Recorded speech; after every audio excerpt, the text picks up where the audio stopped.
choice is a mistake. I lied to the Lord, I lied to myself, I lied to you and everyone I care, until there were no more lies to tell. Cowardice is easier than being brave, but at last I found the strength I lost to sing my love letter to you. 'Cause people can lie, but my lone heart beats true.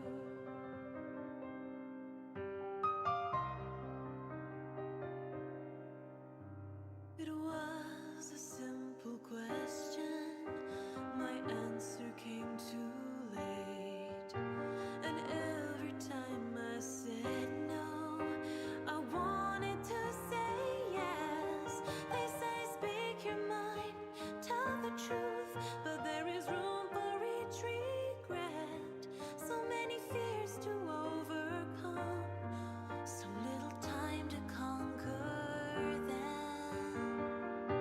I lied to the Lord, I lied to myself, I lied to you and everyone I care, until there were no more lies to tell. Cowardice is easier than being brave, but at last I found the strength I lost to sing my love letter to you. 'Cause people can lie, but my lone heart beats true. The ghost of guilt and sorrow remembers who I am, and in the prison of my heart, I was my only slave. But in the depths of my cold soul, I'll leave the burden and despair. I'll fight for what's worth fighting for. Forget the fear, forget the rest.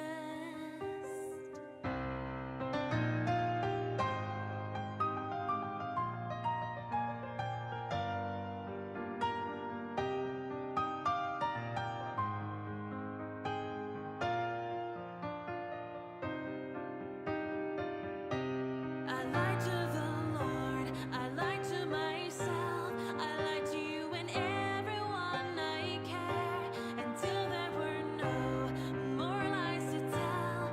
Cowardice is easier than being brave, but at last I found the strength I lost to sing my love letter to you.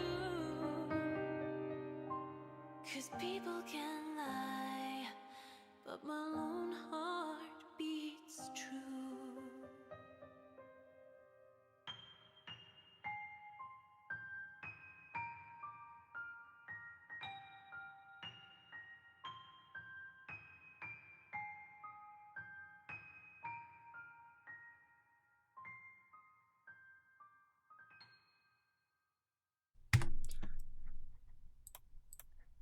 All right, we are ready to start up the letter, chapter 6, Ashton.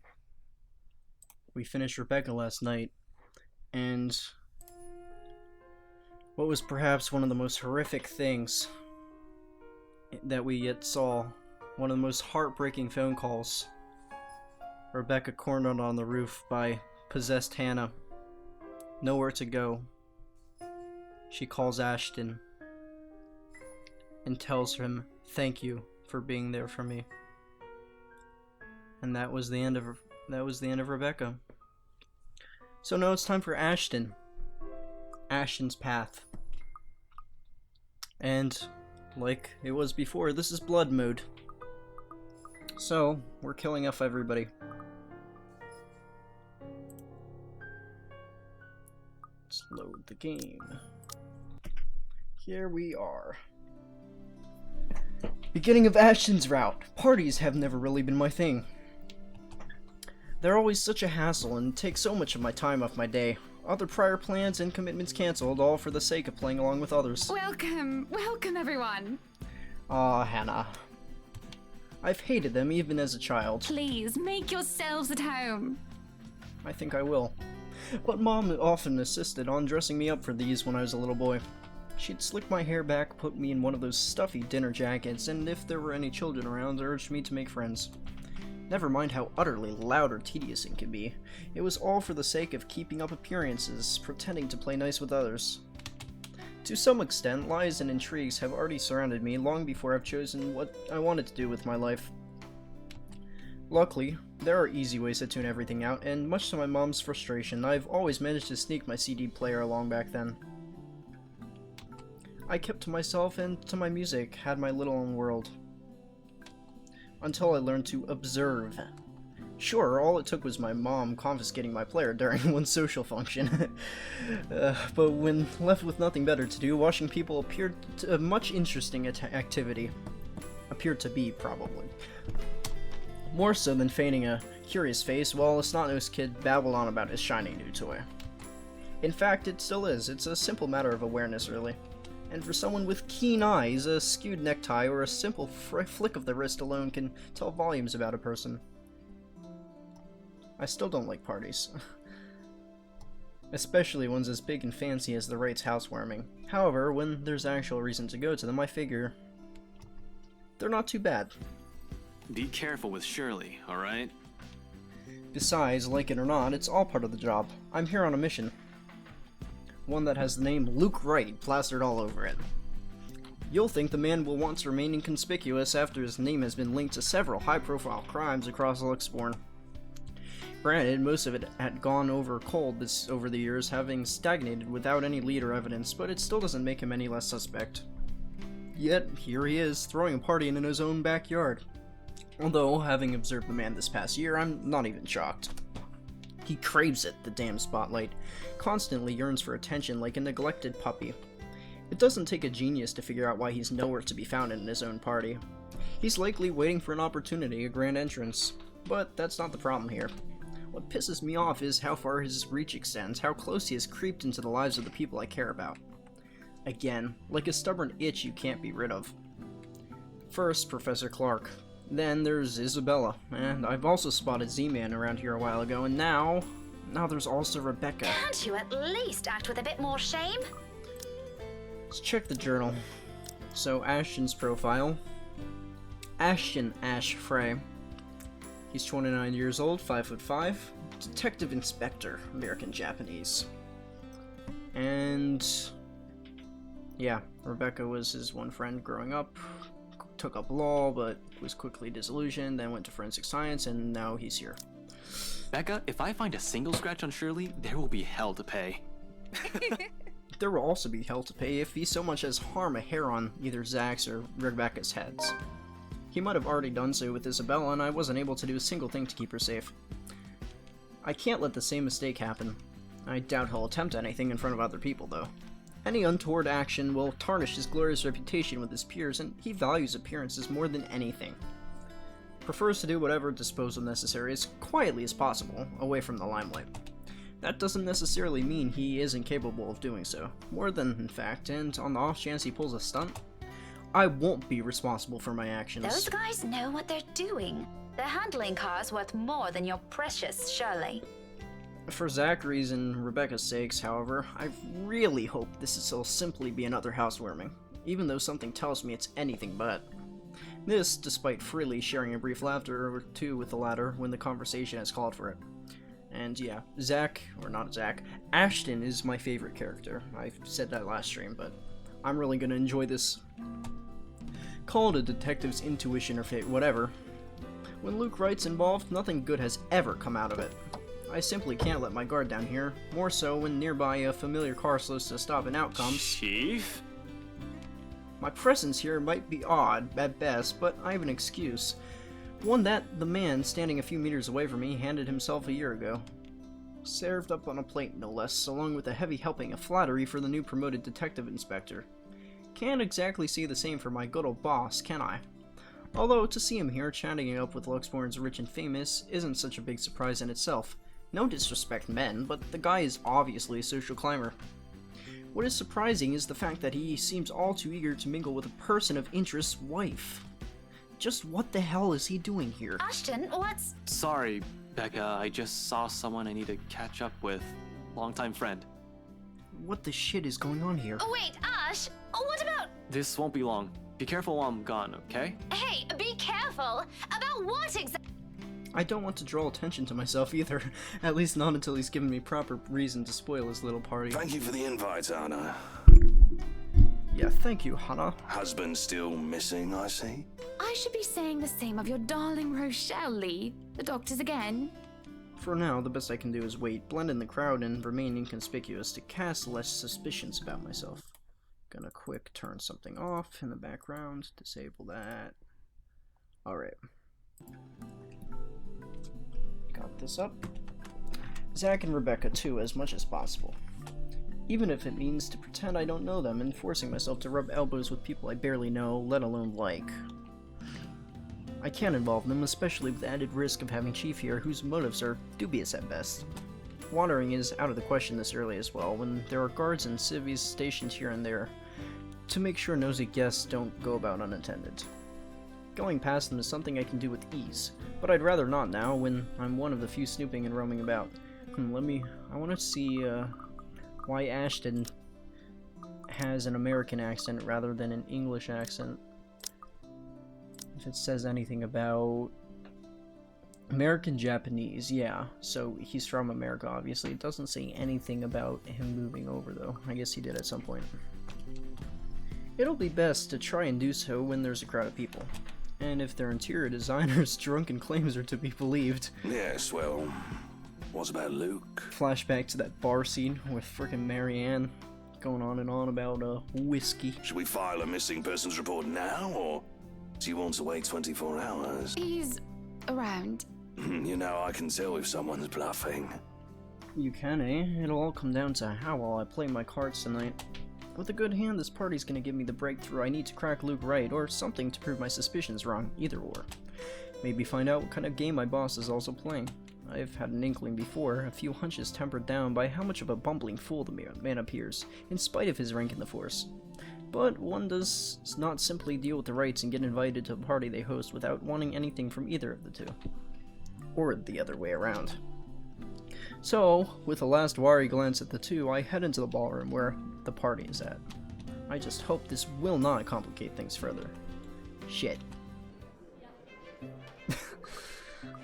Okay. So, we took the top path again. I don't know how to get the bottom path here. Has to do with probably choices in previous paths, but I didn't do the right path to get the bottom. So it looks like, when we get here we might, because of killing everybody off. The first time I played through I didn't kill anybody, but this time, since I've been killing everybody off, I think... Oh no, this is a choice. Alright. We'll choose the other thing then. By the time the party comes into full swing, night has fallen, yet there still isn't a Luke Wright in sight. I'm aware, and likely the rest of the upper class Luxborn, how ostentatious the man can be. Frankly, I'm impressed. I don't even know how many hors d'oeuvres I've gotten my hands on and stuffed my face with during the wait. I've probably had too many deviled eggs, and vol au vent as it is. The servers are already giving me a stink eye every time I saunter over the buffet table. Blame your employer, not me. He's the one who has the guts to show up late. Besides, most of the guests' idle talk is concentrated in this area. Since I'll be stuck in this ballroom for a while, I might as well keep an ear out for any useful info a gossip might let slip. Despite standing in the same roof with the very people they're whispering about, some just can't resist. Is Suarez still fixing that tech problem? Tech problem? It's been 3 years. Sooner or later, the Blighter will put 2 and 2 together. He might have already. If the red tape I'm being slammed with these past months suggests anything. That, or someone has been pulling the strings, I wouldn't be shocked. This case would not have gone on this long if Scumbag didn't have a mule of some kind in the force. Shush you, we all know Suarez just wants an out. I knew he was bad news the day the merger with Evans Incorporated happened. Fair. Glad I did not have to deal with that. But keep it down, someone might hear. The wife especially. This kind of negligence is always an advantage for me, however at times I wish I can be smashed drunk while doing so. Having sharp ears also means hearing the most unsavory things. Who cheated on who this week? One person's motive for bashing another's skull against a wall, or a father's excuse for burning his own daughter Oh. Okay. After a few years, it gets tiring. You get desensitized at some point, yes, but humans can be downright awful. Sometimes there just isn't enough brain bleach in the world. Sadly, the one I have on hand is a no-go tonight, mostly for show. I'm up for another drive later, and for one, and I definitely want to be sober in case anything comes up. And something always comes up in assignments like this, no matter how routine and peaceful things may be. A detective inspector dying of cardiac arrest, for example. Because I can feel the moment my heart grinds to a halt the second I shift my eyes to a corner of the ballroom. There, Rebecca stands right next to Wright. Some will point out I'm acting a touch paranoid, and maybe I am. This is a party, and she's the hostess. It goes to say she'll take time to mingle with her guests. But Hannah Wright, nee Evans, isn't a woman without her fair share of accolades, at least to the public she isn't. Unlike her spouse, she's the one with the business sense. Not to mention the impressive track record needed to manage a company. Or effectively hide whatever irregularity there might be. Although she's clean as far as my agents I have found, it doesn't rule out her possible involvement with whatever her husband's up to. Even with the Z-Man's personal opinion of the woman, certain gut feelings you really can't shake off easily. Hell, Luke Wright's come clean, according to my previous reports, until I bothered to take a deeper look into it. The official records may say otherwise, but people will be surprised at how much a random busybody knows about their employer. What I've gleaned might not be sufficient to bring anyone to trial, yet, but enough to nurture suspicion. Assuming the worst may be a bit of an overreaction as I walk calmly towards them, but one doesn't last as long as I have in my line of work by being careless. You would catch his eye a lot better if you wore nicer clothes, don't you think? Didn't realize the housewarming was going to be this fancy. I would have gone with a nice dress if I knew. Just some small talk then, nothing to be worried about, like I've initially thought, and in fact, she's probably even more careful with appearances than her own husband. And you don't even realize that they're talking about you, but okay. Knows how to handle herself in front of so many potential witnesses, having grown up with the spotlight focused on her. Yet even knowing that, the anxiety stays. It's been there since the party started, thinking about it. I brushed it off earlier. Who wouldn't feel edgy, right? I've gone undercover in a party hosted by the very person I'm investigating. That in itself is risky, has plenty of rooms for error. Usually, though, the tension passes around the first half hour or so. I've been trained to remain composed in situations like this. However, with each second I spend here, it only grows heavier, seeking to overwhelm. An odd feeling that someone is watching me instead. Yes, people will be looking at me no matter how small or big of a blip I am on their radar. That's what they do in these things. After all, I'm someone they barely know, hardly belonging in the world. I stand out for one reason or another. I should already be used to it because of my training. But when the feeling of eyes burning into my back lingers longer than necessary, I know something is wrong. I've been looking around every now and then to catch the culprit guilty of the act. No luck. No matter how my efforts push the sensation as far down as I can, it really bothers me. It's because it's a ghost, you idiot. Pinprick stinging the back of my head, the ghost of a cold touch crawling, creeping up my limbs. Yeah, you don't even realize how close you are. Until I switch my gaze back to Rebecca and Hannah Wright, and the corner right. She stands there, dark-haired and dirty, sticking out like a sore thumb from the rest in the room. Even so, no one seems to notice. Though she's not looking straight back at me, her mere existence here disturbs. A sense of tunnel vision binds, while I simply stand stock still and gape at her like my life depends on making sure she stays where she is. I feel trapped under her presence until another guest bumps into me, yanking me out of my stupor. Only then do I realize that I have been holding my breath. Before I can figure out what's happened, she's gone. Even if it's only for a split second, she's out of my line of sight. A quick scan of the room yields no sign of her. The party continues as if nothing's amiss. I'm not really one to judge, but I'm sure someone like that would have not been allowed in a fancy thing like this. She would have been hauled out of here before she can say Jack Robinson. What has the security been doing? Are the security they hired really that incompetent for someone so distinct to easily get in without notice? None of these snooty rich people have been affected by her presence either. There should have been an outcry about a dirty beggar by now, particularly from the host. She's been standing almost an arm's length away from the woman, and yet she simply continues her talk with Rebecca. Oh, the professor! And you all My parents couldn't make it since they're in Scotland right now. And Mom says hi, by the way. Is there something in the food then that I'm starting to see things? It couldn't have been the wine though. I'm every bit as sober as when they first stepped off my car. I didn't even take a single sip, despite taking a glass from the buffet on my third trip back. The hors d'oeuvres? I've had so much after all. But why would anyone want to do that? Why would Luke Wright want to do that? He's fishy, though I can't see why he'll ever think it'll be a good idea to lace the food he'll serve in his party. With a high-ranking police officer like Chief Lee on his guest list to boot. He has been linked to narcotics trade, yep. However, this is above him. That much I can tell. Unless there's a mass murder waiting to happen here tonight. Morbid thoughts aside, I don't feel any different. I can't tick off any symptoms of a hallucinogen in my system. Nobody else from the crowd look like they've been doped up as well, and we've all been eating the same food. Both Rebecca and Zach appear fine to me, so... What the fuck was that? Yeah, you're asking me. I really can't put it more eloquently than that. But there's no time to pull apart the meat of this mystery, not when a telling silence comes upon the room and draws everybody's attention to the main doors of the ballroom, where finally, Luke Wright decides to grace us lowly peasants with his noble existence. About damn time. Good evening, ladies and gents. Enjoying the party? I hope I'm not too late in welcoming you all to the Wright mansion. Oh no, take your time. I've been tailing this guy for a while now. Before that, I've heard stories from previous officers who have tackled this investigation. None of them are pleasant. Mind, I'm not counting the incident with Professor Clark, yet pleasant is glossing over the gravity of it. While Wright's good at covering whatever shady stuff he's doing, he's shown to be a real rotten guy. At least that's the case when he thinks none of his peers are around to judge him. I've lost track of how many counts of verbal abuse and harassment cases the guy can be pinned with during the time I've been watching him. Fuck, he even tried to make a move on Isabella back in the open house, right in front of his wife.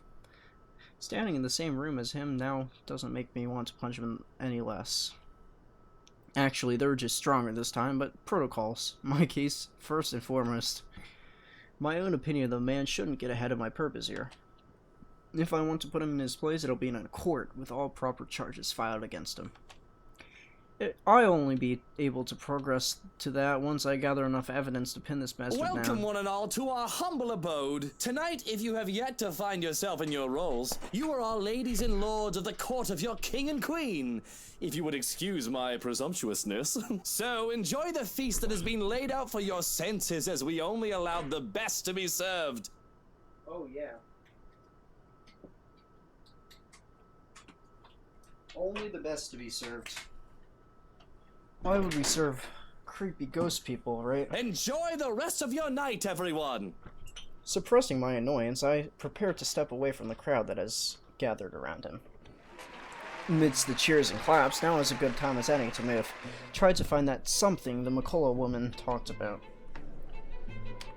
In the first place, I have no plans to actually shake hands with the slimeball himself. What day is it? Today is... has to be the party. Is it the 28th? Yeah, it's the 28th. And Marion McCullough is already dead at this point. She was, suicidal. A fake smile is plastered on my face while I pretend to listen to one of the other guests gossiping about him. All while slowly inching out of the ballroom. Unfortunately, before I can get any further, the whole drama starts. Are you feeling ill, Rochelle? Oh Perhaps boy. you need to sit down and... Rich people only have two ways to resolve their mess. Either they quietly deal with it behind closed doors, or they create an even greater problem out of it, and it just blows up in everybody's faces, one way or another. It becomes a chaotic wreck involving the media and every muckraker's story the story will reach. Fun. No! Shut it, you monster! I ain't talking to you! I'm talking to this scumbag over here! You bloody bastard standing there with your smarmy smile! Not even a few seconds in, and this is already proving itself to be a big public spectacle. Why spend money on a television to buy daytime soap operas? When you can watch this? I don't know. You can just go to one of these and see the action unfold in real life. You get free food, too. Really, if I were an actual guest, I'd just take this in as some sordid form of amusement. Watch your tongue! You're on thin ice, Rochelle. Where's your husband? Who even invited you? But I'm not a guest here who's here for a good time. You weren't even invited either, Ashton. I need to focus on him, every mistake he might make or words he might accidentally spill, even though his whole sorry tale. Hell, although I've lost my chance because of this, the whole thing might still tell me something that will turn into a breakthrough for the case. This may be what I needed, really, instead of trying to sneak about. Hold on. Did we go to this party as Becca? Yes, we did. Because I think the next day, let's see, what day is it? I think I said it was the 29th. Oh no, it's the 28th. It's the housewarming party. 29th is a Saturday. One of these days is the day that Becca went to the library and she died there. Is that this day? No. Oh, that was Sunday, October 30th, so Becca is still alive until then. Odds are security's all the tighter now. The guard's on the edge for any other person who'll try to take advantage of this. Damn, I should have left a half hour in. Still, if nothing from this, well shit, back to square one. Time to head back to where Shirley is and start thinking of my other options. No use staying longer if there isn't anything. For now, I wait, I listen, I observe. Interesting, isn't it, though? That's the chief inspector's wife. Dots. It is now Saturday. The morning after starts quiet. Check the branching tree here. Alright, we're almost up to the question. Not sure when that'll actually happen, but it will happen. Somebody actually, wow, I'm looking at the guides for this game and somebody started on a flowchart. It's pretty cool.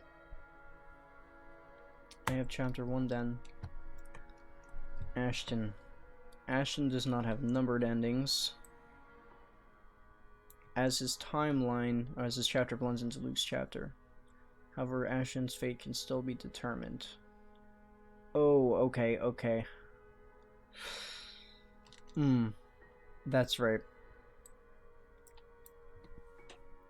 Killing Ashton really is a one-choice thing. With the commotion from the night before, it's a little too surprising having to wake up in as well-rested.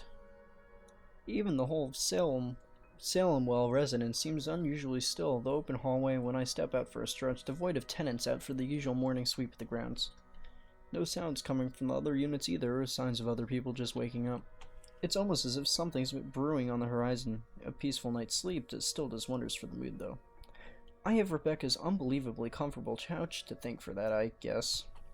No offense meant to Zach's couch, of course. It is cozy, comparatively speaking.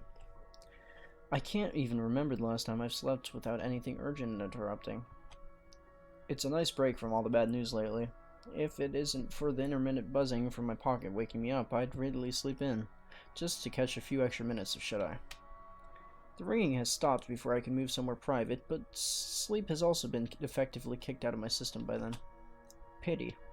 I can use a little more rest until I have to face the other storm I created last night. The Becca storm. Dun dun dun. Of course I owe Rebecca an explanation. It doesn't matter if it's the whole truth or another hastily spun tale.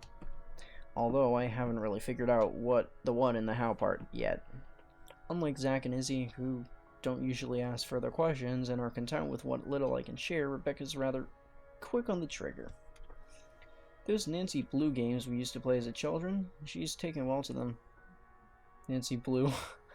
Is that supposed to be like Nancy Drew? Not to the same degree as I have, but still keen enough to figure things out. It will have to be set aside for later, though. A second soon, my phone rings again, cutting off the rest of my thoughts. Sup, I'm Ash from Deluxe City. Baggers, watch out. Chief Inspector Lee's name flashes on the screen. Better not lie. I'm a cool dude. Pretty fly for an Asian guy. Sup? Ash from Deluxe I love City. this ringtone. Baggers, watch out. Can't beat me. Sad. Looking for trouble? It would have been nice just to chill after last night, or maybe half listen to the news. Sure, it's the same thing we've been hearing lately. Still beats standing outside in the chilly Lux Spring morning on phone with my boss. Sighing, I answer it, only to get over it with. To hear him so grumpy, however, that's something I haven't expected from him at this hour. Where are you right now? Sounds like someone's gotten a few drinks last night and is suffering for it in the morning. Or maybe it's his wife, who... that whole drama. Just thinking about how this is going gives me a headache. Immediately, I reach up a hand and pinch the bridge of my nose to stave it off. Excuse me. This is why I won't ever drink myself senseless. What was that? Nothing, Chief. A pleasant morning to you, too. He's probably calling to rag on me or complain about what happened with his wife. Which is really none of my business unless it affects my case. It seems like the usual rich man cheats on his wife deal. Although I would have chosen to follow up on it if it were somebody else's wife. But figuring it's the Chief's, hey, I trust him to come clean if the missus is related to the Wright's shady dealings. This is why I left before they even hauled the woman out last night. I'm not going to go around investigating cheating husbands and wives when it's probably just that.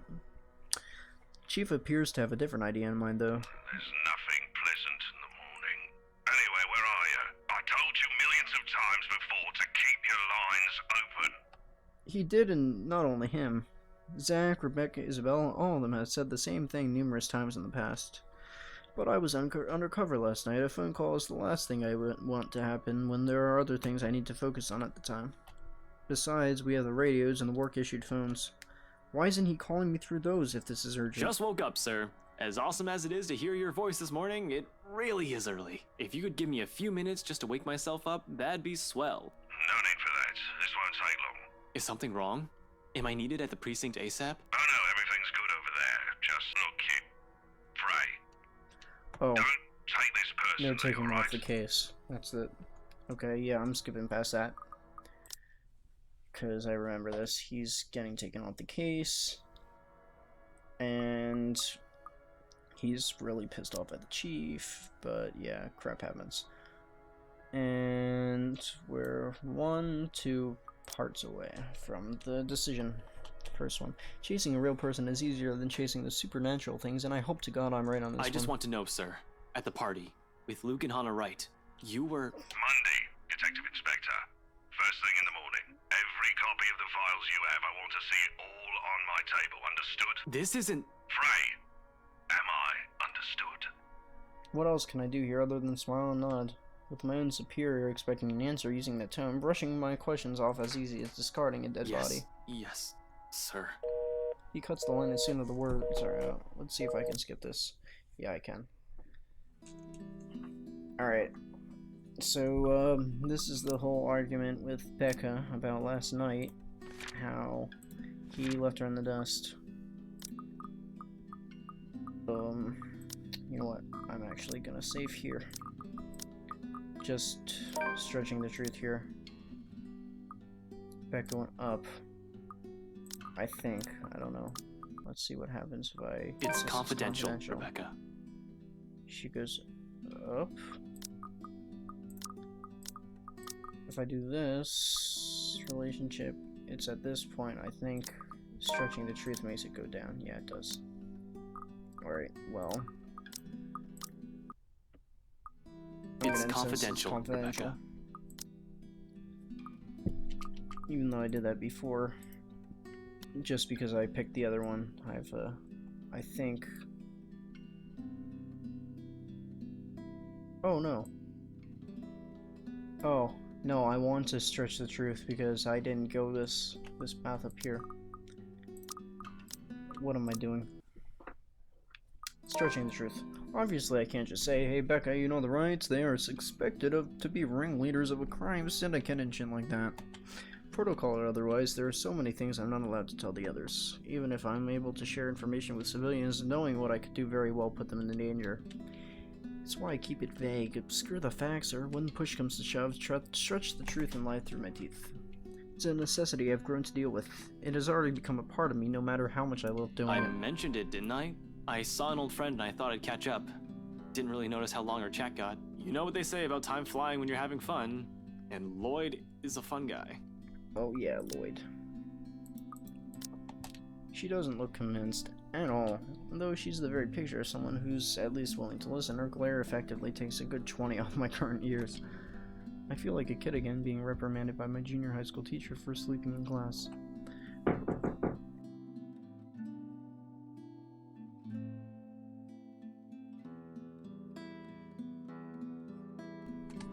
But getting away with that is easier than with this one. It's the things with someone you've been friends with for so long. They're the ones who know you inside out. Good grades won't be enough for Rebecca to easily let this whole thing slide. So, this Lloyd is a friend of yours who was at the party. Yeah, we go way back in the police academy. Though you wouldn't have met him. See, he mostly deals with teenagers and gets into a lot of messy stuff and... Cut the shite. You're not a very good storyteller, Ash. Don't try to make up a character just so that you can lie to me. Why did I ever think this is a good idea? Although I'm not making these people up, only twisting the facts. For someone who's already angry beyond reason, everything will sound like an excuse. I'm not making stuff up. I did have a college mate named Lloyd. I think you would have liked him. You're both Scottish. He used to hang out a lot with Joey and Rashid, but they went off to work juvie in London. Bunch of good guys. I should really ask if they're swinging by Lux anytime soon. That doesn't make things any better. You were there because I invited you. And you just up and turned your nose from me. You might as well have disappeared completely for all you cared. Just say you don't want to talk about it instead of lying to my face. I do feel guilty. Still, we've already been down this road. This is something I've done so repeatedly in the past, something she's heard from me more times than all of my fingers could count. Something I'll just have to get over with at this moment. I'm sorry, you know that, Becca. I really am. I wouldn't do this shit if I didn't have a good reason to. And you know that I don't like you lying to me! If you can't tell the truth, just don't say anything and shut your gob! I swear, Ashton Frey, you are just so dense! I'm so angry. I can't even bear to look at you right now because I swear I'll knock you right off your block.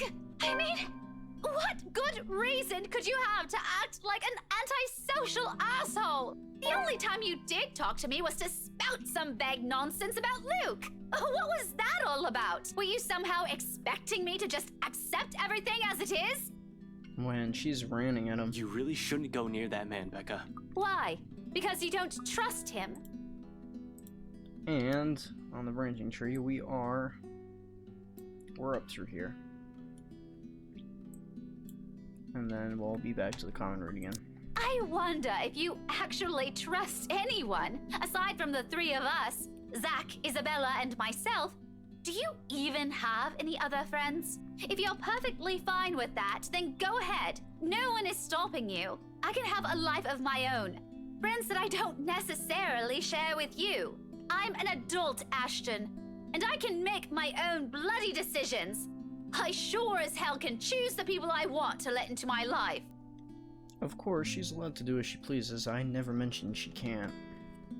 Us growing up together doesn't mean it always has to just be the two of us. It's a dumb notion to believe when nothing ever remains constant. Things will inevitably change through the years. She'll make friends with people outside our little circle, and I'm just as free to form relationships with other people. But why, of all people, does it have to be him? Why does it have to be Luke? Luke Wright? That guy is nothing but trouble. How can she defend a guy like that? She's already calling him Luke for Pete's sake. I trust Zach, I trust Isabella, and I trust you, Rebecca. So why can't you trust me on this? You need to stay away from that man. Because he's... I really wish I could tell you.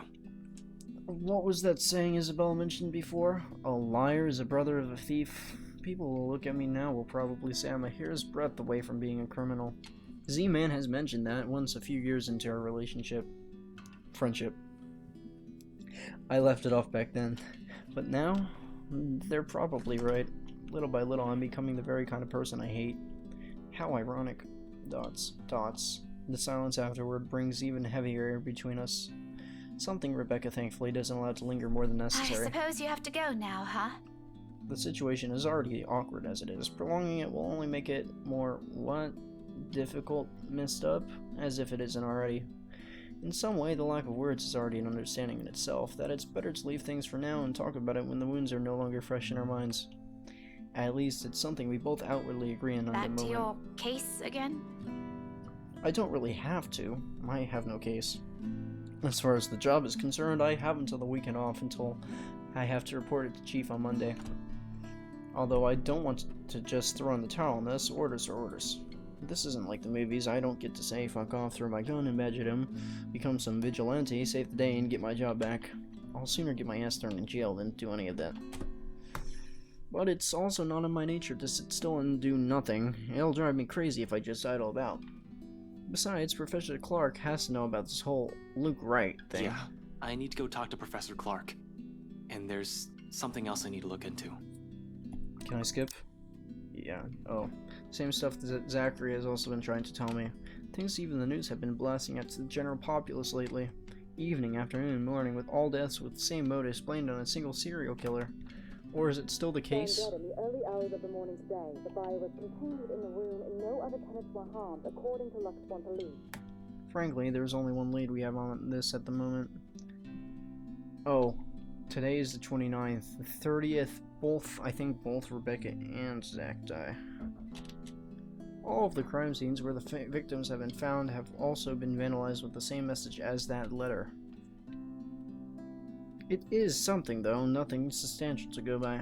Granted, I can bring up the letter Isabella found in the mansion, but chances are they will just pass it off as coincidence. And coincidence is never substantial, never enough in my work. There must be something we haven't seen yet, and the culprit has simply exploited those urban legends to hide his crimes. Relatively speaking, we're grasping at straws as far as these murders are concerned. I'm not even the one heading this investigation, yet look at me to treat it as any other high-profile case on my shoulder.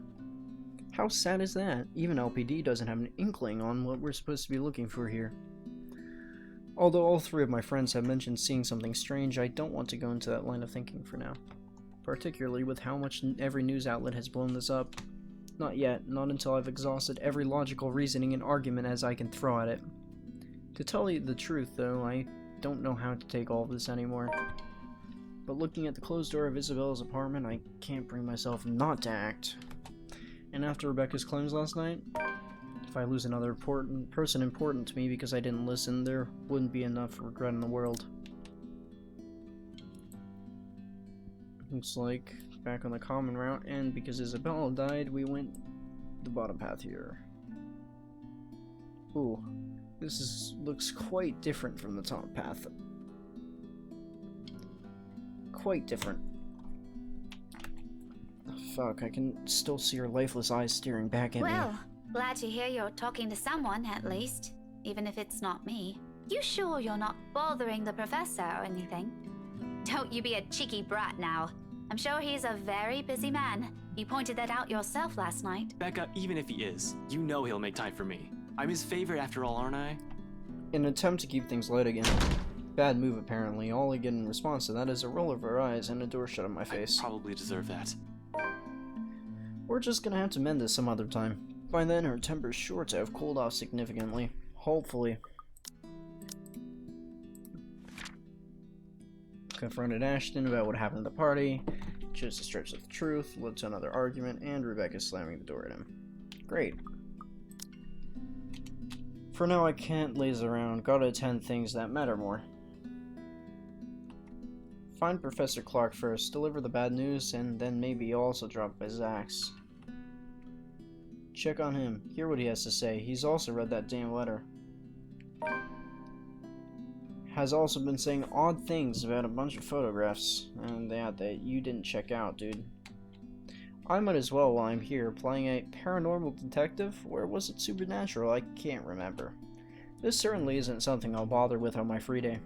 I'm going to be a laughingstock at the precinct if anyone finds out I'm considering this as a possible angle for these murders. Inspector Abigail and Officer Carl, mostly. Whatever. It won't hurt anyone if I try to get to the bottom of this. No one has to know either. If nothing good comes out of it, then good. Or if nothing comes out of it, then good.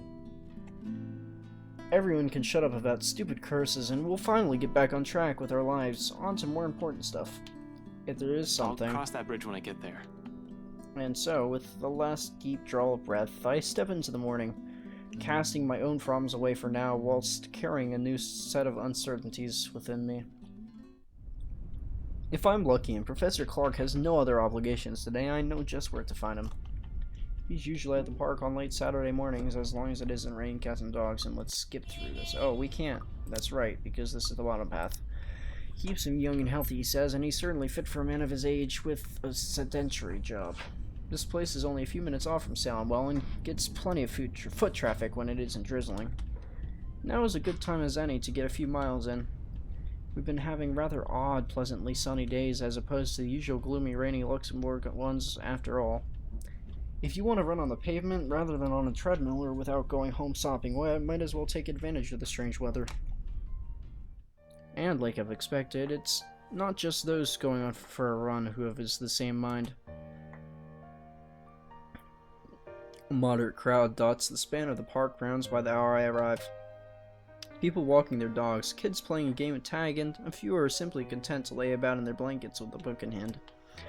Cheers and laughter, mostly from children and families, lends the place with a kind of warm atmosphere. I tend to avoid the park precisely because of that. No use dwelling on the could-haves when it's already been done.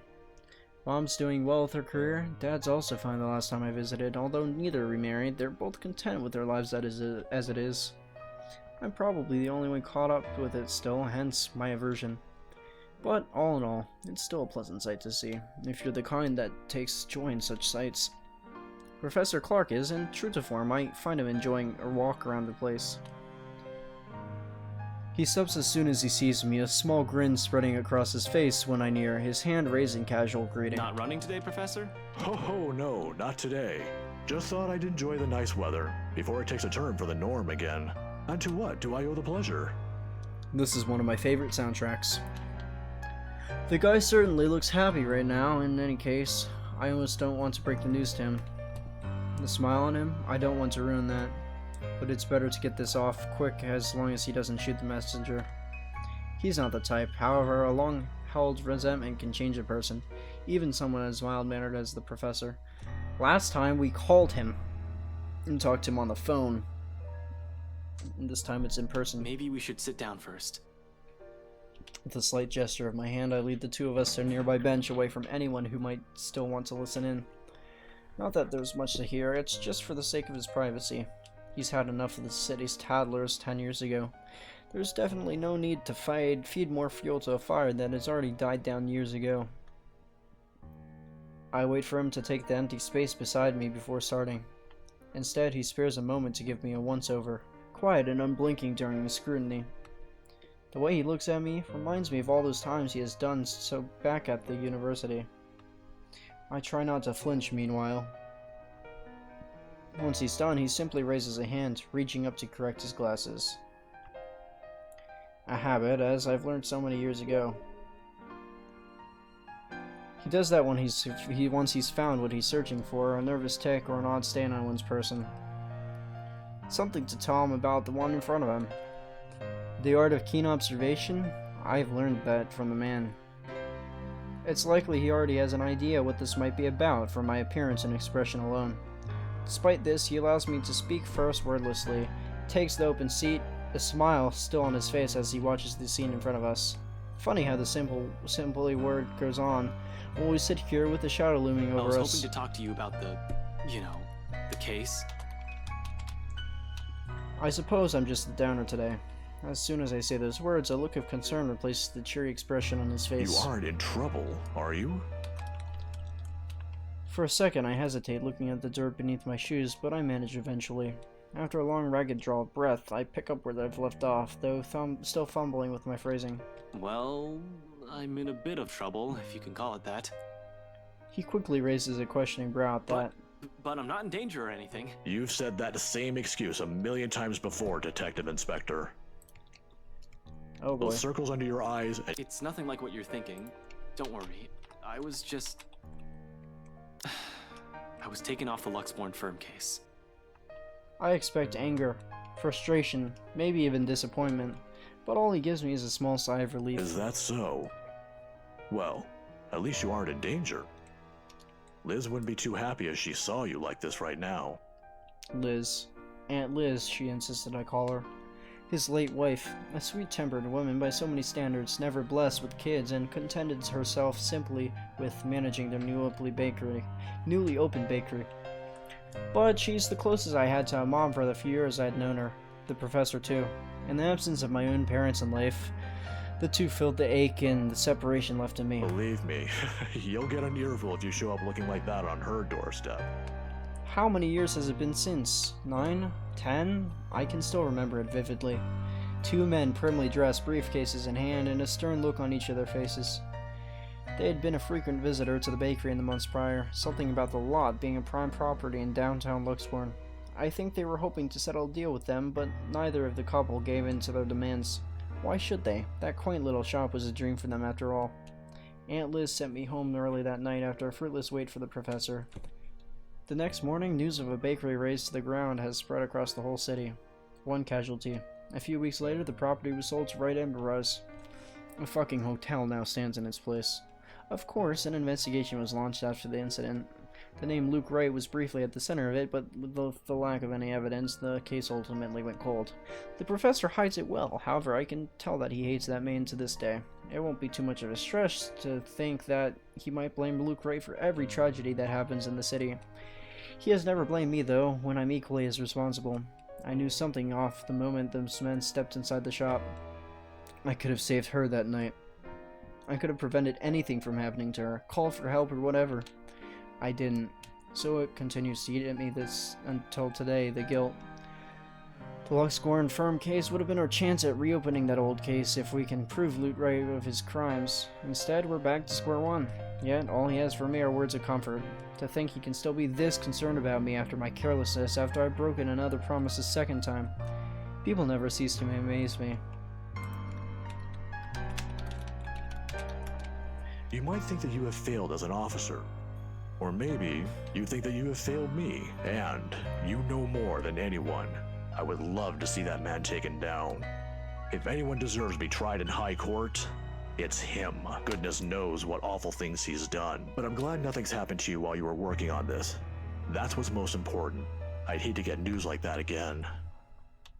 He stops. A thoughtful look flashes in his eyes as he thumbs the wedding band on his ring finger. Before he continues, another habit. He has never removed it since this day and has never thought once to remarry. Even if he manages to continue with his life and returns to some semblance of normalcy. It's his way of honoring her, I suppose, when he can't even bring the man responsible for his loss to justice. Needless to say, some people are just hard to forget. We're in the same mind at that point. It's not like another death. Yours or even his will bring back my wife. Silence falls between us afterwards. I don't quite know what to say after that, really. Should I apologize? Show some sympathy? Going into this, I should have thought of something other than just breaking the news to him. As it is, it seems the only thing we can do is feel sorry for each other's misfortunes. In another occasion, under different circumstances, I might have accepted that, but... And I don't know if I've told you yet, but the one in the news recently, the girl, she's the one you brought with you, yes? From almost a week ago. Miss Santos. I remember her saying she was their real estate agent. I've just heard about it. Although, for what it's worth, I'm sorry about what happened to your friend. I don't know if this has anything to do with it, but if this is that man's doing... Professor, please. They come out more strained than usual, more than what I'm accustomed to when speaking to the older man. It's what the burden of guilt does, I suppose. The knowing, the awareness that I could have done plenty of steps to prevent anything from happening. Maybe if things around me hasn't started going beyond my control. The letter, the mansion, the supposed curse behind those, I'll still be quick to blame it all on the bastard too. But as much as I want to keep holding him responsible for it, to add another to his list of sins... Please don't finish that. All this time, I've prided myself over being the one always to know. I'm not so sure anymore. It seems to be far from the case now. Ghosts and curses? These are things completely out of my depth. I'll ask the professor, that's his area, albeit from a cultural and psychological standpoint. But how much of an insensitive jerk can I be? To ask for assistance while giving him none of my own? I don't even know how much of this I can look into. Before, these are just the stuff of legends, stories. Professor Clark's right in some way. This will be so much easier if Luke Wright is to be blamed for all of this. At least finding evidence for that will be a breeze for me, and I'll be all too happy to put him in a place he deserves. Although if he is in any way also complicit to what has happened, her legalities have my hands tied. But maybe that's my fault. I might have missed this ticket to closing the case once and for all last night. If only I'd done a better job during the party. But then, the commotion. There was Hannah Wright and Rebecca distracting me from my purpose, too. I'll include that gatecrasher standing behind them as well, even though it's only for a short moment. So many things have gone wrong last night that I've lost my focus and... Hold on. This isn't a prank! I saw something! See? This is why I didn't want to tell you guys. It's not a joke! Will you guys listen to me first? I saw something in the house earlier. It stood right in front of me. Oh, Ashton. I feel really sorry for you. You know she's telling the truth now. If I hadn't gotten away, that thing might have... Last night, at the party. But it's real! What do you think I saw? It happened after, when I was trying to get away. I almost got stuck in the same room with that thing. We're all in danger. I thought you were my friends. Why don't you believe me? That woman... Why don't we all calm down first? I'm sure Isabella has her reasons too. No need to be hard on her. Shit. If that's what Isabella had been warning us about, it's the same ghost Rebecca talked about last night, or what Zach had told me about a few days prior. How many of these instances have I dismissed since reading the letter? How many have I passed off because of fatigue or lack of sleep? Even last night, a hallucinogen lacing the food is the first thing I've considered as a culprit for what I've seen. Purely because that's what my training dictates, it's what I've grown used to. It's the setting that gears my head automatically takes a situation like that. Of course, in spite of these suspicions, I'm not discounting all that yet until I have enough information. Something to form a conclusion, proof, in whatever form it may come. But thinking straight is impossible when all of a sudden, all your beliefs are being upturned. In the most violent way possible at that. Cognitive dissonance at its finest. Jesus, I need a sounding board. I need to talk to someone, and Zach's the best person for that. I have to go. Or you can talk to Professor, you know. Already? Wait, Ashton, where are you? I don't have time to say any more than that. We're off to see the wizard. Ashton hurried to the park where he found Professor Andrew Clark after a bit of hesitation. He informed of his dismissal from the Luxburn firm case, while Andrew assured him that it was fine. The matter continued to bother the detective along with the realization.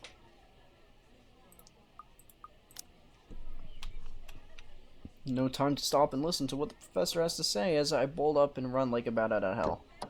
Getting back to my car in record time, I don't waste even a second to hit the road and head to Zach's place. If anyone of us knows anything about what's going on, who can help? It's got to be him. He listens to Isabella. Zach's the kind of person who pretends to laze around his apartment on a weekend, especially after having a busy week like the last one. The big guy's nowhere in sight, though, when I arrive in his unit. Figures.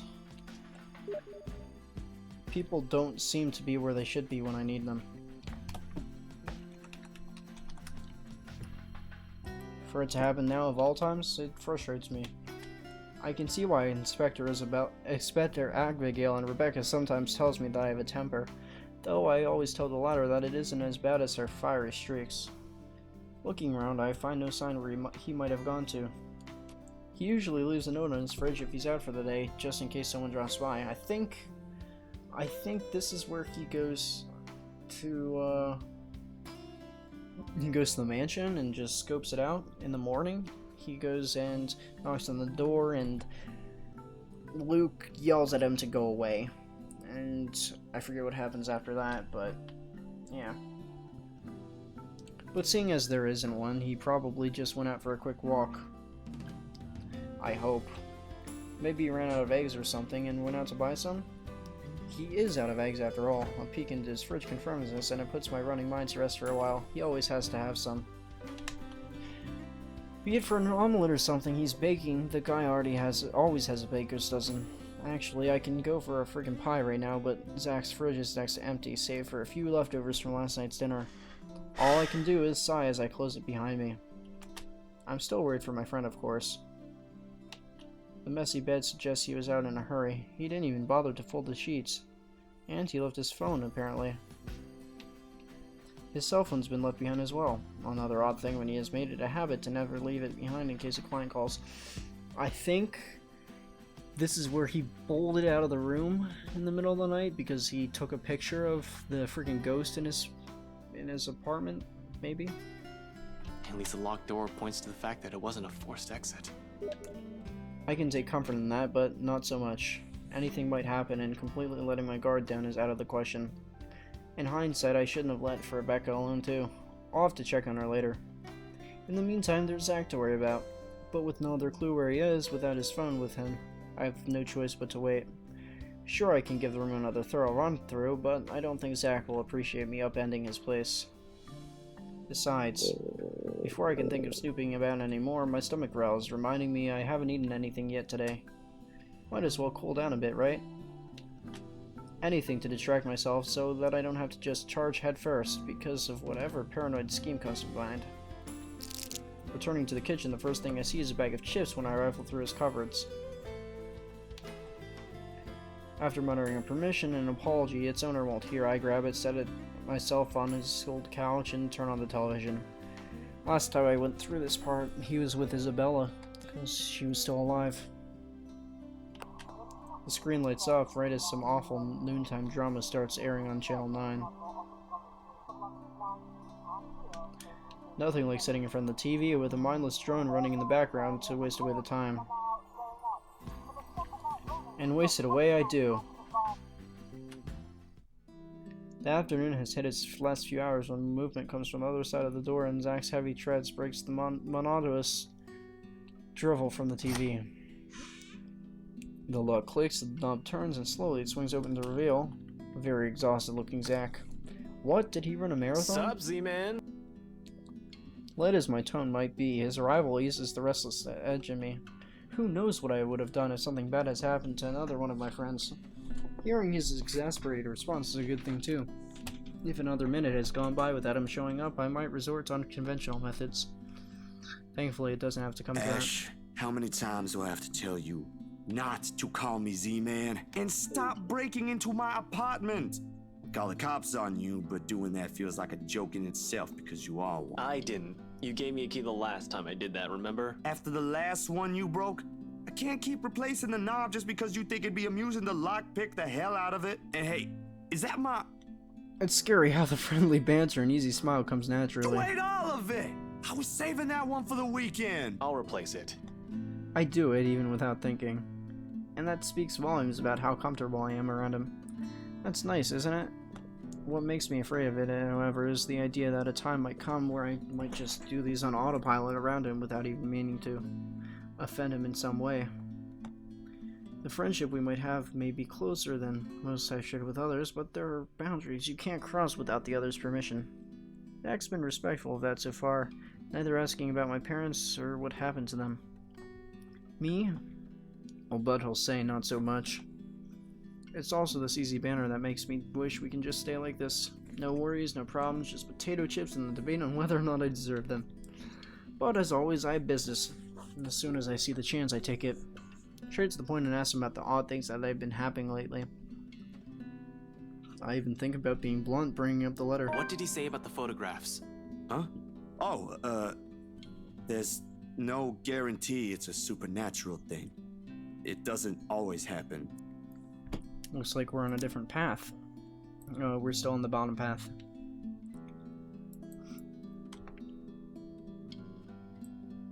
And I think I might be going on the top route. This was the, this was the library. Was it? This is the elevator one with Ash and maybe Becca? That was when Becca lived.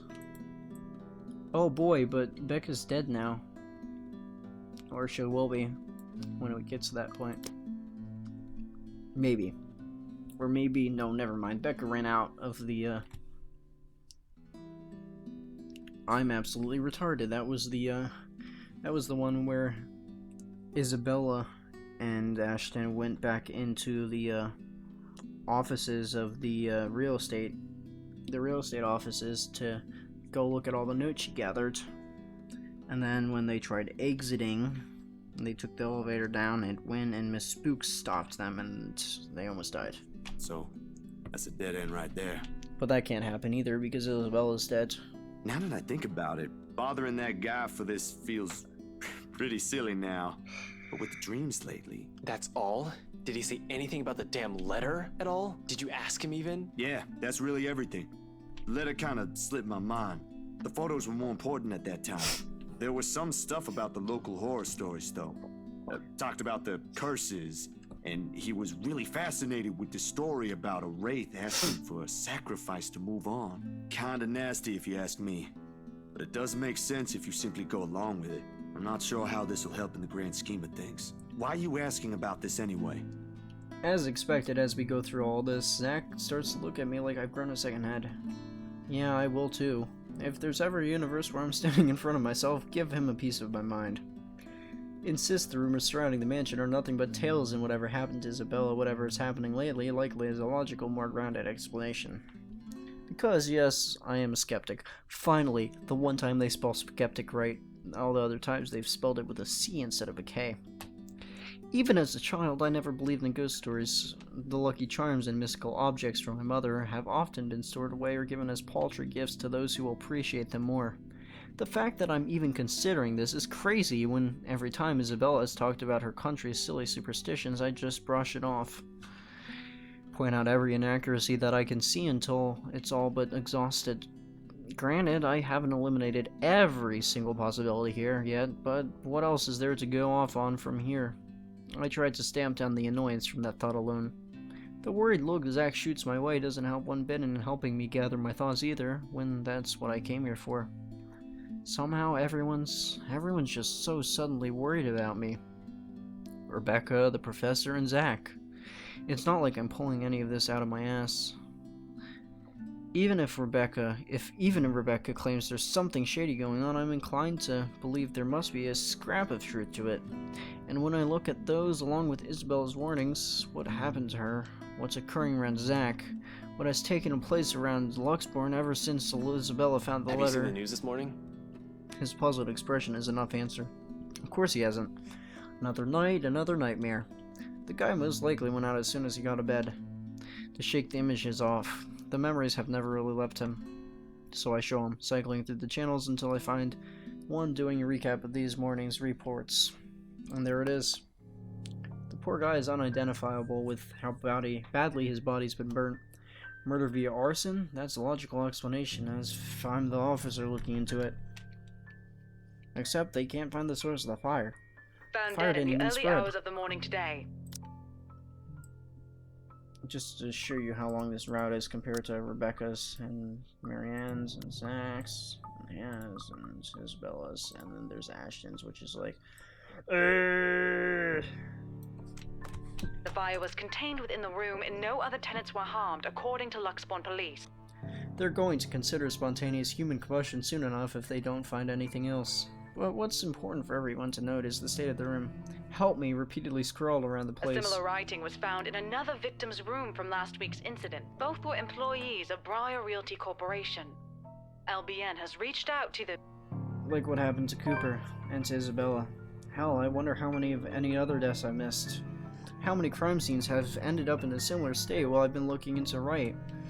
The LPD is already thinking it's a serial killer at this point. How long until they consult with the London Metropolitan? I'm not sure. The Anselm Busher has always been an enigma, even to the people within the city. Gone for a few years, then in the next, one body after another is found. Merely handling the case has apparently driven the chief inspector insane years ago. He never did find out who committed those murders. Maybe now, this time. I don't know what to think, Zach. In the next second, I'm up on my feet and pacing the span of the small room without thinking about it. My body just needs to be busy, moving around, burning out rather than burning my own brain out. Sometimes I do both, but moving helps. Keeps the brain running. Healthy body, healthy mind. Or was it the other way around? Fuck, I can't even think coherently right now. I just know there's something. There must be. There has to be. I should have looked into this when she was still here. Maybe none of this would have happened if I did. The words slip out of my mouth before I can censor them. The guilt and sorrow. Those I won't let others even catch a glimpse of under normal circumstances. All laid bare in this one moment of weakness. Zach will say otherwise. He's always been the optimist, the one who sees the best in people. But such sentiments or any words of comfort won't change the truth. That a single sentence of neglect and indifference has cost me someone dear to me. Again. We've all been given our warning that day in that desperate pleading tone of hers, and I'm the first one who brushed it off.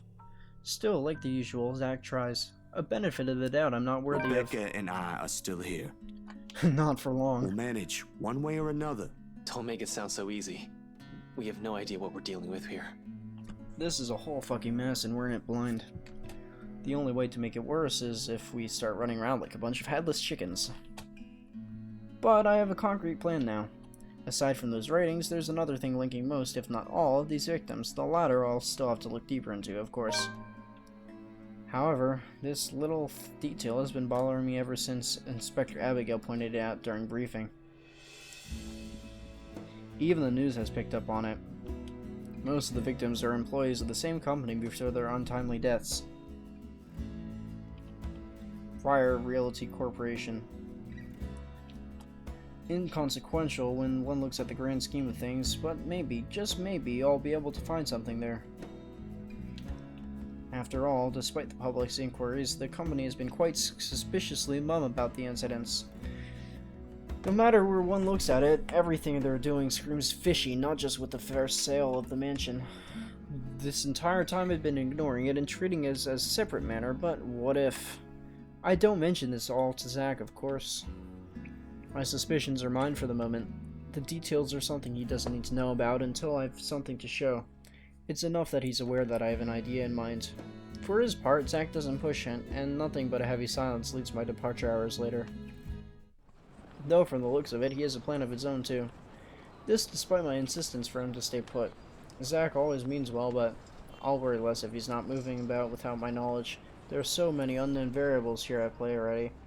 This is a really big one, and I'll be damned if I let anything happen to you guys while I sit here.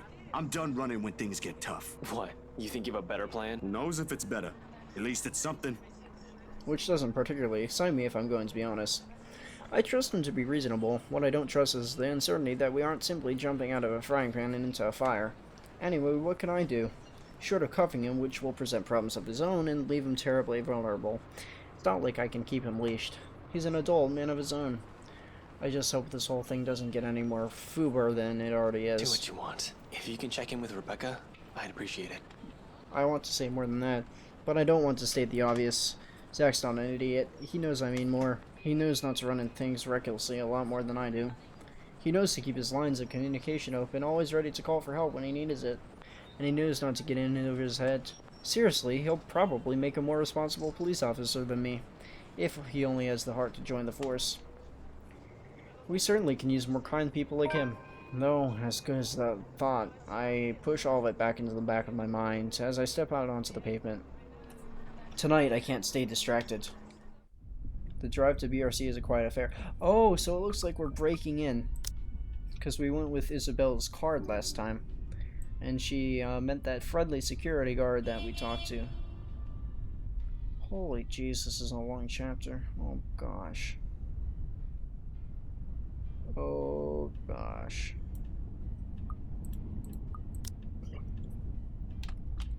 More so, the hour-long wait for nightfall in an adjacent car park. Even with the radio blasting lively tunes without any suspicious bystanders alerting the vicinity, the place is rife with tense energy. Only a matter of minutes now. Nevertheless, the ticking seconds do not take away the edge, and for the 5th time since I've arrived, I reach out and fiddle with the radio, adjusting and turning the knobs with no real purpose. It's a nervous quirk I've developed and never bothered to correct during stakeouts. With the lack of friendly conversation to distract, I have nothing else to keep my mind occupied. What I would give to hear Zach's, Rebecca's, or Isabella's voice right now. Scope BRC out, see if the real estate company has any more information that may be of help. That's the plan. There still might be some logical explanation, a human element behind this. Or it is a curse. Nothing's certain at this point in time.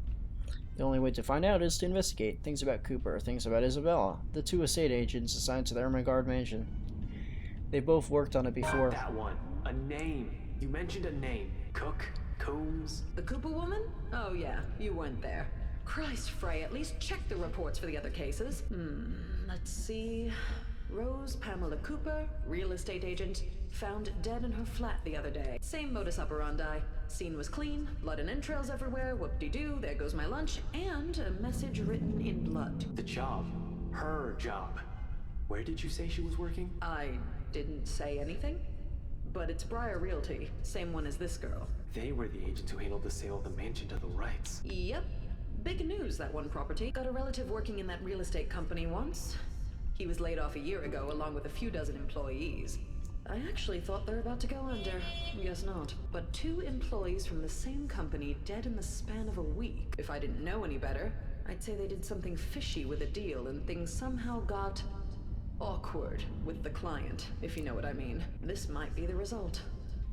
Sure, I can also check out the station for full reports, see if I might find something new, or someone else has caught anything that has slipped my notice.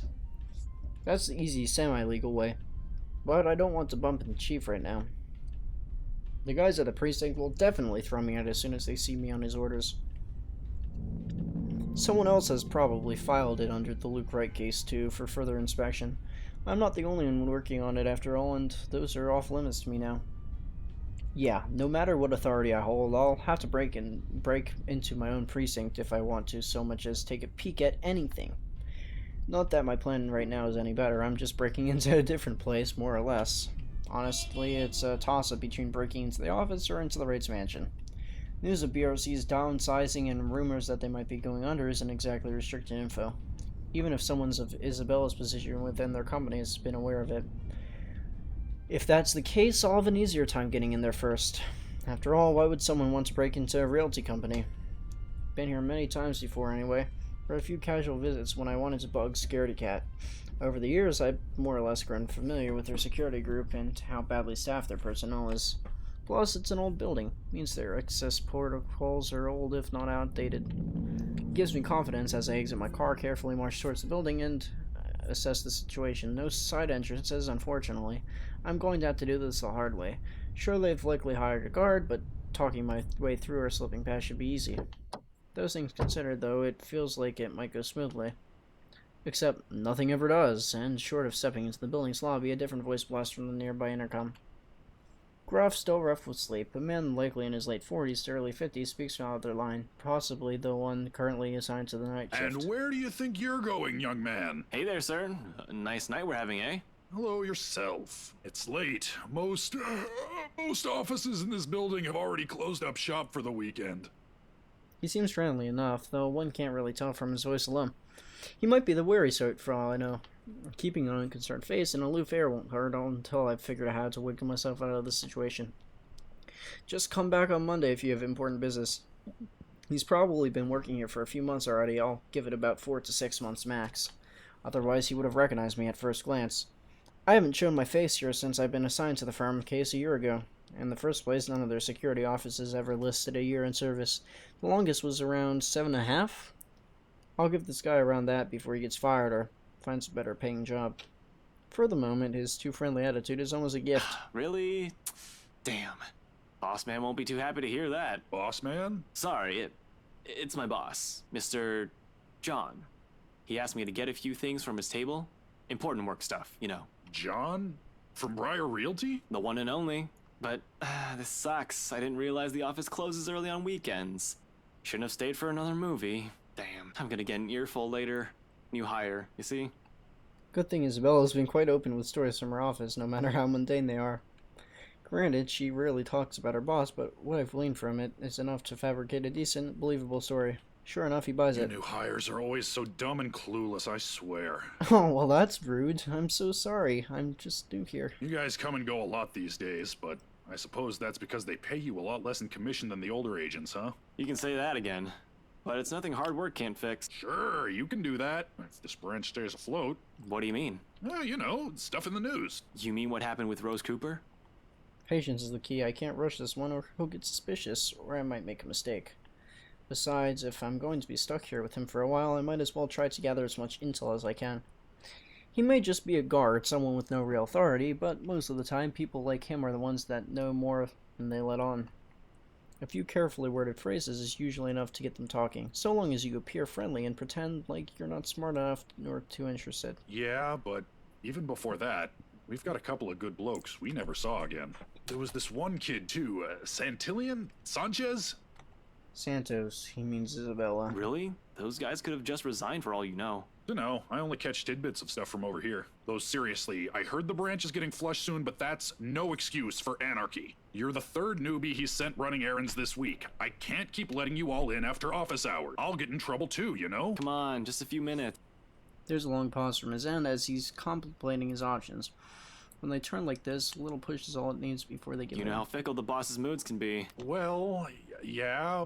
Please, I really need to get those files to him tonight. All right. Go ahead. Swear you young ones have no respect for authority. Use the side entrance. I've already locked up the main door.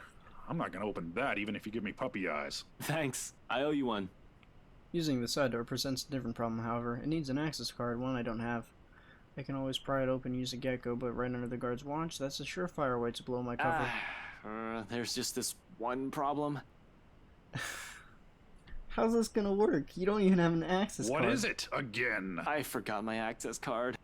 I make a show of facing the security cameras, pulling my empty pockets out and presenting him the sorriest look I can muster. Bloody hell, kids these days. Is there any way for you? Boy, you're lucky I'm nice. I'll go and unlock the side entrance for you then. You can use my card, it's on the front desk. You'll need to beep in when you report for proper work on Monday though. And don't forget to turn off the lights before you leave, okay? He cuts off the connection before I can thank him. Soon the latch clicks and the nearby side door swings open waiting for me. The guard, a stout man wearing a uniform still too loose for him, waves me over from his gap before he disappears behind his station again. Just my luck. Here I thought I'd have to use unconventional methods. Sure, I'll be getting the guy in trouble, I kinda feel sorry for that. But it's not like he's keeping the job for long if he's always letting people in like that. If BRC doesn't have long either, he's going to go job sunning sooner or later anyway. He's lucky I'm not here to hurt anyone. If I were someone else, someone with ill intentions, he might not be smiling at the end of the day. Of course, as I step into the building and grab his access card, I try to push all of these concerns as far down as I can. I need to focus. Work is work. No time to think about other stuff when I might have a bigger problem at hand. Although if this is a sign of things to come, then maybe things are indeed looking up. It's a quiet ride up to the 7th floor with the BRC Luxborn main offices. Seb, according to his access card, has been kind enough to switch the elevator's power on, just as I'm about to head for the fire exit stairs. Which is a welcome relief. I'm an active guy, but stairs? I don't want to tire out too quickly in case things get ugly. Let's see, where we are. We're, like, nowhere.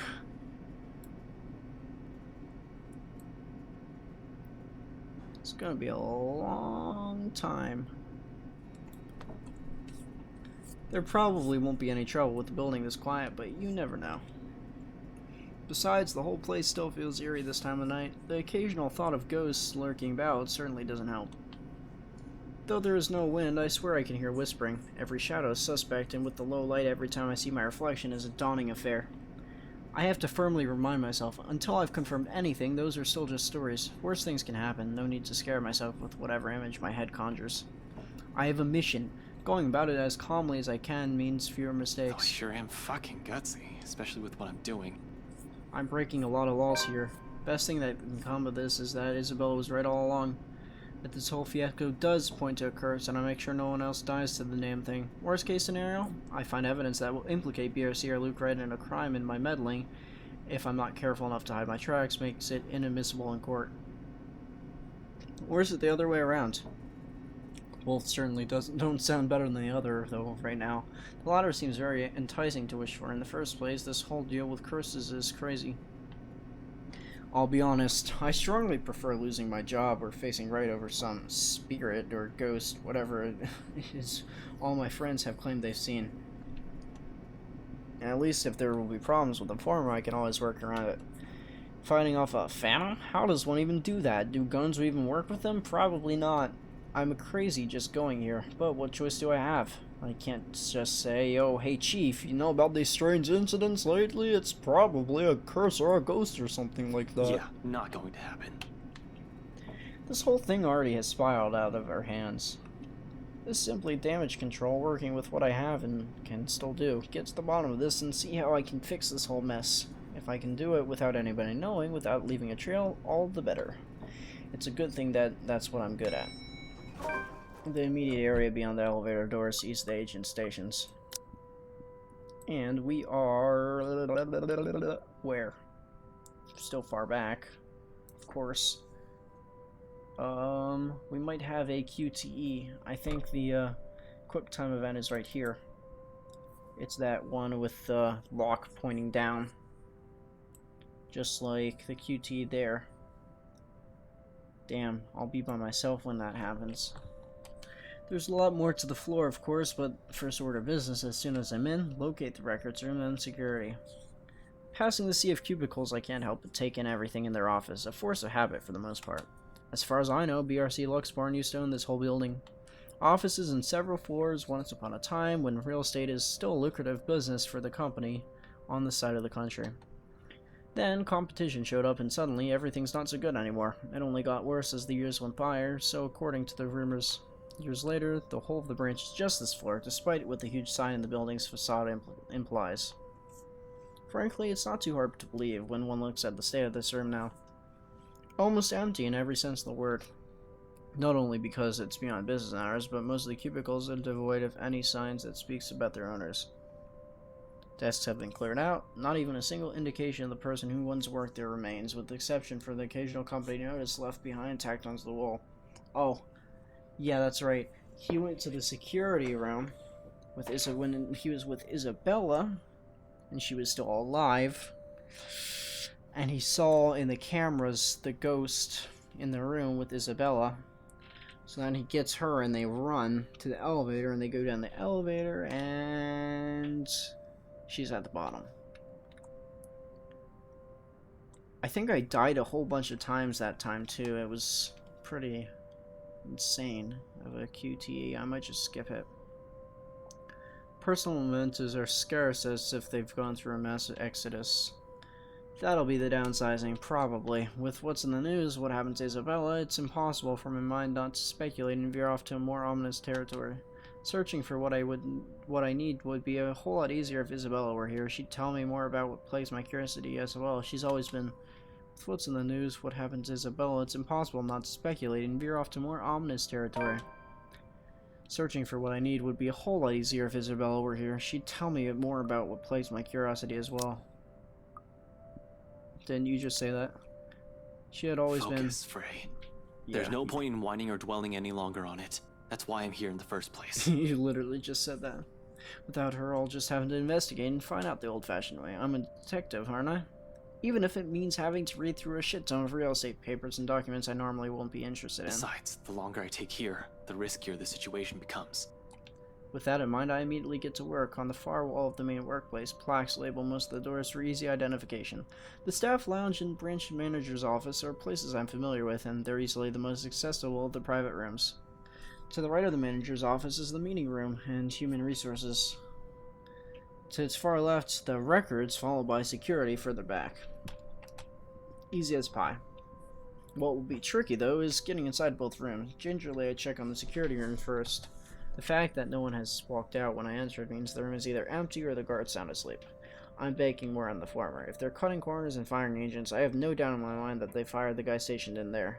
If they have anyone watching the monitors in the first place. It's a rather common thing for establishments, just leave security recording indefinitely and only check the footage as if something actually happens. Okay. What I'm guessing is that what's gonna happen is he goes in and sees the ghost in there. And the whole thing about the actual papers is skipped because he's looking for the curse and he finds it. Just to check, I press my ears against the door, listening for a sign of anyone occupying the room. After a long minute and nothing, not even the sound of someone's breathing, I move back towards the record door and give its knob a few rattles. Time to get to work. Standard lock and key. Should be easy enough to pick. We have the lockpick sets, but those are only to be used if necessary and with a search warrant. Even then, it's a skill set rarely needed.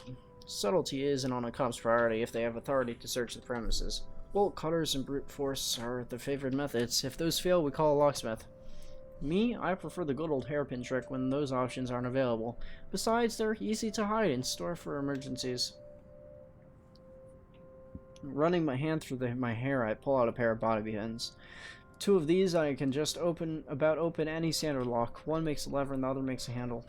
I won't call it a complex skill, but it certainly takes time and a lot of patience to successfully pick a lock. Yeah, I think I'll get a different ending if Hannah's possessed as well. Good thing I've practiced with them for a bit in my college years. I learned more when they're accessible and standard issue for a law enforcement officer. A wiggle here, a click there, and I managed to seize all the pins in the locking mechanism soon enough. With a slight turn of the knob, the record's room ripe for the pickings. Easier said than done. Now, where should I start looking? Property files will probably be the best bet. Pull up the Ermengarde Mansion's documents and go on from there. Look into the project and the people who worked on it, including Isabella and Rose Cooper. Signed forms from the open house can help me track the clients. But it's a little too far-fetched to think those people will be affected in some way. Isabella has already found the letter by the time the open house has started.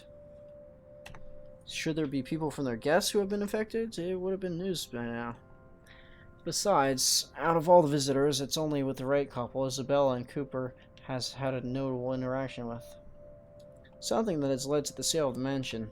So, for the next half of the hour, I work in complete silence, digging into every property files compiled in the Ermengarde Mansion folder. The client files I leave alone, like the sign forms. Better narrow this down as quickly and early as possible. My best bet are still the people who have worked closely with Cooper, Isabella, and BRC itself. After all, that's where the connection is. Still not an easy task, considering how thick the entire thing is. Just the correspondence and contracts for the restoration alone makes up a stack of papers that's an inch thick. Third-party service providers hired for the masonry, radiators, woodworking, plasterwork, slate roofing, and a whole bunch of other things are all well documented. Hell, even seeing every single contractor working in the project is individually listed, and even if they're just there to do the plumbing. It's a high profile and a high cost estate, alright, but with that scope comes the loopholes. Means plenty of room to hide something, and even if there's something fishy going on. All I have to do is read through it, find a pattern that will prove or refute my suspicions. And it doesn't take long. Upon closer glance, despite the original owners shouldering the renovation costs, it'll be surprising if they manage to break even on the Ermengarde Mansion. With what the additional expenses for the open house, the commission for their agents, and other overhead fees. At one point, the negotiations to get it listed under BRC's name almost broke down too. Some disagreement about the listing price. The owners wanted to be rid of it as quickly as possible while keeping the worth at a profitable level. BRC was insisting on a higher amount, double what the appraiser suggested. This, plus the idea that the branch is closing, it won't be too far-fetched to think BRC Luxborn really is in the red, and the sale of the mansion could have easily been a desperate move to keep the branch afloat. No wonder the final sale happened as fast as it did. Sheesh, this place is just unlucky. Going bankrupt while the rest of this crap is happening. But this isn't what I'm looking for. What I need is the who, the people aside from Isabella and Cooper involved in this business of the mansion, and the how they are now. I can't do much with outside contractors. They won't be on the file as employees. Still, leave no stone unturned. Look at their names, see if anything jogs my memory. Get a copy of said names so that we can look all their contact details up, check if anything comes from that. Aside from those, I don't dwell much on these. The employee list stands the most important out of everything. Because if Isabella is to be believed, what she's seen and what happened to Rose Cooper is because of that letter. I need to know everyone who has possibly read it aside from the 3 of us. I also need to confirm if they've been noticing strange things too. For all I know, these might have just been a terrible coincidence. Although the thought of that starts to diminish as they dig into BRC company files. Turns out there have been 2 more employees who directly handled the mansion aside from Cooper and Isabella. Christian Sy, the realty specialist, and Mark Julius Jean-Marie, the estate appraiser. This C guy, he was in custody just the other day. Folks at the precinct said they went to his house after a noise complaint. They found him acting all crazy and had to take him in when he started getting violent. Kept screaming about a woman. It was driving the guards mad, but he didn't last too long. After a few hours in, he just started bashing his own head against the wall, and well, it was messy to say the least. Guy's in the hospital right now, and I heard they're looking into putting him in the psych ward as soon as he recovers. Within the company's records, he's been marked AWOL. Jean-Marie, on the other hand, his company file marks his date of leaving, and even his full payment had been given, along with a letter to his family about their appraiser being found dead in the office.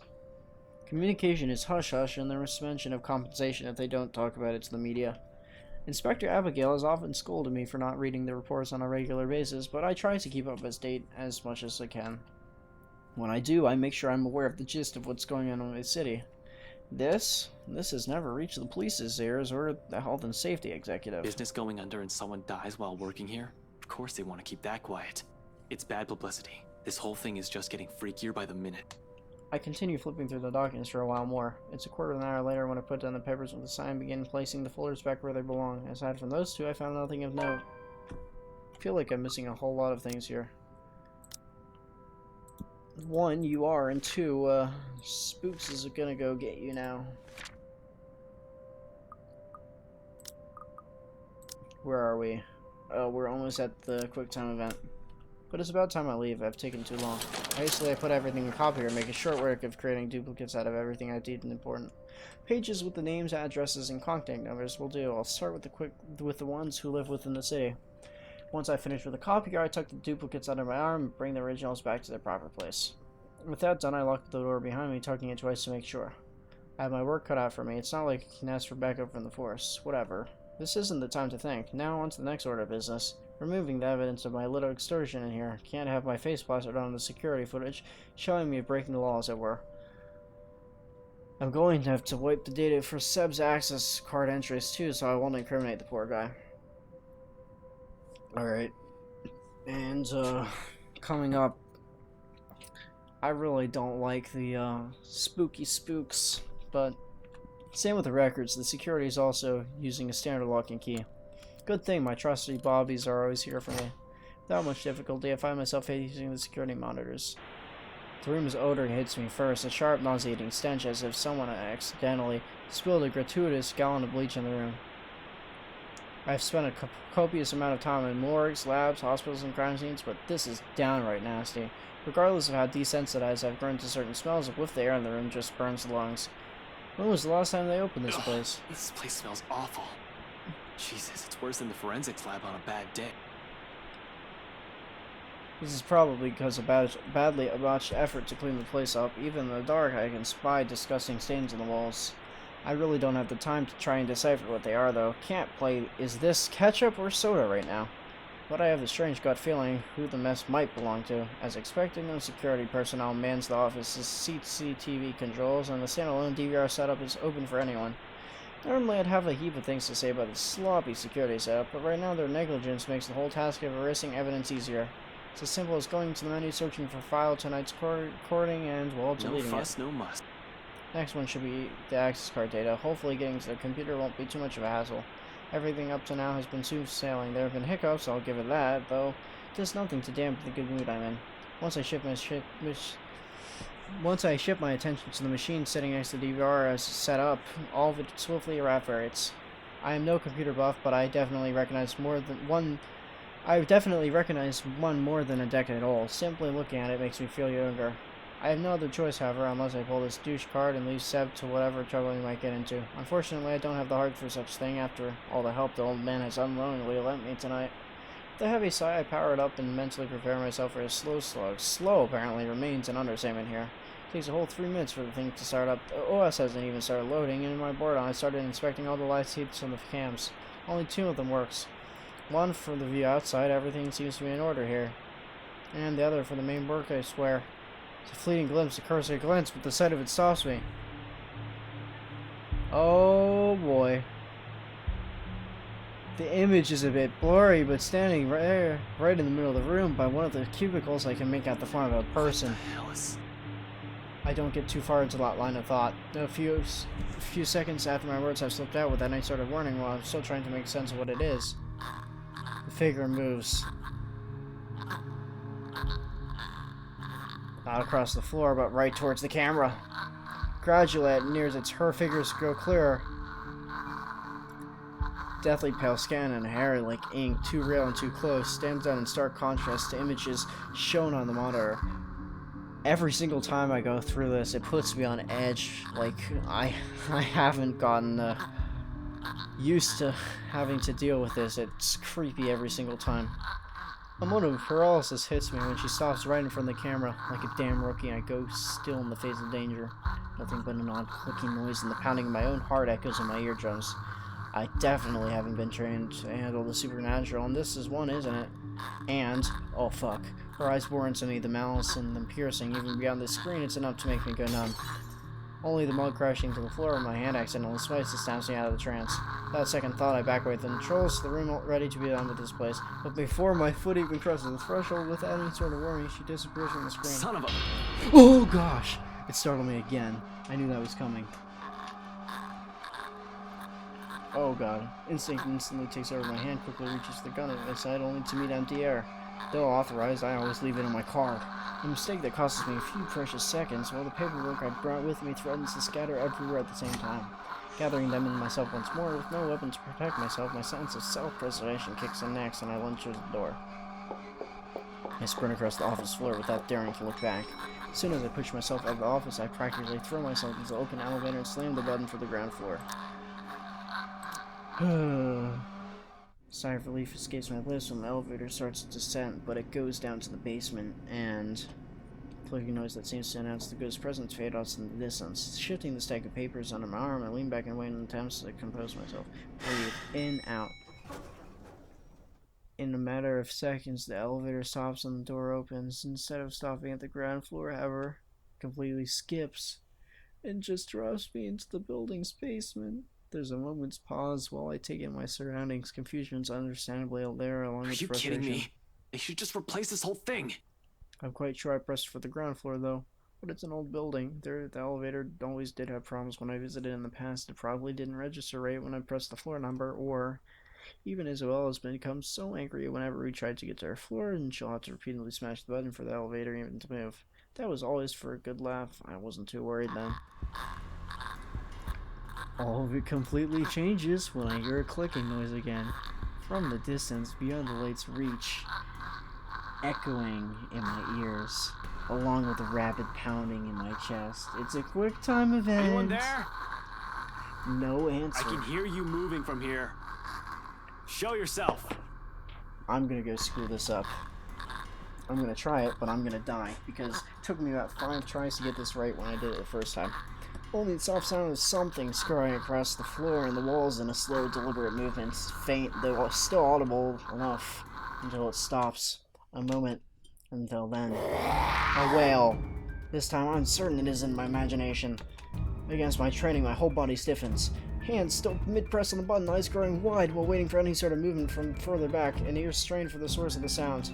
Much as I hate to admit it, dread has seeped into every nerve of my body, and the blasted elevator still won't work, no matter how many times my thumb presses on it. This isn't in my fucking training manual! Another series of shuffling against the ground and laughter, and all of a sudden she's there. Small, grotesque form lingering at the far end of the basement on all fours. Like a twisted spider, she stares at me, a look of hunger in her eyes and venom in the twisted manner she smiles. The glee she has well earned when I'm damned lie that has been dropped right onto the spider's lip. Damn it! Without warning, she moves, mocking me with each unhurried crawl she takes. Know I'm at her mercy as she makes her approach. Fucking hell, work, you stupid!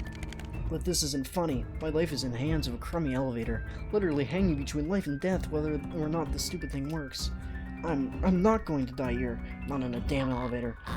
2, 3, 4, 1, 7, 8, 3, 1, 9, 7, 8, 3, 1, 9, 7, 7, 4, 3, 8, 9, 7, 4, 3, 8, 9, 9, 3, 2, 4, 8, 9, 3, 2, 4, 8, 9, 7, 3, 8, 2, 9, 7, 3, 8, 2. Oh no, 1, 6.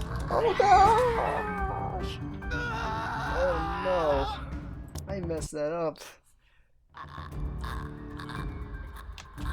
I don't know how I missed that button. 3, 2, 6, 8, 9.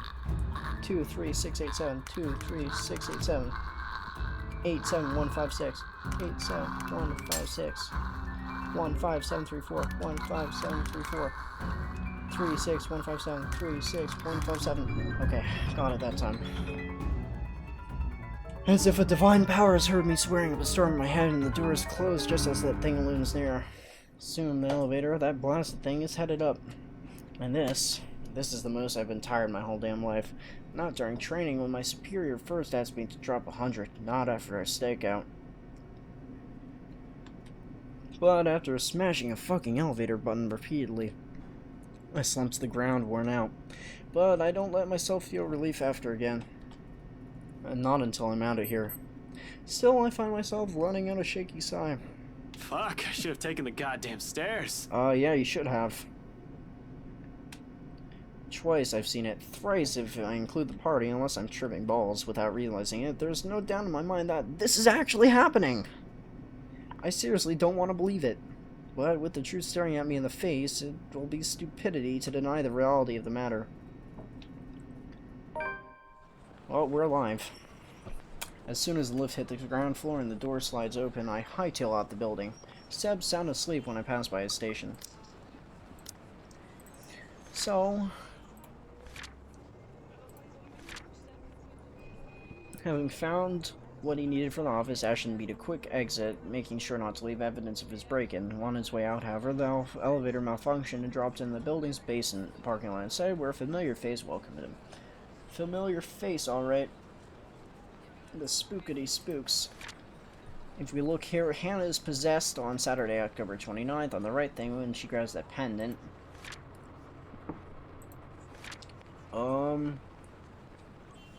Actually, I'm not sure when Zach is possessed. I think it's Monday morning, the 30th. However, in the face of what I've seen, everything I've faced tonight, I really can't care less who will still see me on my way out.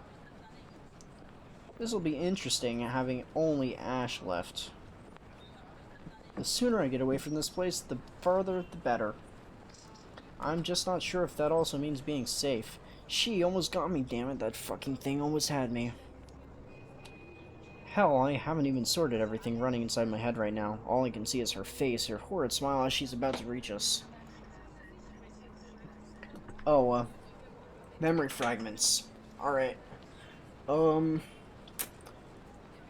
I don't remember the exact memory fragments I've gotten so far. But, if we go through my branching tree, I have gotten Isabella's bad end. I've gotten all of Isabella's ends, actually.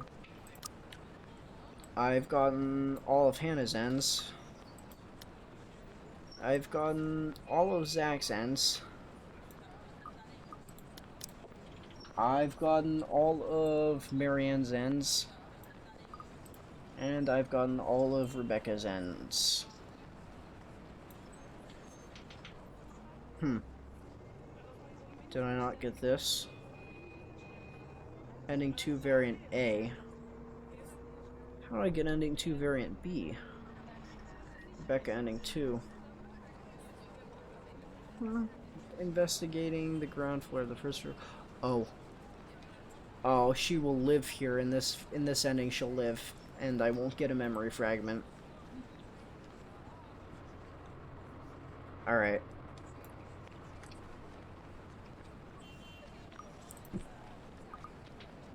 Oh, variant B is non-possessed Hannah. Okay.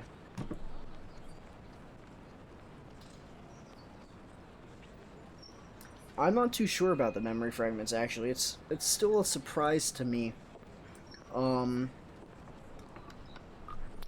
not sure how exactly they're going to turn out. I haven't played the true ending yet. I don't know anything about the true ending. So, that's something that's going to be a surprise for me when I get to it. I just know I have to collect all of them before unlocking the true ending. Shit, it was only by luck that I managed to get the fucking elevator unstuck. Had the blasted thing not worked in the last second, I need some fresh air. Breathable air that doesn't stink like death and gore all at once. I'm panicking. Christ, losing focus. I can't afford that now. I can't lose it when Zach and Rebecca might be in trouble as well. Remember your training, Frey. Another deep breath, and soon I'm starting the engines of my car and driving off. After that incident in the elevator, somewhere in open would be good. Some place I won't get trapped. Blackspurn Park during nighttime brings a welcome relief, although only by some. The chill that's been seeped in my bones is still there, furling and unfurling underneath my skin. If I don't move, if I don't busy myself with anything, soon my brain will go haywire. It's the last thing I want to happen when there are plenty of things to do. But this already answers all of it, doesn't it? Those deaths? Just how many copies of the letter are out there? Isabella can't have the only one if other people are also getting cursed. Could it be that the one she has shown us is just one of 5? Maybe even more? That whole pass this thing to 5 people business is ridiculous, but at this point, is it still? All in all, I found 2 deceased people who might have read the letter, and that's only with what I can find right now. I have no idea of how the contractors and specialists hired from outside the company are doing, if they are in any way affected. How many more people are suffering? How many are missing? How many are dead? Can I even blame the Wrights for this anymore? If anything, they might be in danger as well. I don't think I can wish a curse upon anyone, no matter how big of a douchebag Luke Wright is. There's also that woman. How do we get out of this mess? How do we get away from her? Shit, still so many things we need to look into, yet all my body wants to do is pace, tread the park grounds, and burn out whatever excess energy there is in me. I'm not going crazy, am I? I saw that. I'm pretty sure I saw that. I didn't inhale anything weird. Jeez, shit. Yeah, you saw that. Shit. Of course, the panic presses on, replaced by another tense silence as everything sinks in, the awareness of much bigger trouble looming over me, us. And we're still on the top path. I forget what happens down here. There's a question, take or offer. I forget what this is. Something happens. All I know is, oh, story update, Rebecca alive. Okay. So this up here is, I think, Rebecca dead. But then what's this down here? Story, oh, this might be Hannah possessed, Isabella dead, Rebecca dead. This down here might be Rebecca dead, Isabella alive, Hannah not possessed. Then there's this down here. Oh man, there's like 15 gazillion different routes.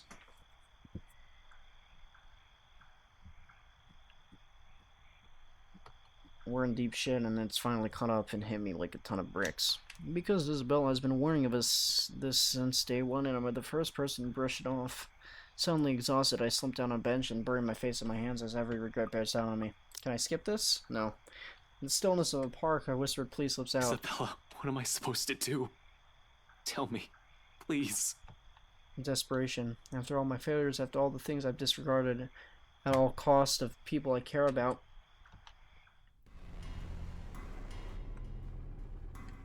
dots. Darkness blurs the edges of my vision.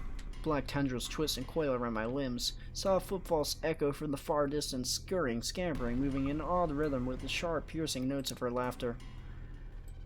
And we're still on the top route here. A scream threatens to burst, but my throat closes off. Ever so slowly, a chill seeps into every nerve in my body, washing away every sensation in me apart from one. There's only fear.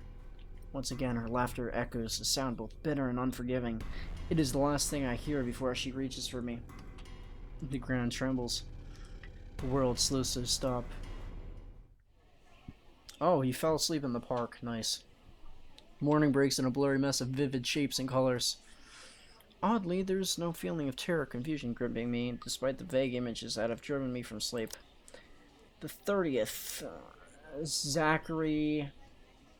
Oh, here's where Zachary gets killed. And here's where Rebecca gets killed. Awareness kicks in shortly, though slowly and sluggish, as I blink away the last remnants of unconsciousness from my eyes. I wonder how he's gonna take it, hearing that everybody's dead. The early morning light already streams from the open windows when the memory sets in, and the room I'm in finally comes into focus. Not a room, my car. I bunkered down here last night after my nerves have calmed. When you almost get trapped in a confined space, there's no question about staying somewhere open. Not again. She might appear anytime. She won't catch me off guard again, that woman. Is she still one in the first place? One that we'd normally call a human? Can it still feel guilt? Does it understand pain? Fuck, I'd take breaking and entering charges over whatever she was any day. Pushing myself upright, my eyes wander idly towards a mess of papers I've gathered from BRC last night. Proof that none of it is a dream, no matter how much I wish for it. And then it shifts the view outside, right to the line of trees and winding pathways. There are already some strolling about the place, a few people here and there, dotting the space my eyes can reach, but otherwise the whole park is empty. Quiet. For some reason, I can't stand the silence right now, not when that woman's face has been burned in my eyelids. Whenever I close my eyes, I see her. It's a miracle I'm still able to get a few hours of sleep, even with that horrid laughter of hers still ringing in my ears. But then, maybe it's simply my exhaustion at work. You'd think I'm used to going 4 to 8 hours, maybe even more without rest. And I am.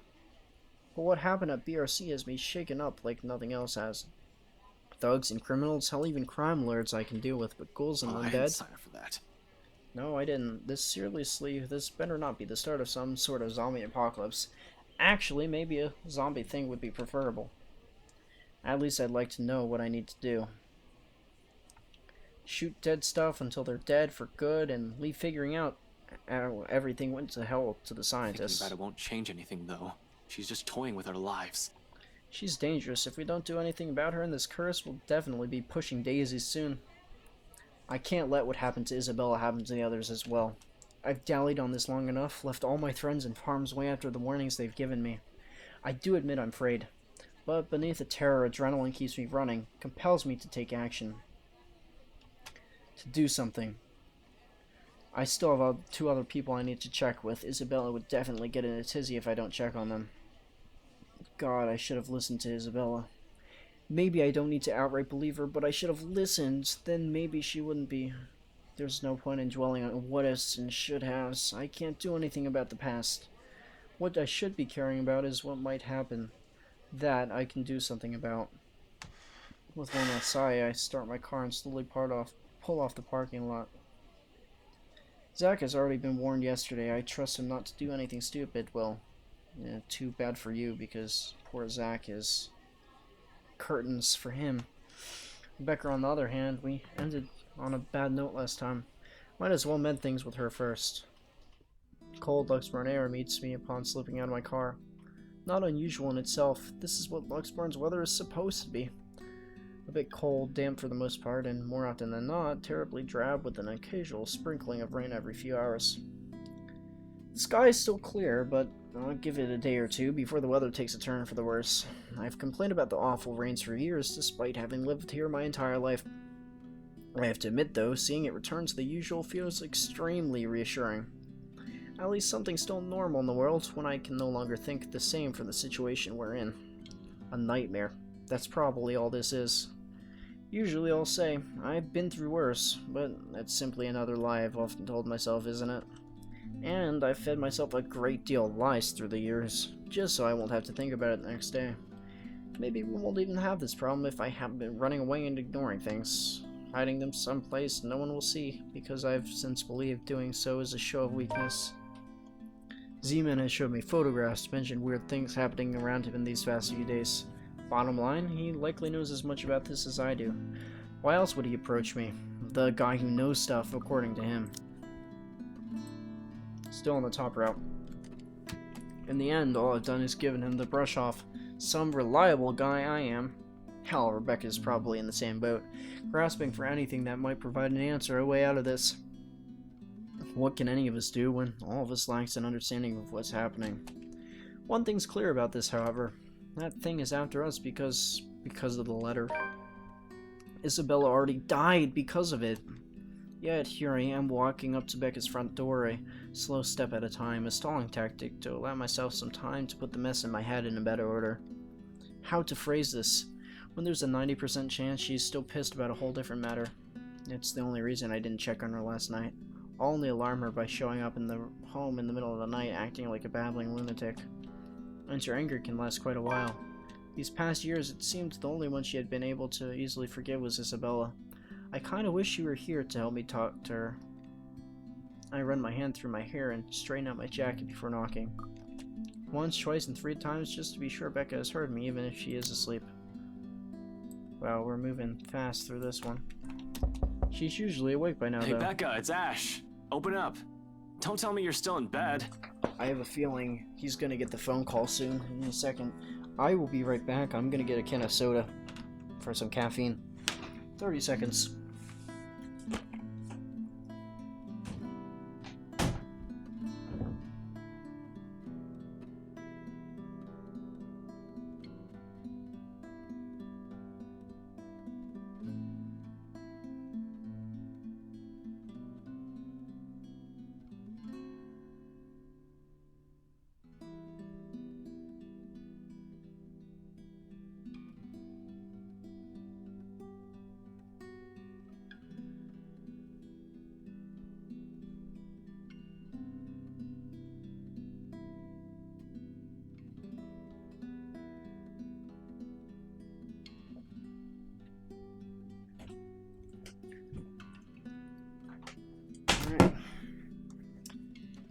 have returned.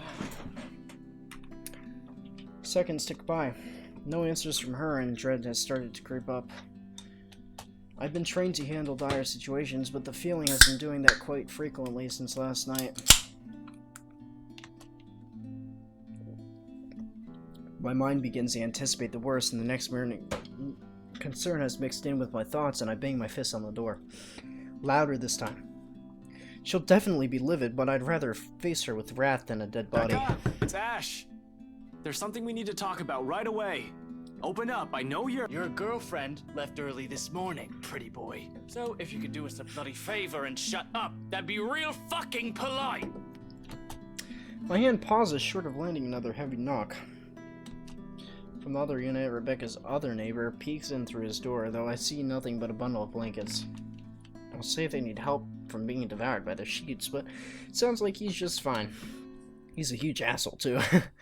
Course of action, so people like him won't ruin your day. Act like the nicest person on the planet. Has done me wonders when I was a rookie patrolling the streets. No need to match his temper. Oh, did she say where she was going? I don't know. She said something about meeting someone or something. Well, what am I, her keeper? You know, some people want to sleep in on a bloody Sunday, so keep it down. Just looking forward to this weekend. Thanks, you damn git. Well, there's no need to be an ass about it. I'll get out of your— He slams his door shut without warning, but not before muttering a string of very colorful words about me. Probably thinks I won't hear him inside the four walls of his apartment. And at the end of it, a sigh. So, Rebecca's not here. I must have missed her by an hour or so, but at least she's not alone. She should be safe in theory. More so if the person she's meeting with is who I think I am. Who I am thinking. Nevertheless, I still can't help but worky. It's an easy thing continuing down increasingly dark lines of thought, to act brashly, to find where she is and go straight there without deliberating on my actions first. There's Zach to boot. Rebecca's not alone, but I can't say the same for the big guy. A simple phone call to the both of them should do the trick. It'll ease my nerves at any rate. It's better than rushing over to Zach's place or assuming Rebecca's whereabouts and finding out they're not where I've guessed they should be. Assuming the worst will come next, which I'd rather avoid this early. Any other reason, I won't bother them, but an emergency begs for urgency. This is one, right? Even if it isn't, anxiety from concern dulls judgment. Something I most certainly can't avoid to lose at any given time, especially right now. Any means to calm it will do wonders for the muddled mess my mind's already in. Pulling up my phone, I thumb through the screen until it ends up on a group with only Zach's, Rebecca's, and Isabella's numbers listed. The last one I don't have the heart to remove yet. Other people will probably say I keep too few friends when they chance on this. To some extent, it's true. Ash does not know about Rebecca's spoopy fate yet, because Rebecca actually calls him on the phone when that happens. So we'll be getting that phone call, needless to say. I can easily name about 100 people I've been acquainted with through the years, colleagues, blockmates from uni, neighbors, those sort of people. They all come and go. But these three have chosen to stay for some reason, without wanting or asking for anything. Unlike the others, none of Zach's kindness, Rebecca's patience, nor the sincerity in Isabella's lies. One day, these guys are just there, and the next thing I know, I'm being with them eases it. That heavy, somber feeling lingering in the air when you stand alone in your apartment, or something as simple as spending your day off without anyone. I'll say it's loneliness, but this carries much more depth than that. If I can help it, I don't want to lose the rest of them to some stupid curse. I've already lost one. A phone call may be the least comforting thing at the moment. Honestly, I prefer being in the same room with them right now, but I'll take what I can get. I remember getting all the good endings of the characters, and I remember the phone calls that he sent out. And we'll see if these ones are somewhat the same or if they're different. Becca first. If I remember correctly, she doesn't answer. I call her about 3 or 4 times and she doesn't answer. She'll get angry at me for worrying about her. She isn't some helpless damsel in distress after all. She isn't the shy little girl I knew when we were children. We're already far from the people we were back then, but that's more than enough reason to check in on her. I don't have to imagine her taking anything head on. She'll do it instead of asking for help when she needs it. I don't care if she gets mad at me, if only to know that she's fine. A ring. In the silence of the hallway, its sound alone might be as well sharp enough to pierce through my ears. Another second passes, 2, 3, but when on the 9th ring it goes straight to her voicemail, a cold feeling instantly lodges in my stomach. Rebecca Gales here. You've reached my voicemail. Sorry if I can't get to you right now. Oh, and if this is Isabella, yes, you're free to reheat the food in my fridge. Otherwise, leave a message. Probably just busy, that's all. No, I still barely manage to keep my voice even when I speak. Hey, Becca, call me back when you're free. We need to talk. ASAP. Damn. He's not gonna be expecting this call. Becca will be alright. Is alright. She's safe. She's with someone else. In the event that woman shows up, she'll have someone with her, someone she'll be able to ask for help. She's safe. She can handle herself. Becca might have a fiery temper, but she knows when she's faced with something she can't handle herself. Rebecca will see my missed call and she'll call me back. Though I don't express it enough, Rebecca is someone I consider important to me. She's been my friend for the longest. Far too long that anybody else would have been fed up with me and left. The girl stuck by me, no matter how big of a jerk I've been. There's Zach too, of course. I'll always be thankful for having them around. There had been Isabella as well. Her presence in my life will always be immutable, even if she's no longer here. The worst times before, however, Becca was there. No one believes it when I say it, but I've surely had my awful moments as a bratty kid and as a horrible teen. Issues. I have too many of them to count and refuse to deal with them for a time. At least, that's what Andrew likes to tell them. I tend to think nothing of it. It has mellowed down after the years, thanks to the professor mostly. But at times, I do wonder if it still burdens me the way it did all those years ago. After all, I was terrible, especially around the time of my parents' separation. Looking back at it now, I had no reason to direct all my frustrations towards everyone else. While I wasn't a kid who lashed out at anyone, preferring to keep it to myself and turning to those negative feelings into more productive things. I've grown distant from a lot of people because of it. From my old friends back in my old school, and the neighbors I've hung out with before moving. A habit I've likely brought with me into adulthood. I was just so angry with everyone and everything. All I kept thinking was about myself, wondering, why me? In retrospect, I was a selfish little bastard who thought the world revolved around me. That I shouldn't have been going through it. I believed my behavior was entitled, that I had the right. Tough times, but she stuck with me. Snapped me out of my little sulk, as she often phrases it whenever she has the chance to bring it up. She didn't tolerate my bullshit, but she didn't leave me alone either. If anything, the whole thing made her stick around. Her concern may have grown a bit too overbearing as the years went by, but she's still an old friend nevertheless. I owe her a lot. That won't change. Damn it. Where are you, Becca? Becca's not picking up, like we expected. Another message left on her voicemail, and then on my third call I hang up. For the time being, I can't do anything more than to wait for her to return my calls. Worrying aimlessly won't get me anywhere. Zach, on the other hand, that guy attracts trouble no matter how much he tries to avoid it. Doesn't help how he hasn't been too hot lately with a lot of people. His mentions of plans yesterday didn't sit with me too well either. He might be the next responsible adult after Rebecca out of the four of us, but I've still got to check on the big guy. Make sure he's doing okay at the very least, whatever he's planning on doing. Oh god. I think he might be dead already. I don't know. He might be dead, but he might not be. He might be still alive right now. All I'm asking is for not to be idiotic. He's a sensible guy, I'm sure. Let's hope he answers the phone, because I'm pretty sure he answered the phone when we called, back when he was definitely alive. He either is already dead or dies soon. I don't know. However, desperation clings and pushes people to do things, rational or irrational, it doesn't matter.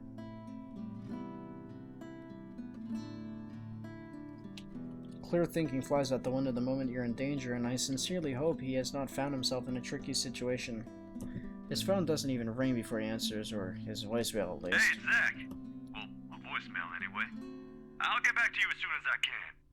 So, just leave a message, yeah? And no, Ash, you're not allowed to lockpick your way into my apartment again. Did he turn it off? Why? I don't want to assume the worst yet. Maybe he has forgotten to charge it? Can't be. That guy can be a bit of a Boy Scout, even more than I am as a cop. He's the type who has an extra battery or power bank in his bag if he ever needs it, and he always does. He won't say anything or brag about it, but he's got quite a roster of VIP freelance clients. He won't just leave his phone dead in case he's on the field, particularly when people will likely be looking for him. He always leaves his connection open whenever clients or friends need him. Zach is reliable like that. Why isn't anyone answering? His mobile, in and out of range area sounds more plausible, although the thought of it doesn't completely shake off the unease.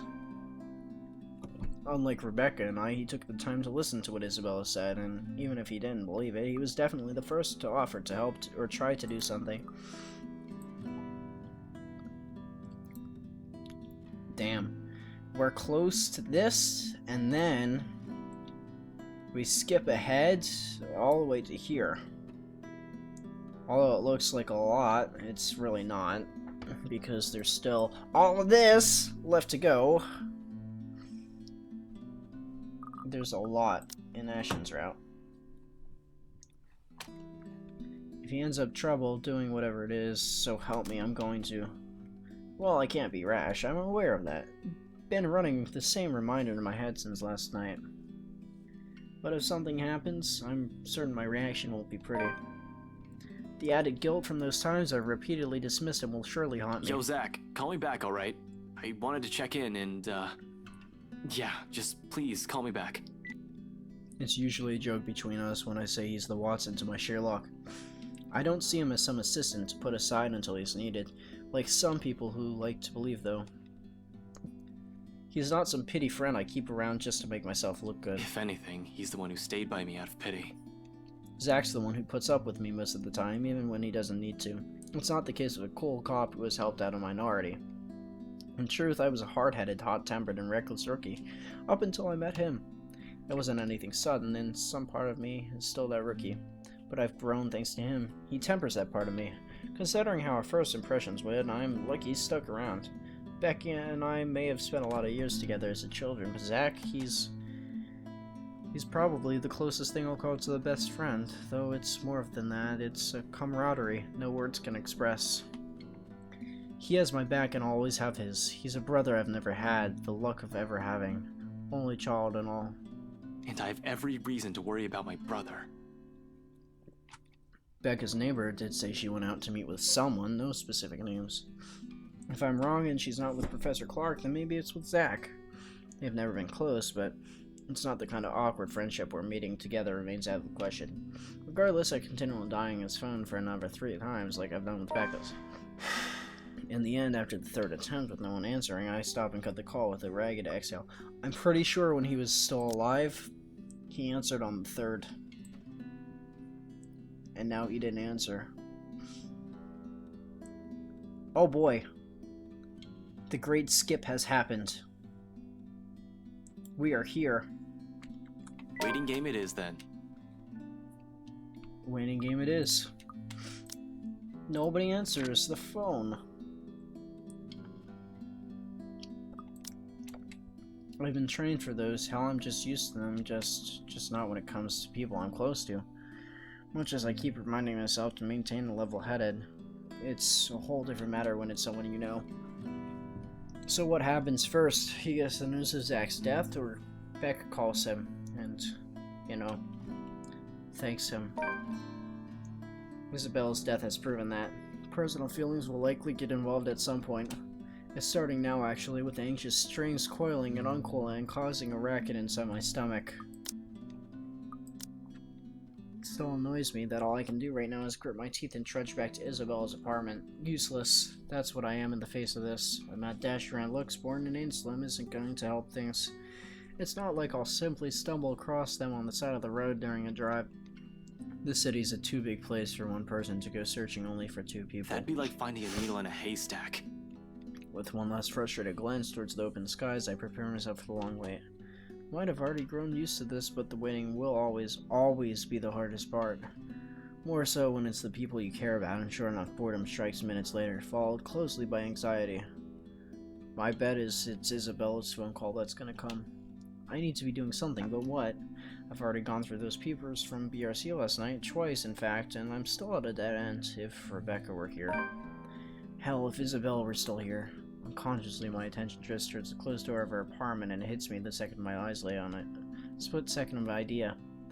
I didn't bother looking into this when we were here the other day, considering the reason, or even during the investigation. But Cooper died. Isabella would have most likely received all the files from Ermengarde Mansion. In fact, she might not need to. They were partners, right? It's no longer a trainee-mentor thing. They both likely had the same copies of the documents. She might still be keeping some in her room, something she hadn't been able to give us because of the tragedy. However, immediately after that thought forms, guilt also rears its head. The fact that I'm thinking about breaking into her apartment leaves an uneasy twinge in my stomach. It's wrong. All of it's wrong. Inappropriate on so many levels. Of propriety I adhere to. If she's here, I wouldn't even consider this. Really now. But if she's here, will she allow it? My gaze swivels back to my door. It's as if the thing is inviting me. One thing's for sure, however. Knowing her, she'll do any possible means if it'll save his friends from this curse. She can be stubborn like that sometimes, and it's enough to harden my resolve.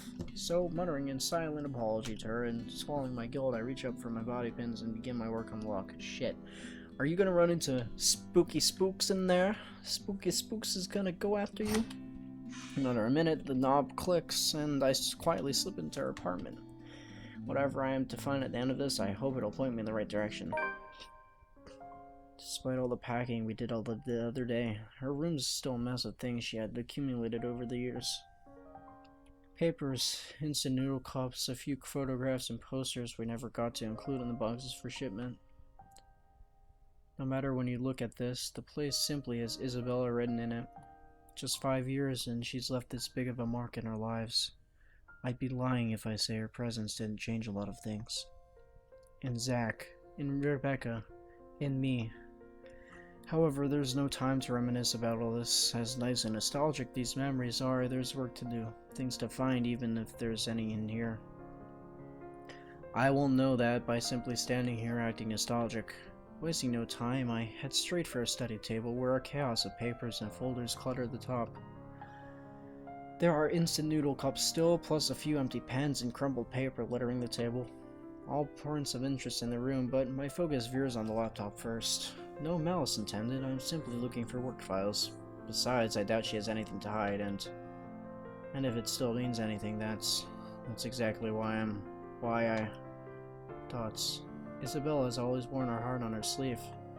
Genuine, uninhibited, open, free. Well, it has often got her into all sorts of trouble. Her candidness, that wholehearted reason, the wholehearted look she has always displayed and carried with her, are things I will never have a reason to doubt. Others will say it's her warmth that draws people to her, or her cheer. Neither are wrong, but neither is the whole truth to her either. Because those who have never bothered to look beyond the surface will never see it. See her. See someone earnest, someone who's always meant well, albeit her underlying stubbornness. See how she loves. An affection that is altogether both warm, steadfast, and unflinching. In many ways. For a lot of reasons, she's the kind of person I want to be around with. You never meet many people like that, not in my line of work. Eventually, when you meet too many of them, you change too. You become like them. Perhaps the biggest thing I regret about this is I never had the chance to change that before she... The laptop finally boots up and loads the OS, although as soon as it does, I am greeted by her password screen. For a few minutes, I try my hand at a couple obvious ones she might use. 1, 2, 3, 4, 5, 6. 0, 0, 0, 0, 0. Password 1. QWERTY.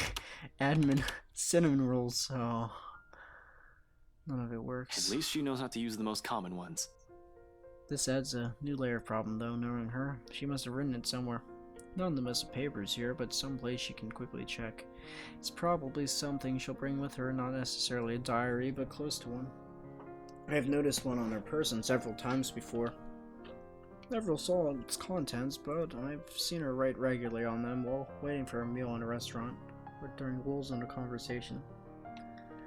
I just hope she's left where she's written her password somewhere here. It's the drawers I start with, from the bottom one.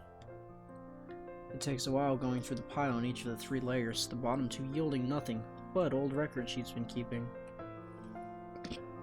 The 3rd one, though, yields one closer to what I'm looking for. All of the pages have already been filled. Probably why she dumped it here. Carefully flipping through each reveals notes from a meeting with a client. Sometimes there are doodles at the edge of the pages, others taking up an entire spread. All old ones and still nothing of use to me right now. But on the last page, on a sheet folded in half. Opening it reveals a doodle of the 3 of us. Zach, Rebecca, and me. From how we looked about 4 or 5 years ago, give or take. At the bottom, the words scrawled in a neat script after a few telling erasures. 707 Devlin, 2011. Despite myself and how dismal everything going on at present, a laughter slips from my lips, uninhibited and without care for who might hear. 707 Devlin Court. I remember handling that case from 5 years ago. Even got a recommendation from Inspector Abigail and a promotion to detective surgeon after wrapping it up. Some morbid case of a dead husband being stuffed in a sofa by his own wife, and at the heart of it, Isabella, fresh off the boat, selling the first property assigned to her. Some sick of humor the universe must have, huh? Though, in hindsight, if all that shit didn't happen, the 4 of us wouldn't even be together. I wouldn't have met her.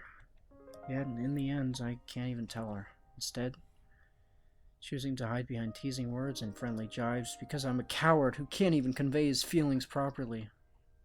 Who can't even face the person he's become. Now, there's only regret. Badge, a gun, and I can't even protect my own friends. To other people, these may just be a series of letters, but to us, the people pictured on the page, they mean a whole different thing. Apparently, it also means a great deal to her, one sentiment that goes far beyond some sense of nostalgia. Enough to use it also as the password for her own laptop. True enough, it works, and soon I have all the access on all of her work files. Nothing significant, though. Alright. You guys can read this quick.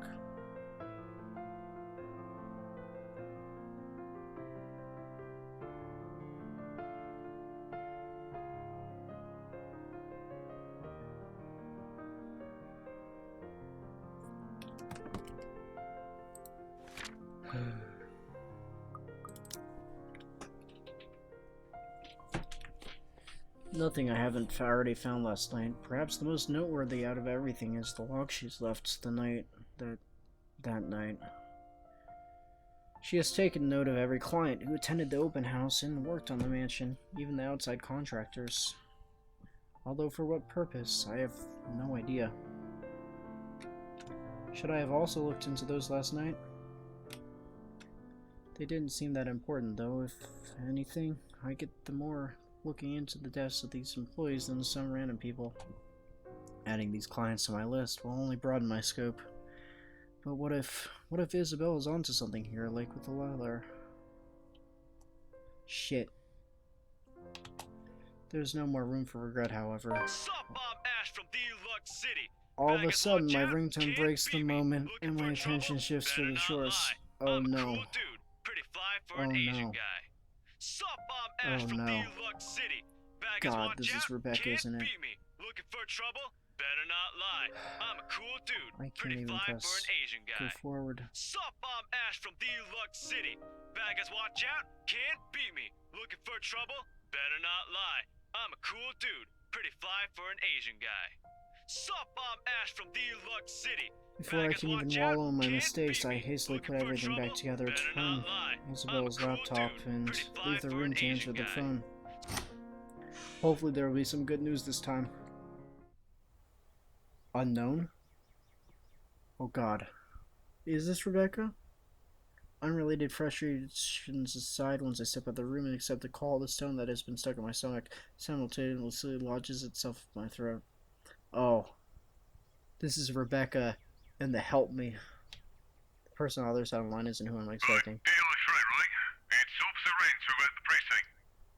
Oh? You know, you bring me donuts to keep an eye out for you and shit. Oh god.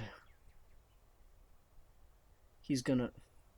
His world's coming crashing down. This is about Zach. Oh, yeah, right. Renz, what's up? This is about Zach. You've, never called me through this line before. Is this something urgent? Yeah, kinda. Something came up this morning. You know the big guy? Your, buddy? Oh, more. The bloke Benjamin saw drop by here a few days ago? Oh god. I'm so sorry, Ash. Big guy. Around 6 feet tall. Zach? Yeah, him. Zachary Steele, I think. What about him? He's been detained and... Wait, what? What do you mean he's been detained? They brought them in this morning. That's not what I asked. What are the charges? I don't know. Not my division. I'm not really supposed to be on the phone right now, but I thought you want to know. Anyway, I gotta go. If you want to see him, just drop by. Not sure how that'll work, though. The chief has a standing order not to let you into the precinct until Monday. Yeah. Thanks for the heads up. I'll bring you some coffee to go with those donuts, too, next time. Wait, was he not murdered?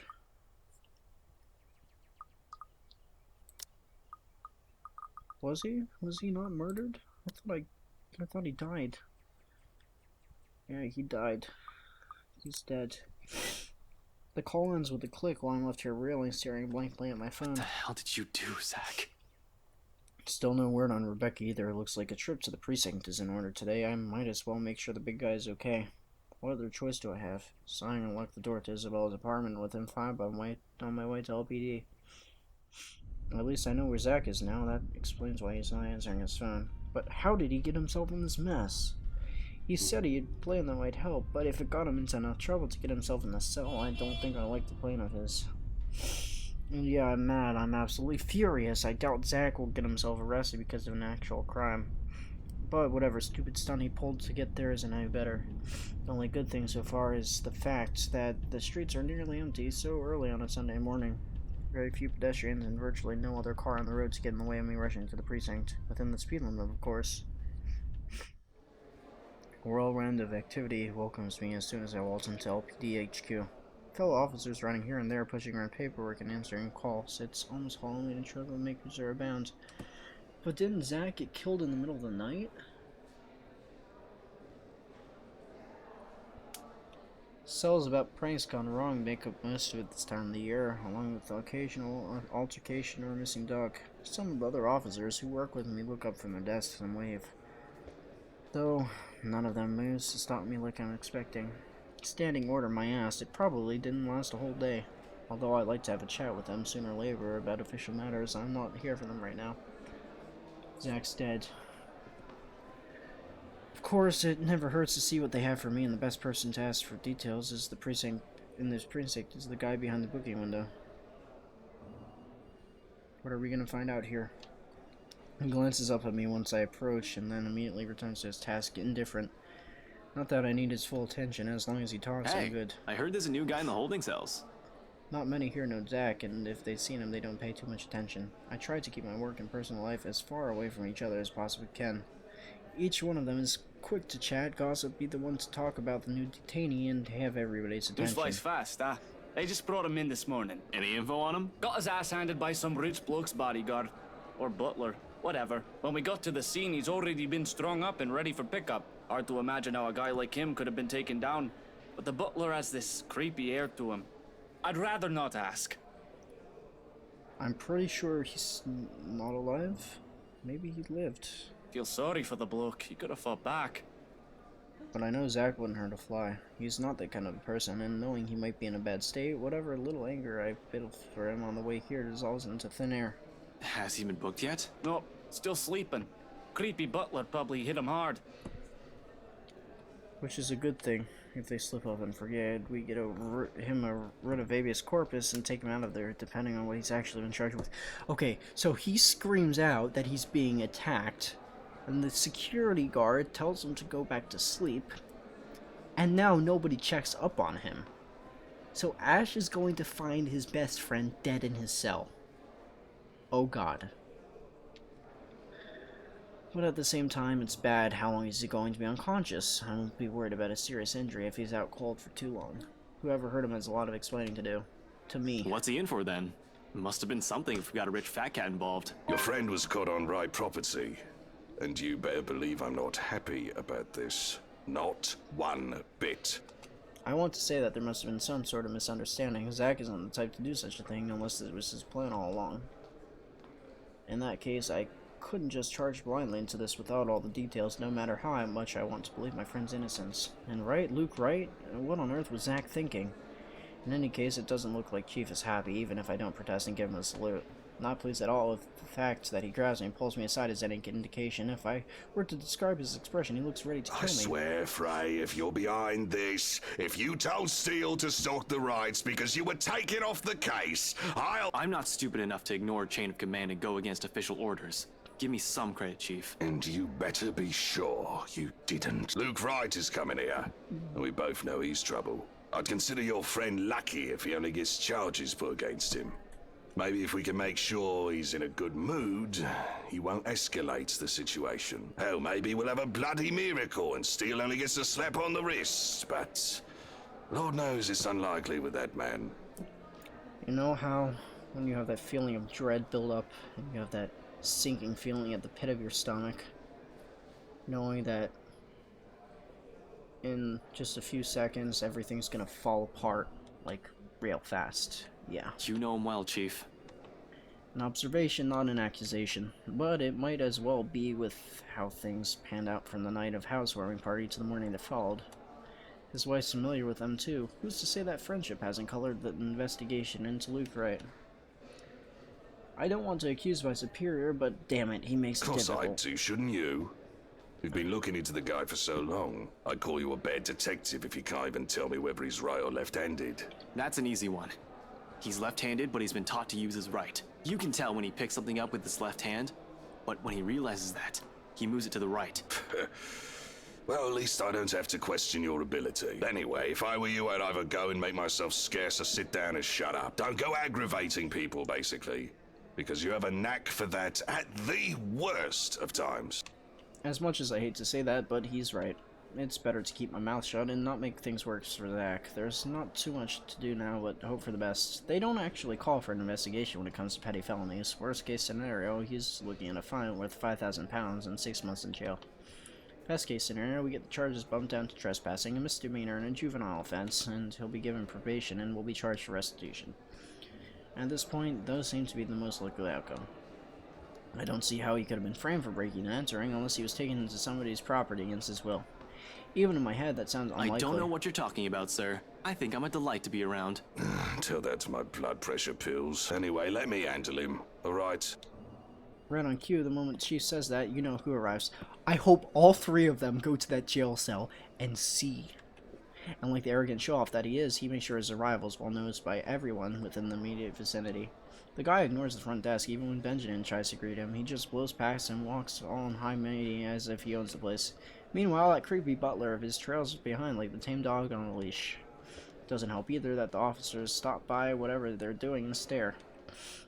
And whether it's out of suspicion, curiosity, or judging by some sort of starstruck looks, they should quit it, get back to work, and stop giving the man the attention he's so obviously seeking. I'm here to report a crime. Oh, are you? And what crime may it be, laddie? Of course, why else would you be here? You're either reporting something or being put behind bars, you imbecile. I'm going to... Calm down, Ashton. No need to round myself up. I need to calm down, not for him, not for myself, but for Zach. It's already difficult holding back when his face looks like it could use a good right hook. Better to just let the Chief handle him. Sure enough, he's the first to walk up to him, bearing a smile way too friendly for comfort. Looking at them like this makes it sick to my stomach. It's easy to know there's something up underneath the guise of keeping up I'll appearances. be happy to assist you with that, Mr. Wright. You'll have to issue your statements as victim and witness. We'll have to determine probable cause and properly file a criminal complaint. Of course, you understand. Oh, I understand, though I don't see why you can't file that thing yourself. The cause is obvious, isn't it? He was breaking into my home in order to pilfer my belongings. Well, we'll still need that police report. The prosecutor will be the one to determine what charges you can legally file against the accused. Reports and prosecutors. Why should we law-abiding citizens suffer through all that? Thugs like him should be kept off the streets. I mean, it's so obvious who these people are. You can practically spot them. Wait, hold up. Is this guy for real? Can he hear himself? He's not saying what I think he is saying, I hope. Yeah, it sounds kinda... He's had some racist overtones in some of the things he's said, and... We come here to our country, take advantage of our wealth and generosity, while we proper Brits work hard and pay our taxes. All the while they break our laws and ruin our civilized community. Oh boy. Trash like these should be kept contained. These uneducated... Now, Mr. Wright. I know you're upset about what happened, but perhaps we should move to my office. Of course. The sooner we can deal with the petty criminal, the better. I can't believe the audacity of this guy. Did he really think himself better just because he was born rich? I swear they should just ship these peasants back to where they came from. They're all criminals. It can't be helped. It's in their genes. Alright, cross the line, racist. Despite myself, in spite of every restraint I placed upon me, upon hearing these words, I can't help but open my mouth. She's sworn to be damned. This is my friend he's fucking shitting on. Oh boy. Oh dear me. Call him out or rush him. Wow, I was not expecting this. Looks like we're saving. We're not saving. We're loading accidentally. We're saving. We're gonna call him out. Criminals? It's in their genes?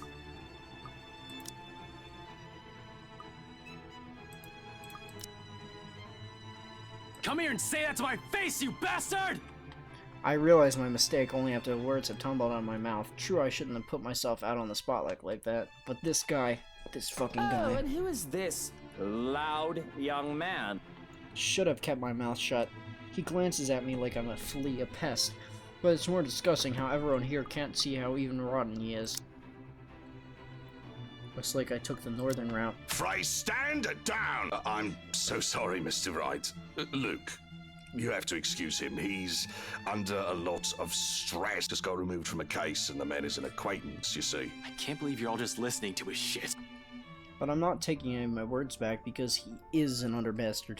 From the way he stares at everyone in this room to what he's done to Zach, it all reeks of the rot. That is Luke fucking right.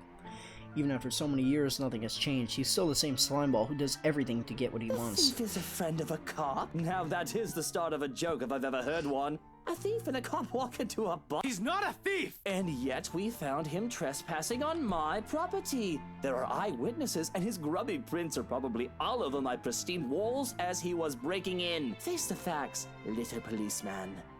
You've made the wrong sorts of friends. He's not a criminal! And that is the truth, but with the way everyone is looking at me right now, this must have been how Isabella felt when we didn't believe her about the letter. Just the thought of that leaves a bitter taste in my mouth. Calm yourself, Frey!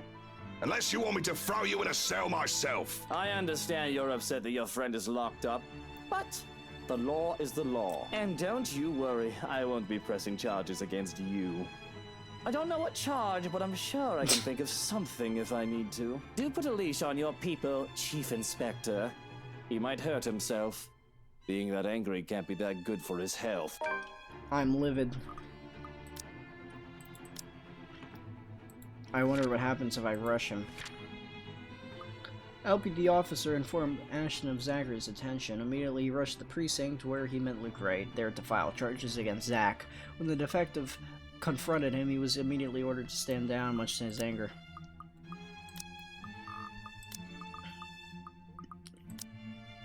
Alright, apparently rushing him was the shorter option. Fist clenched and jaw tight, I'm nearly ready to just sock this guy good and make do on the promise of a right hook. My frustration about all must have shown because only now do I realize that the other officers have jumped in to hold me back all this time. They don't even let go of me, not until Wright and the chief are out of my sight. And it's awkward going on from there. Precinct is quiet, though the usual hustle and bustle of activity stayed. Everyone is making a concerted effort to shut their mouths about the whole scene. I wish they made the same effort to keep themselves from staring at me, though. They all want to talk about what just happened. Time to hear Becca's phone call? He still hasn't found Zach yet. We don't know what's going to happen with Zach.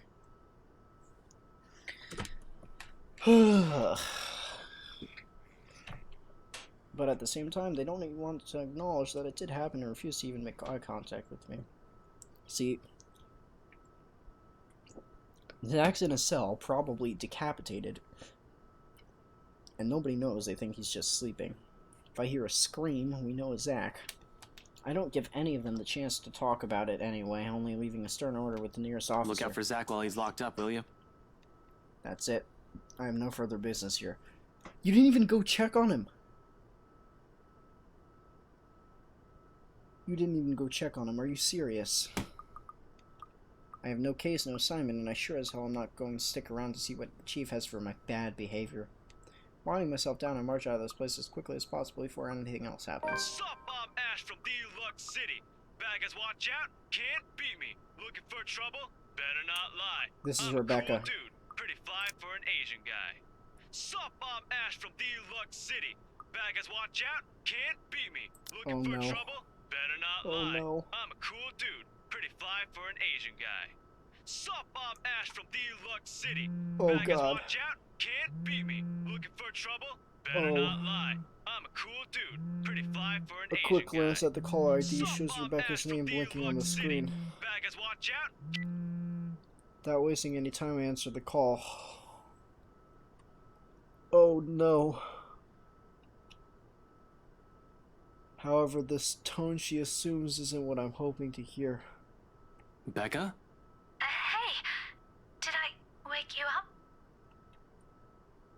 Ragged, a bit out of breath, there's a tinge of urgency in it. Listening to her from my side of the line makes it seem like she has just run a marathon prior to this call. No, I left you a voicemail, so I thought, where are you? Ash, do you remember that one time? The question catches me off, to say the least. Where is she going with this? What? Back in secondary, we joined a contest back then, didn't we? We had to dress you up as a girl and... No. What? You looked really pretty. I think I still have that picture somewhere. Burn it. We're not talking about that again. You promised. It did happen. Not a memory I'm very fond of, to be honest. Still, laughter escapes me, no matter how embarrassing it is. That one moment is one of the few I can remember clearly in my head. I never did find where she keep those photographs. Seriously, what brought this on? Nothing. It's just the first thing I remembered. You're being weird today, Becca. Whatever. Listen, I need you to go home right away. I'm at Salem Well right now and... Thanks, Ash. No. What? Suddenly her voice hitches, almost as if she's in tears, and it sings every alarm bell ringing in my head. For better or for worse, something more than wrong is happening on her end of the line. Regardless, I give her the focus she asks of me. I don't want to think that she is nearly pleading for me to listen. I'd like to imagine that it is in horror and a deep underlying resignation that I hear in her voice. I'm transfixed. Hold on, did I do something? For everything. Rebecca, what? I'm so glad to have known you. Wait, what are you...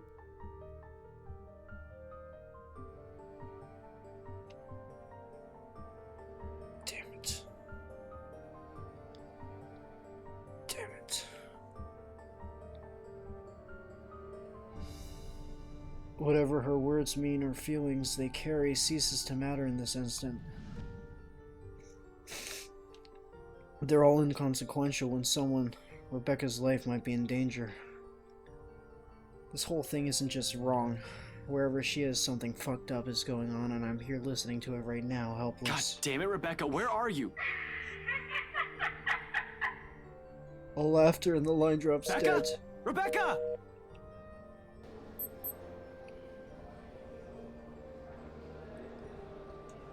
Dread turns into terror, and the sudden pandemonium in the precinct comes rushing all at once.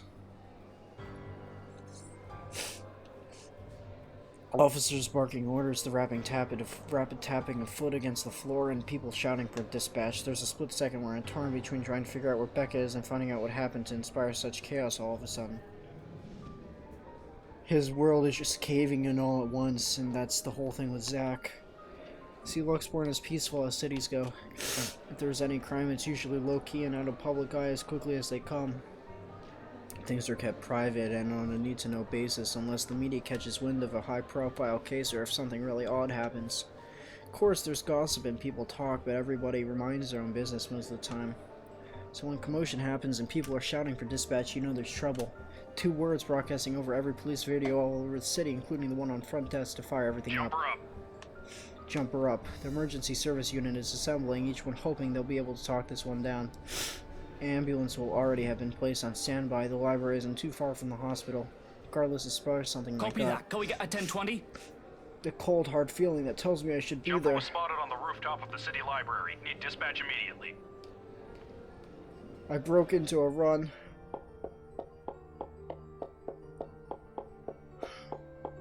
No. You don't know how to go there.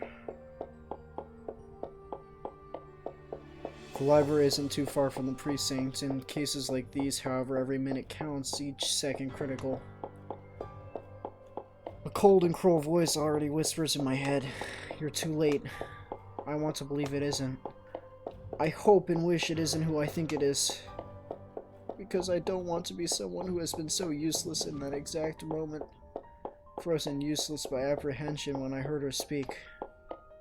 I knew something was off. God damn it, I don't want to think it might have been her final words I'm listening to.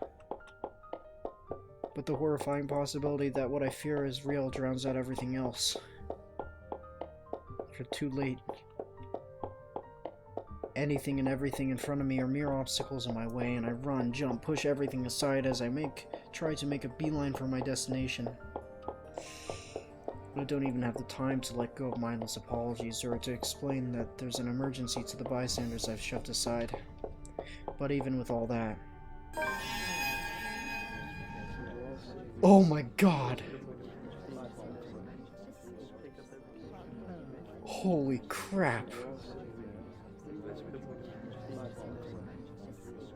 Oh...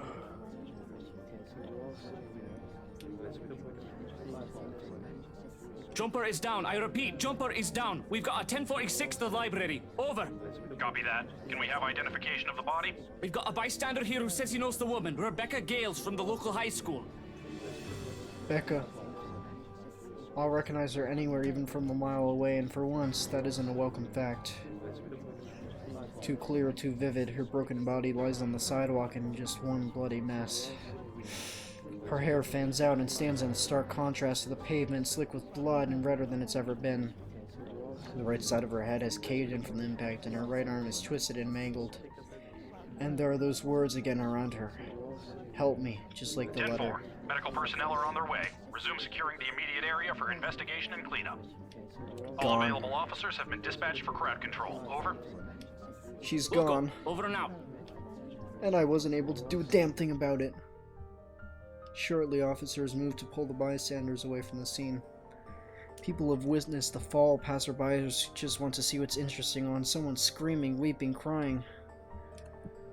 But I can't do anything other than stare.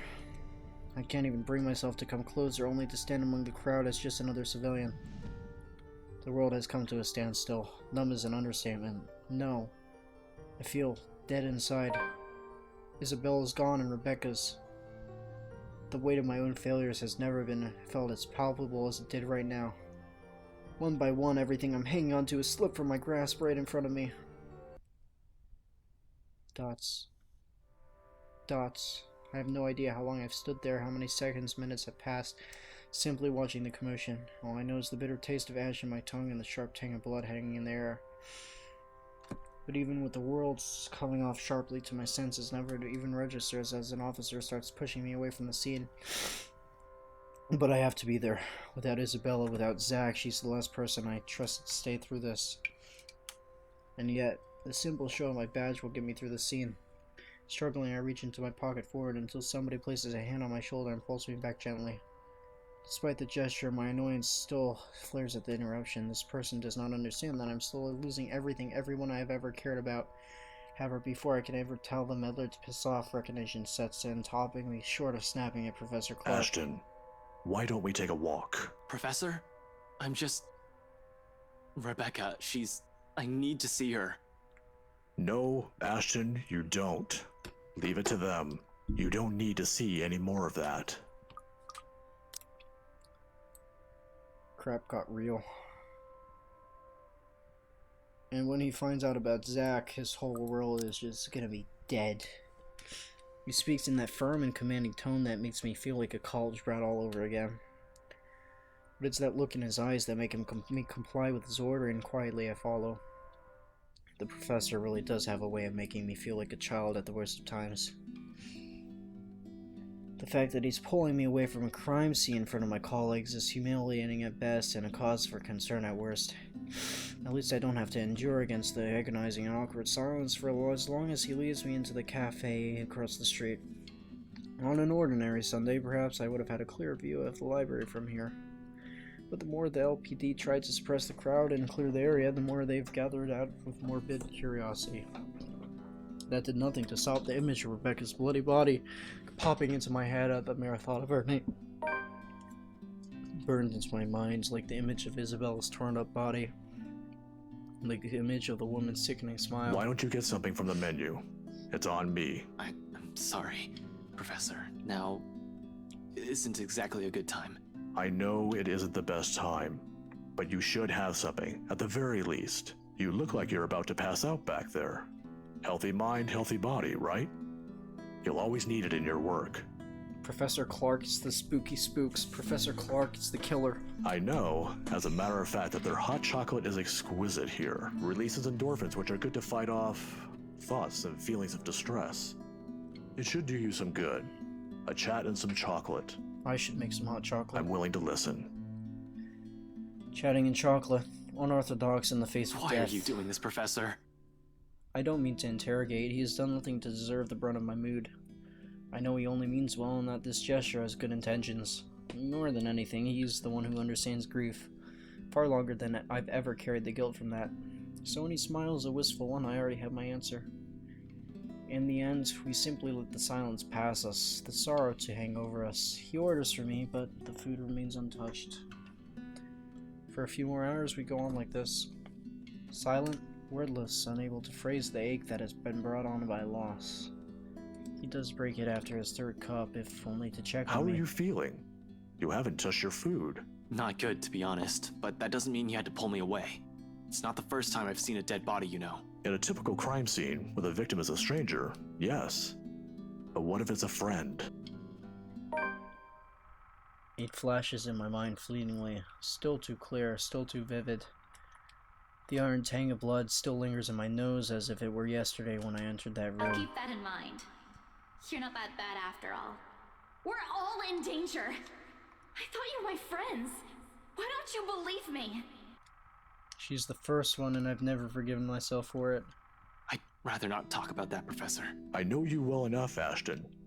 You'll see that body, and you'll beat yourself up about it with what-ifs. It's getting pretty toasty in here. I'm gonna turn on my fan.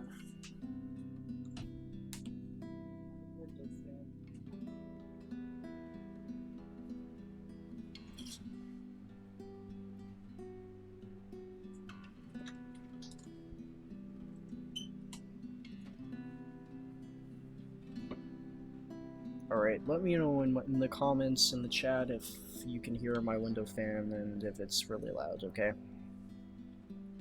Hopefully it's not too loud, because it needs to get cooler in here.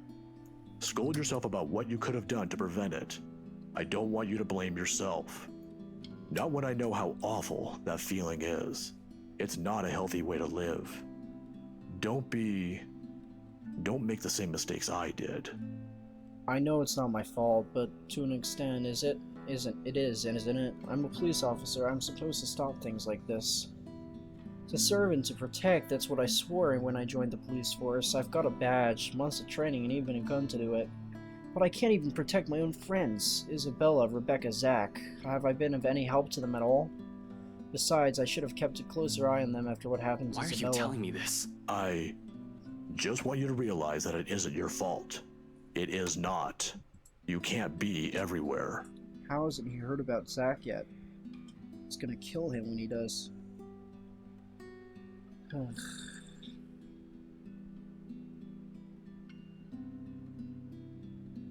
jeez. Cop or not, you're just one man. I was the one who called the police about the jumper. I didn't know it was Rebecca. We met earlier this morning. She asked for library privileges to access the NMRR, and I was happy to be of assistance. Perhaps, if I was with her, this wouldn't have happened. If it's anyone's fault, it's mine. I want to tell him it's not. He's off another guild he's intending to carry. That the reasons are far from what he's thinking. But what am I supposed to say? I'm aware he enjoys looking into those stuff from an academic point of view. How do I explain, though, that Rebecca didn't commit suicide without sounding absolutely mental? I don't even have all the pieces of the puzzle yet, even if I feel like sharing. Sitting here and talking about it is a waste of time. I don't trust this Professor Andrew dude. I don't trust him. I think he's in on this. There's still Zach. I can't let this happen to him as well. Ugh. Oh boy. I should be out there trying to make sense of things. Sorry, Professor. I have to go. Ashton, wait. I pause looking to him. I'm not entirely sure what he's seen in my face, but all of a sudden the stern look in his eyes softens. Similar to all those years ago, before death has become a familiar shadow, like looking at a mirror and seeing himself a few years from now. If we ever survive this. I was just going to say, be careful. In the face of it, a smile is all I can offer. When am I not? Without another glance, I head out.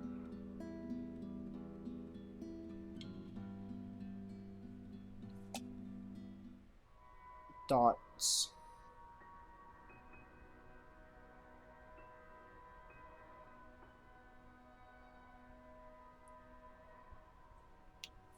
Mrs. Gale's death notification is a task I avoid like a plague.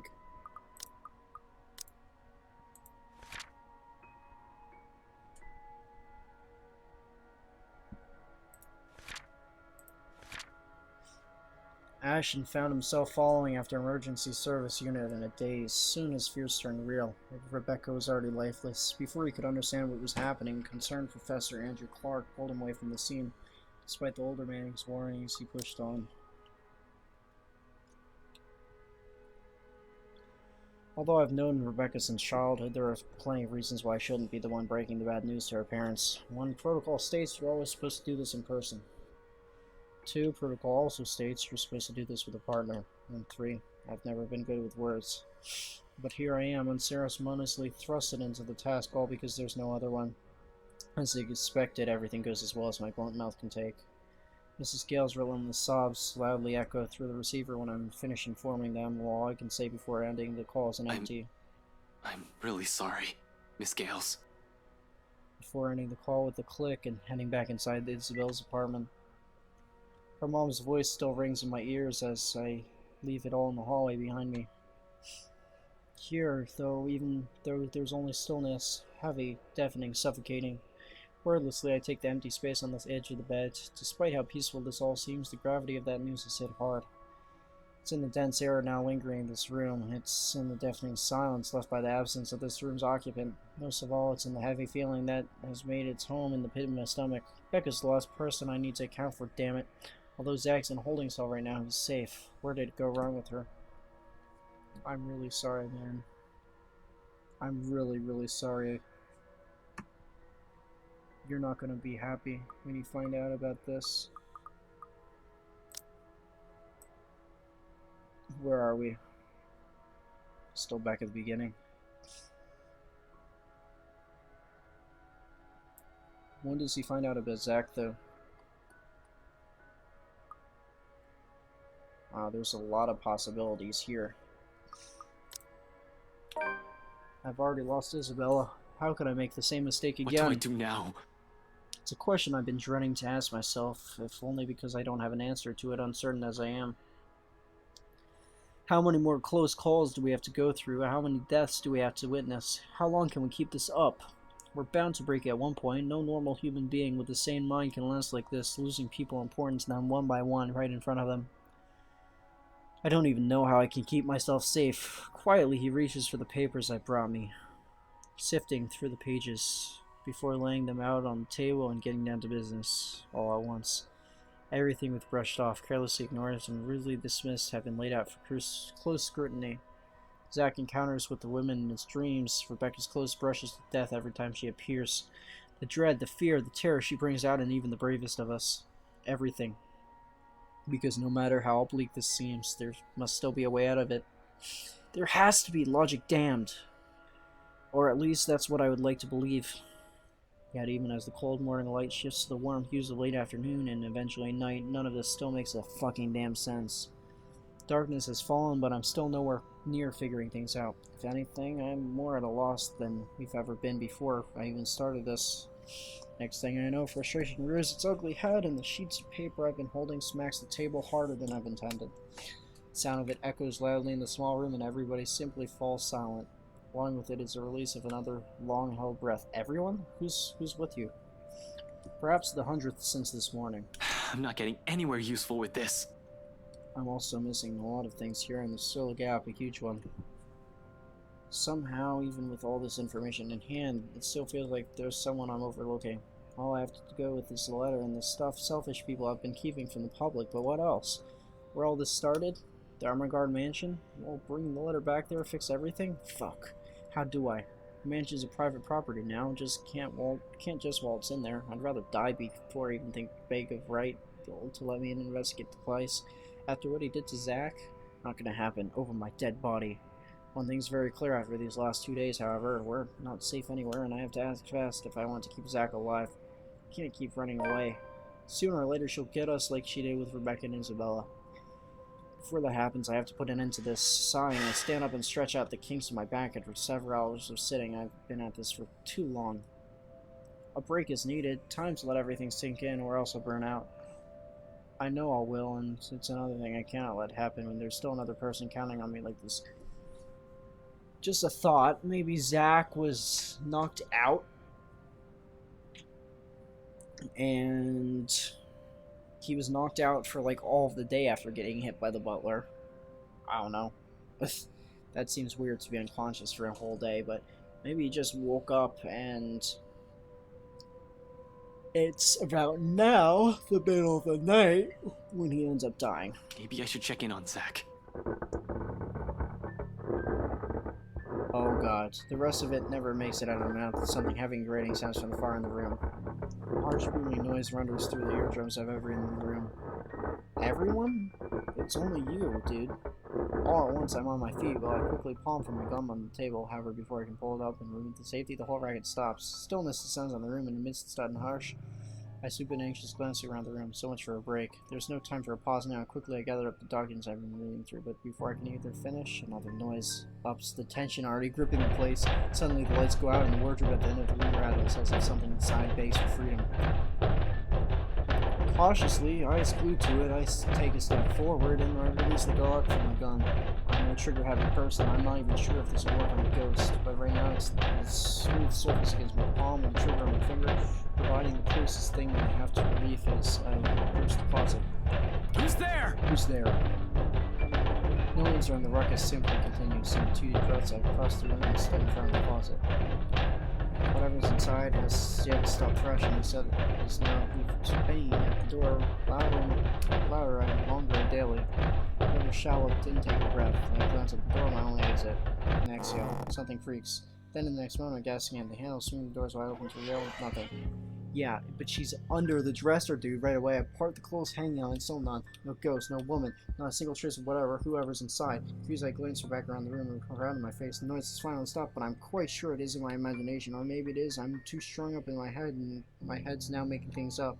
Whatever the case is, I need to get out of there as soon as possible. This only confirms we aren't safe anywhere.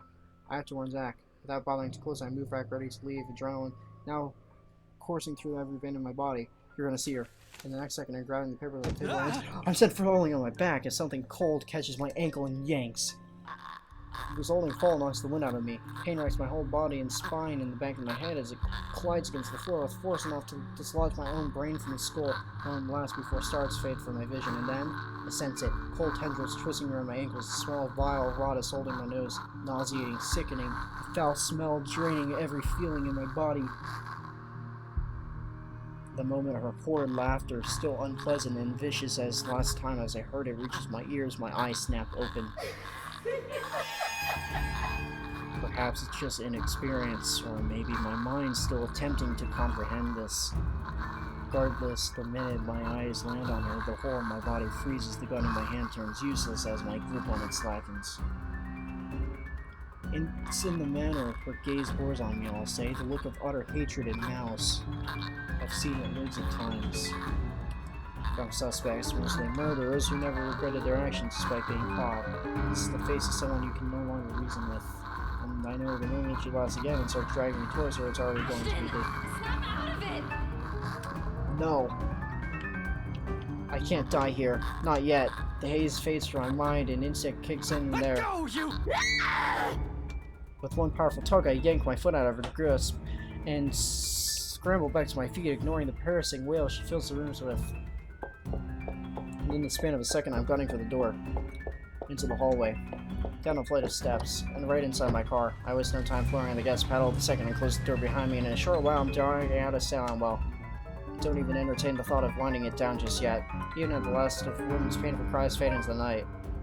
And then you look behind you in your rearview mirror, and you see her in your car, and then you know you're done for. In spite of his grief, Ashton tries to find a way out of the curse, piercing together what he currently knows, but to no avail. Exhausted, he took a break after reaching another dead end, but not before a ruckus, coming from Isabella's closet, broke the silence of the room. October 31st, Monday. Jury downpour starts off the Monday. Although it doesn't last for more than an hour, the dark clouds lift just after the sun peaks over the horizon. Brief as it is, the rain significantly dampens the park's usually cheerful vibe. Mornings like this often mark the start of another bad week. An arrest gone wrong and another investigation leading to a dead end, or some truly fucked up shit being called in. Like that one time I was dispatched to a scene where a guy gouged his own eyeball out and almost ate it. There was a few ways to choose away from almost swallowing it, in fact. I lost my dinner that day. Oh, darn. Didn't have that eyeball stew. Fun times. Oh yeah, fun times. Eyeball stew. Of course, I doubt anything can top being cursed by a damn chain letter of all things. This is the sort of stupid thing people pass along as a prank through emails and text messages, for fuck's sake. Where are we? Almost a fourth of the way through? Not even. Ghost chasing after you just puts the icing on the cake. Can I skip? No. So far after we've done is run and snoop about, read stuff, and run again, it frustrates me to no end how I'm still no closer to an answer. Even my car reflects the state my mind is in. Photocopies of documents litter every available surface, scattered all over the place, spilling from the passenger side and into the back seat, making an entire mess of what littered space there is. Not that I'm in no better. My last shower was 24 hours ago. I haven't slept at all, and my last meal was a slice of cold pizza I brought from a convenience store the night I broke into the VRC. The way I am now, I definitely get a scolding. If Becca were here, she'd give me an earful and tell me to take care of myself better. Say that I'm killing myself on the job. Isabella would, well, she would complain about how dark the bags under my eyes were getting and about how I reek and how I need to shower pronto. I can rest easy when this is all over. Or when I'm dead. It's not that I can't feel the pang of hunger. With that woman chasing after you, it's difficult to not feel anything other than horror. rush of adrenaline coursing through my veins and my desperation to survive. In fact, I can still sense the ghost of her touch from last night. Her bony digits wound tightly around my ankle, and that horrid smell she has on her as she pulls me closer. The memory's enough to send a shiver up my spine and make me antsy. Perhaps the only thing comforting about it is the sight of my gun nearby. From my dashboard, sunlight glints off of Fella's surface. Normally, I keep it hidden in a compartment. Luxporn's police regulations only allows authorized people to carry firearms, and even those are limited. I do have that authorization, but I never really saw the need for its use, even when the standard issue tasers are more than good enough to incapacitate anyone. If not, I can always throw them on their back. Those judo lessons Dad forced me to get as a kid has its uses too. On a ghost, though, all of those will probably yield the same result. They're all useless. I might as well use a stick. However, it's the feeling of ease I'm after, or what little of it I can gather from it. The awareness that I, at least, have something to protect myself with in case things go wrong. It doesn't take the edge off, though, the feeling that your whole body has been strained far beyond its capacity. Frankly, I'm already running out of steam. The only thing pushing me right now is some stubborn will to live, to survive this, not for me, but for the sake of the people I lost. So someone will remember. The stretch is still in order, though. I've been sitting in here last night. Soon I stepped from my car, closing it behind me with a thud as I take in my surroundings. The rain did wonders. The morning air feels crisper and cooler than it has ever been in days. For once, the weather seems to be taking a turn for the normal. Luxborn normal. In the distance, beyond the buildings lining the horizon, dark clouds are blowing in. A storm might be due this evening, give or take. A shame for the people looking forward to Halloween night. I'm just not sure whether this is something I can look forward to as well. Still, I bask in the change it brings. Inhale, exhale, breathing in, taking in the peace as if it'll be my last. But, as with all good things, the quiet shortly comes to an end. My phone buzzes, halting my movements. I placed the damn thing on silent last night, but it does nothing to keep quiet as it vibrates from my pocket. I don't even know if I want to answer it right now. And no, you don't, because you're going to hear about your friend Zach right now. And it's brought me nothing but one bad news after another. Thinking about it only makes me want to chuck it into the closest trash bin I can find. Not that it'll help things, of course. Another skill slips past my list before I pull it out, quickly swiping over the screen without checking the caller ID. I don't even bother masking the worried lid in my tone when I answer, if only to get this over with. After all, there's no one left. No one remains to worry or fret over how awful I might sound right now. Zach's been put in jail for a crime he likely didn't commit. Rebecca's gone, dead. And no matter how many times I apologize to her, Isabella's never coming back. What's the use, Inspector Frey speaking. Good morning, sir. Sorry to bother you this early. Yep. Ashton is about to go nuts. He is about to lose his incomplete shit. Damn, this goes all the way to here. I am so sorry, Ashton. It's about your friend, you know. The guy I called you about yesterday, the one they got in the night before, Zachary Steele. His hesitant note does nothing to diminish the lump that has suddenly lodged itself in the base of my throat. What are the chances? What are the chances that something went wrong when I'm not looking, while I'm out here chasing ghosts of all things? How is he? Is he doing okay? We actually have a problem, Detective Inspector. Hasty assumptions aren't a usual fare in my book. That shouldn't change right now. The precinct is secure. It's supposed to be. The guards manning the station 24/7. If anything happens, all Zach has to do is shout and someone will be there for him. But he did shout, and they told him to go back to bed. Even as a phantom going after him, he should still be safe there. He should have been. Yet none of those reassurances will allay my suspicions, and whatever little thread of hope I'm hanging on to frays slowly as each second of silence passes us by. An expectation so weak, faint, I might as just well let it go and prepare myself for the worst. It's a feeble attempt at optimism I will never get used to. This is out of my depth. This isn't my forte. Zach's maybe. Rebecca's too. Never mine. Hell, this is the kind of mood Isabella has always unknowingly brought with her. What her eyes often conveyed, what I've often found myself searching in her whenever I look to them. But no matter how many times I repeat any words of comfort or calming images inside my head, the hollow chill at the base of my stomach refuses to ease. Even my voice shakes when I urge Officer Renz to speak again, gruff and unsteady. The only thing keeping me standing is the fountain's solid support behind me when I stumble back. Officer Renz. Renz, right? What happened? I told you to keep an eye on him, yeah? Your friend, sir, I think it'd be better if you just saw it yourself, sir. This isn't something you should be hearing over the phone. Chief Inspector Lee wants you to report in as well. It's about the case Luke Wright filed. The rest never registers. Rather, my brain refuses to acknowledge any of it, not even the possibility that this might be just a terrible joke. All I can think of is the suffocating dread and the piercing noise, white and deafening, ringing in my ears despite the park's morning hush. There's only Zach. Only the expansive Luxmore separating me from the only person I believe I have left in this whole fucked up situation we found ourselves in. Along with the voices, vile ones, whispers that taunt, jeer, and mock, each vague utterance relentless as I slide back into my car, drive up, body on autopilot, mind in a daze. I'm really sorry I'm doing this to you, Zach. In a city of 68,000 strangers, I'm afraid, deathly afraid, that I might be the only one left. The whole precinct is in an uproar. Officers move in and out from the main work hall with rapid steps. Phones blare loudly from the comms room, and calls are made from the dispatch area. The rest, who has been standing left, watch the whole commotion with nervous energy. From further back, the chief's voice booms above the uproar. I'm not even shocked. He may appear like the bumbling fool on first glance, but he's always kept the city safe for years. For something to happen in his jurisdiction, inside his own precinct, right under his nose, he has the right to be royally pissed. What do you mean you don't know? Don't give me that shite, Sergeant! How can one person, slip past you? You can't even keep an eye on one man! His statement gives me a pause. Am I wrong? Did Zach escape somehow? I'm not condoning it, and neither do I believe Zach's capable of doing it, let alone thinking of it. But if it's what happened, I'll be equally as cross as the chief. This won't help his case. This will only complicate things with Wright. Oh, no. And put both of us in a tight spot. I won't be able to help him once red tape prevents me from doing so. You're not right, sadly.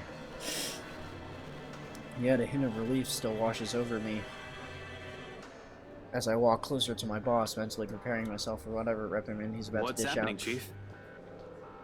Except he merely glances at me with an inscrutable expression. Although, if I'm going to read deeper into it, I say it's the closest expression he can get to shooting me a pitying look. For the first time in my years in the force, I find myself wishing to hear a reprimand for him. Whatever that stare means, it can't be good.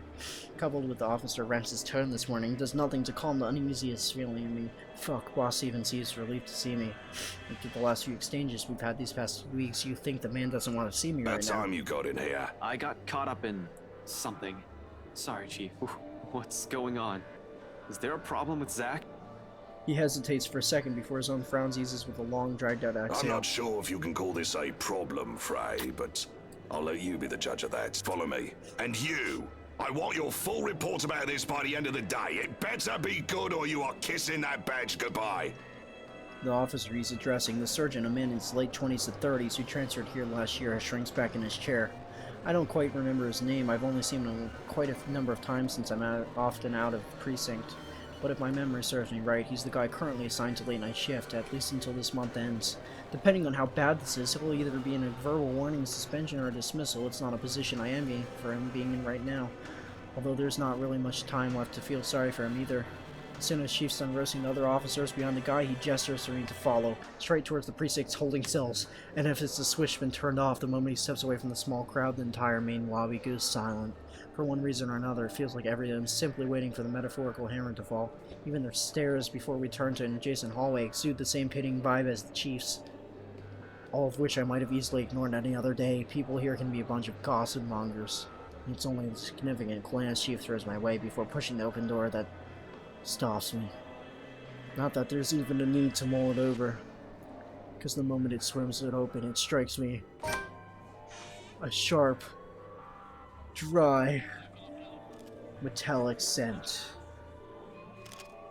I've already grown familiar with it over the years. It's another one of those things you'll have to get used to once they start handing you the homicide cases. Now, just a whiff of it tells me enough for me to gauge the severity of the situation. This isn't the festering smell you get when someone in the room has a flesh round. It lingers far too much in the air, hangs far too heavily even where I stand. No, this is what you get when someone has spilled blood all over the room. This is when there's a large pool of it. This is when you get when no one bothers with the cleanup for a few hours because forensic work isn't done yet. This is what you get when there's most certainly a dead body somewhere. I don't want to think of the who yet. There are simply too many possibilities, too many variables accounted for here to form a single conclusion. However, when the chief of Luxburn Police refuses to provide answers, a chill easily fills every nerve in my body, almost in a trance. I follow after him, without asking anything or saying another word. For the first time in years, I feel like a damn rookie again. Fresh out of training, newly instated, and still on my first homicide case, except I didn't balk at the idea of seeing a dead body then. Now, as the light flashes fleetingly from the far in the hall, while CSI documents the scene and forensic team gathers evidence, the only thing my instinct tells me to is run as far from here as possible, as if I don't have 10 years of detective work under my belt. It echoes inside my head like a mantra. It's all your fault. Why won't you believe me? Over and over again, rising and ebbing, a tidal wave of thoughts and murmurs surging and crashing against my ear, more deafening than the drums of my heartbeats and shallow gasps. Now I'm looking behind myself in my chair because I'm so freaked out, churning and heaving till the cell finally comes into view and I'm afforded a clearer view of what's inside. Holy!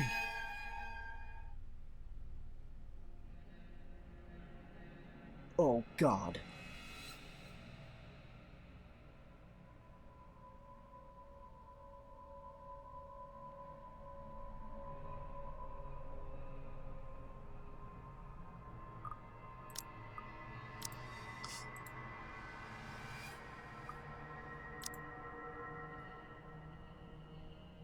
The whole world stands still. In one single moment, every noise, every smell, every person in the room all ceases to matter the second my eyes land on his prone form. There's only red, red, red, red. Blood everywhere on the floor where a copious amount of it has pooled on the wall, smeared on every crack and tile his hands can reach. On his face and shoulders, dripping from every gash and tear, flowing from the hollow gasp where his eyes should have been. The custodial officer found him when they brought him breakfast. It was too late. He was already dead by that time. Some 3 to 4 hours, according to the blokes from forensics. There had been a struggle based alone on the smear pattern left on the bars on the floor, but only so much as the small cell will allow. I can already imagine how it went down. He was likely left with no other choice, cornered like an animal at the mercy of his killer. In the cell, there would have been no escape. The only thing he would have been able to do is shout for help. Perhaps the same plea written on the floor closest to him, the same one left written on the pavement closest to Rebecca's remains, like the one I've seen in Isabella's room that night. Help me, help me, help me. Help that he didn't even get. And it calls for a whole lot of questions, not the hows. Logic has already flown out the window from the start.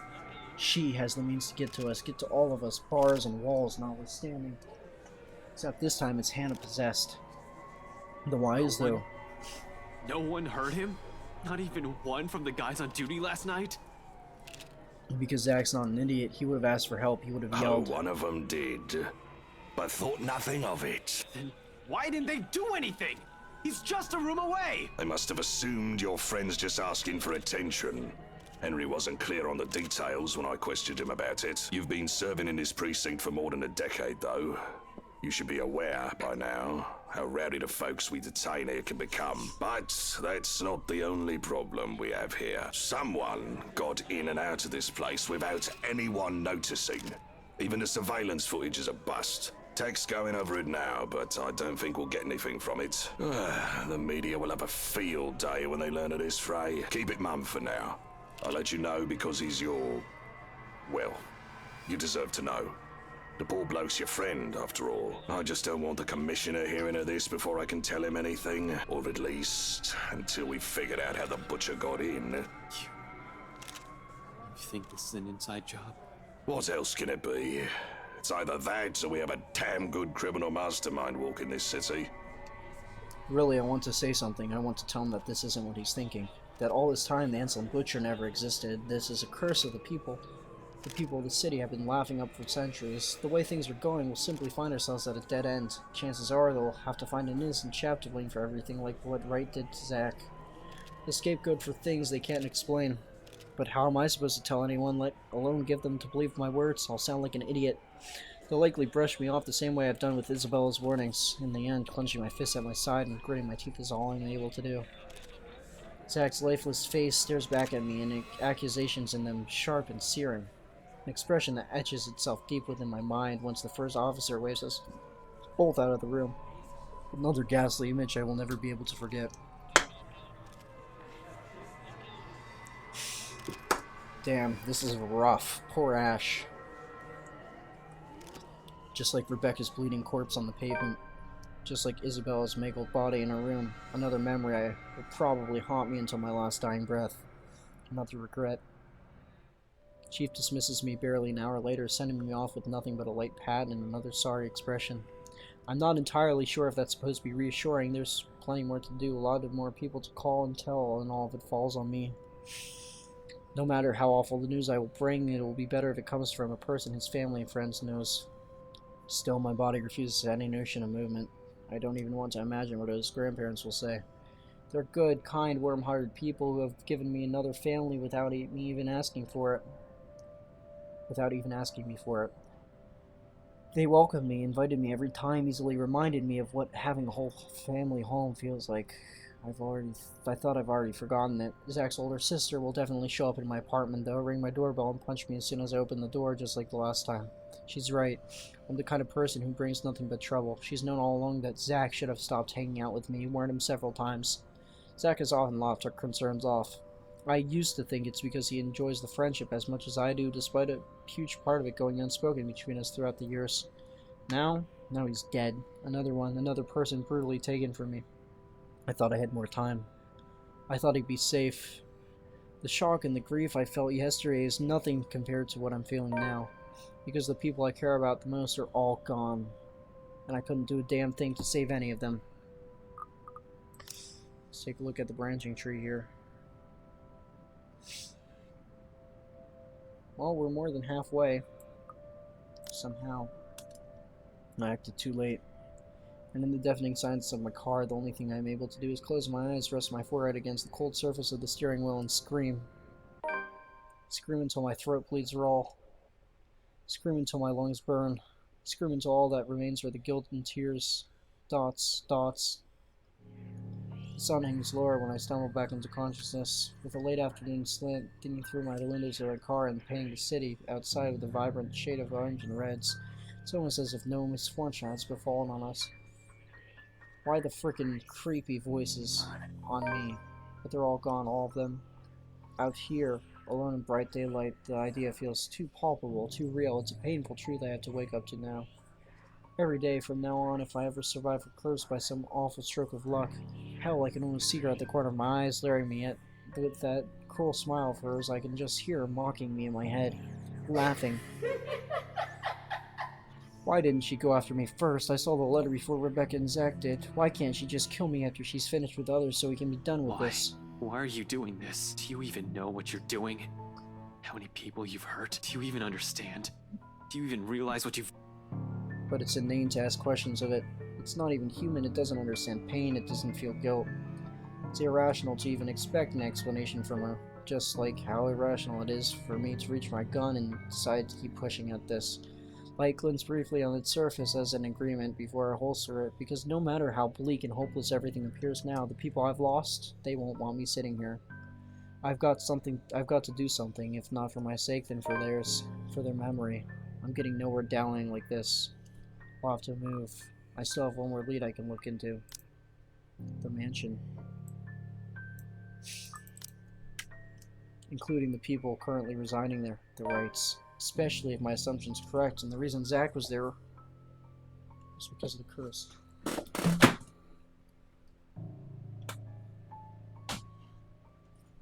I hear freaking things outside my door. Now it's creeping me out because I'm afraid of getting brutally murdered by some freaky woman. Something must have happened there for him to see the need to look into it and break inside that place. What if the couple's fallen victim to the curse? It doesn't fall outside the realm of possibility. I've been so biased, not even thinking that they might be in danger as well. But during the open house with Isabella, they might have seen the letter and... Fuck. Stupid, stupid, stupid. Some fucking detective I am. That's likely the moment when Cooper saw it. If the logic holds, I need to get to hurry there right away. If there are answers anywhere, it would be there. It should be there, where all this fucking mess started. It's not only my life on the line here. There are others. What happened to my friends, I won't wish on anyone else, no matter how much I loathe them. Tonight, but whatever, man, it's necessary. I have to get in there, find a way to break this damn curse. But I won't be able to do that without the letter with me. Dots.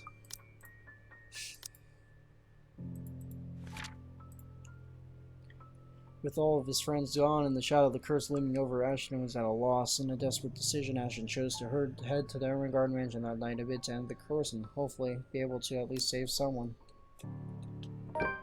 The wind has already picked up when I exit my car and return to the precinct. Where are we on the branching tree? Alright. Looks like we're here. And it looks like we are almost back at a part where we can actually skip. Somewhere the faint sound of thunder booms, filtering even through the concrete walls of my workplace. Through sparsely manned around this hour, the on-duty officers' lively chatter easily fills the room. Some coax me into joining them. I pass by, but all of it has been turned down in favor of rushing straight into the evidence area. Normally, taking evidence out is a tedious process. However, being one of the people in charge of investigating Isabella's murder smooths the process. And after spouting a legit-sounding reason, the custodian is handing me the letter 5 minutes later. I'll probably get in trouble for this if they ever found out I lied, but everything has already gone into the food bar. Getting in trouble at work is the least of my worries. Worst case, I'll be dead and I'll have no one to dismiss. In case I survive, I'll think about that later when this whole ordeal with the dumb curse is over. I mean, look at this thing. It won't take it seriously if it isn't for all the fucked up shit there that's been happening. This is the sort of stupid people pass along as a prank through emails and text messages, for fuck's sake. Did people seriously make copies of this and pass them around to try to save themselves from a possible curse? That's the main logic that could be garnered from the fact that there are multiple victims. Was Isabella not saved because she had simply shown us this one instead of sending 5 different ones? What sort of selfish person would even endanger 5 other people just to save their own skin? More importantly, what does this have to do with the mansion? There'll be time for answers later. I've wasted enough time here. Quickly, I stuff the letter into my pocket and head back to my car. Within 10 minutes, I'm driving out of Luxembourg and heading straight for Anselm Village. Are we on the path? We're almost back on the common route here.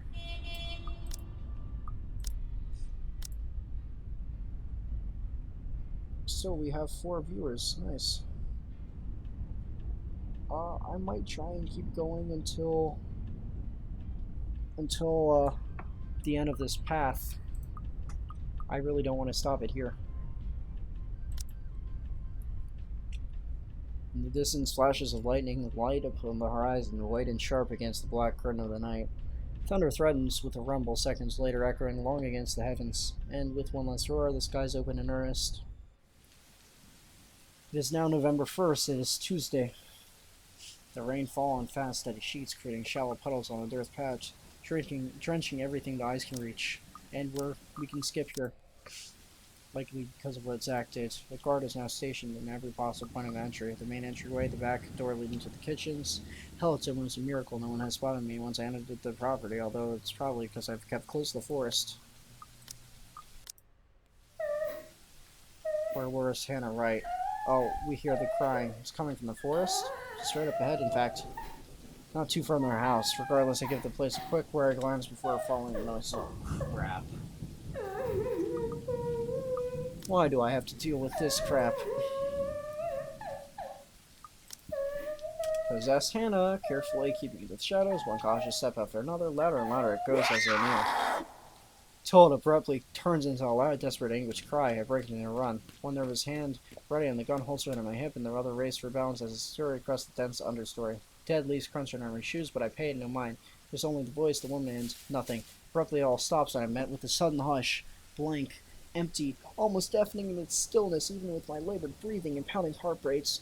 Against my ears behind me, another branch breaks, and Help me. holy shit.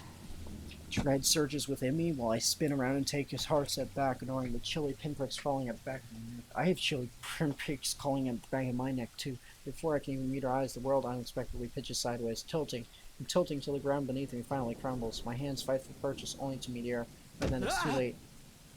My foot slips further and the rest of my body follows.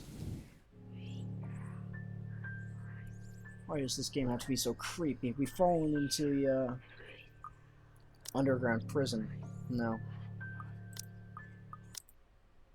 We're skipping through. Underground prison. Turns out it is smooth sailing for the most part. Oh, and now we're gonna run into Marianne's dead body. Yay. Fun. Another dead body. Ashton's fallen through the ground into that underground spooky prison. Just a long empty hallway stretched out before me. Marianne dead. Yep. We're gonna find her dead body. Fun. Yay. I love dead bodies, don't you?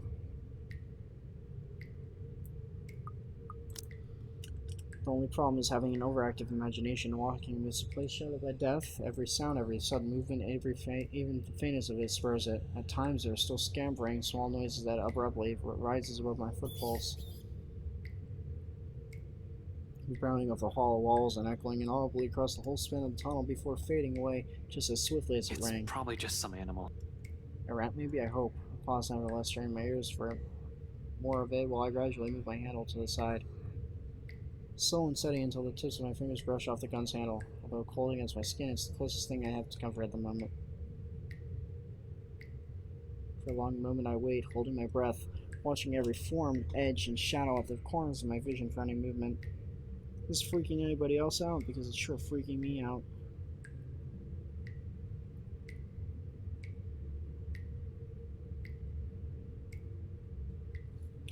After a heartbeat and nothing, I let tension tease out of me and form a long, slow exhale that reverberates around the whole place. Things continue like this as I traverse the whole passage, pausing, listening, moving on, repeat, eventually losing track of time while I go deeper in the tunnel until finally the corridor ends with a slight slang from a door left ajar. On the other side, he's gonna find a body. The wine Right into cellar. the kitchen then. Quicken my pace, but as soon as the door leaves the aim arm reach, push it open, a foul, putrid scent assaults my senses. Odors, rotten fruit and decaying meat that catches me completely off guard. Surprised I stumble back gagging. I've accidentally breathed. I end up disturbing the edge of a puddle I failed to notice earlier. Blood. More blood. More blood. More blood. His form slumped against a wine vat, not too late far from the door. Rank lingers heavier here, stronger. Putrefaction has just started, but in a place like this, you can't really tell the time of death from that alone. Humidity and temperature in the room has likely delayed the process. An estimate, this person died somewhere around 3 to 5 days ago, which places the timeline around the time people are just moving in and also the housewarming party. Servant then? No. Someone with the same social status as the Wrights. Whoever it is has also had to read the letter based on the writings around the body. Someone who was also present during the house party and the open house and the party, so a guest. Draw closer, muttering quiet prayer under the breath for the departed. The least I can do now is figure out who it is.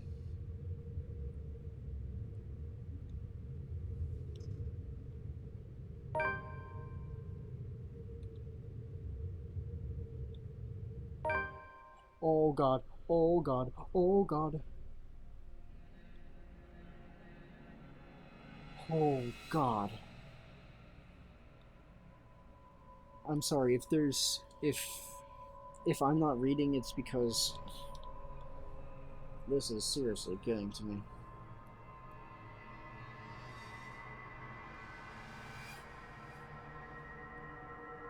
I know this woman.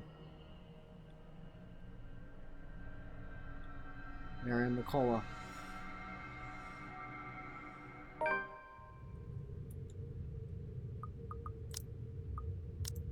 found the last dead body.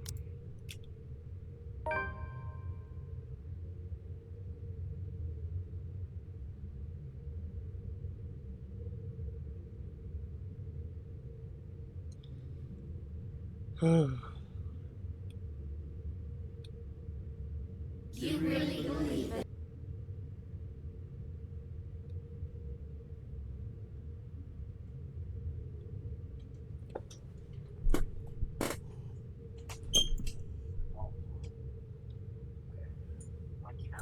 To get in my room. Gave me a little scare there, cat. Come on, cat. Sora. Come on. Here. Well, to say it will be a little bit complicated might be a little of an understatement, especially if the butler's in there. Zach wasn't even able to put up a fight. If I get caught, no one else will be able to fix this. See? So full of yourself, aren't you? This time I'm sure there's really a voice, well, voices. Despite only standing a few paces away from the exit, I find myself stopping and looking for it, searching for the immediate surrounding for the familiar voice of the woman. I don't even have to venture far from where I'm standing, just an arm's length away from me near stands. Cat, please. I need some tension reliever here. Thank you, cat. From it, they speak. Oh no. All singing the same mocking tune against my ears, letting it echo throughout the small undercroft, murmurs and laughters, jeering, scoffing, and deriding, lacing venom into every crevice in my head. I'm here petting my cat to stay calm, taunting me. Look at you, mouthing off like son. You can't even fix your own silly little problems. You haven't really changed, have you? Useless. Pathetic. You're wrong. My mistake lies in this first instance I answered.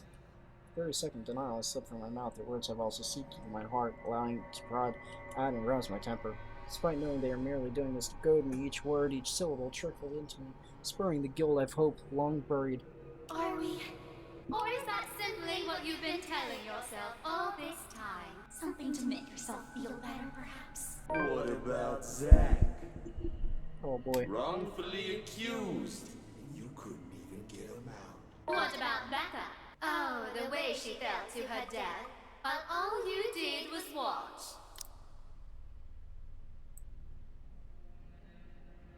Well, we're on this path, whatever that is.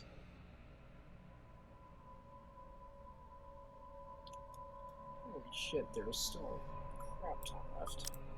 What about Isabella? She warned you, didn't she? And you think you deserved even an ounce of her love? Did you think this'll bring her back? You can't even save her. You can't even do anything for her. They're all dead because of you. You're the one who took that letter off Isabella's hand that day. You're the one who opened it. How does it feel, I wonder? To know you're responsible for all of this. For their deaths. What do you think I'm doing? Why do you think I'm still trying to fix this? Oh, but you can't. It's already too late. And you know that.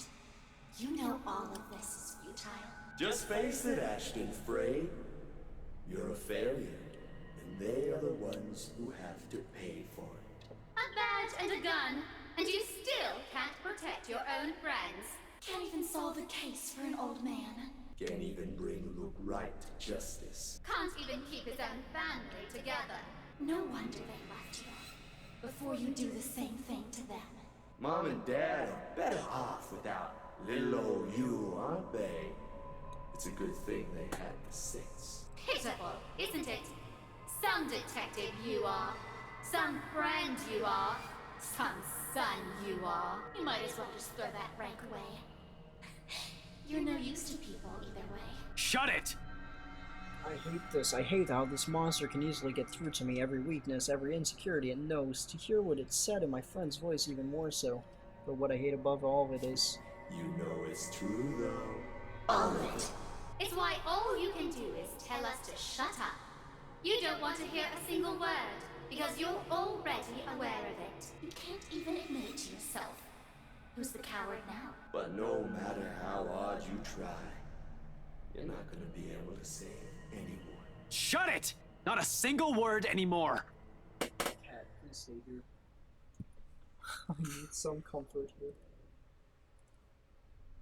In the end, your own incompetence led to the deaths of everyone you cared about. It laughs, sharp and piercing. At its sound, something in me snaps, a rage hastily unfurling, red filling my vision. And the next thing I know, I'm raising my hand and my fist connects to its surface. Break the mirror. Good. It shatters, rending the air with a ear-splitting crack, sending fragments of it on the floor. The fog from my mind lifts. Every sound, every noise returns to me, flooding my every senses. All at once, there is a deafening silence. Slowly I become aware of my surroundings. Bottles of wine, barrels of liquor, the faint old scent of death and decay somewhere, and the small cuts at the back of my fingers. Blood drips from each digit, trailing down my wrist until it disappears behind my sleeve or falls to the floor. Not too deep, negligible even. There is a pain, however, a different kind. An ache somewhere else that stems not from the wound, but where every single word has hit. On the ground, shards lie lifeless now. No more voices, no more insults, but even as I walk away, one whispered taunt continues to ring in my ears. It's useless, Ashton and Frey. You are going to die.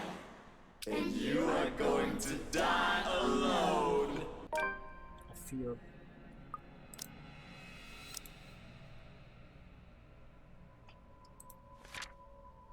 Please, Cat.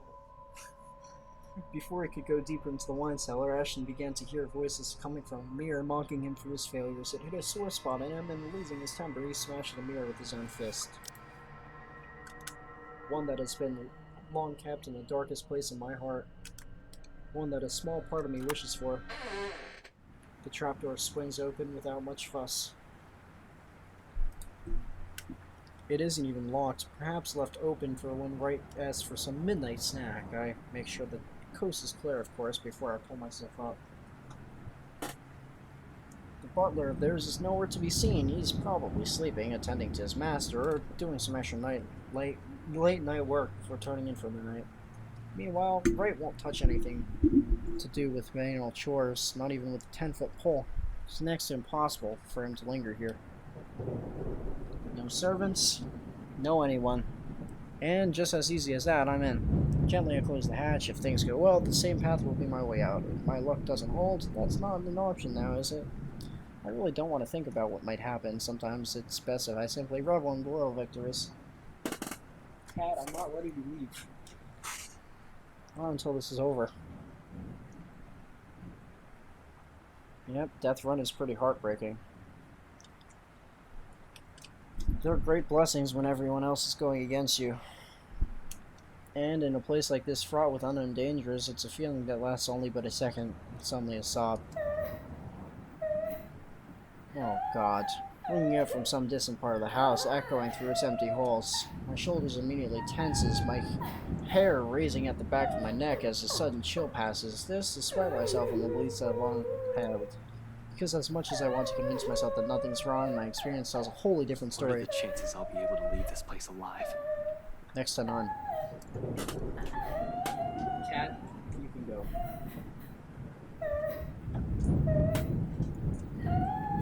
I want to be optimistic about it, really. However, I'm going against something almost everyone can't quite understand. I'm just being realistic with my chances. Beyond the walls of this room, the cries continue to grow louder. With a ragged draw of breath, heavy in apprehension, I slip out the door. Like a siren call, her voice beckons. Finding out who that is seems a good place to start as any. I keep to the shadows for the most part. This seems like commoner out here, because I've seen or read some of that before. Yeah, this is commoner out. I'm gonna skip past this. It shifts.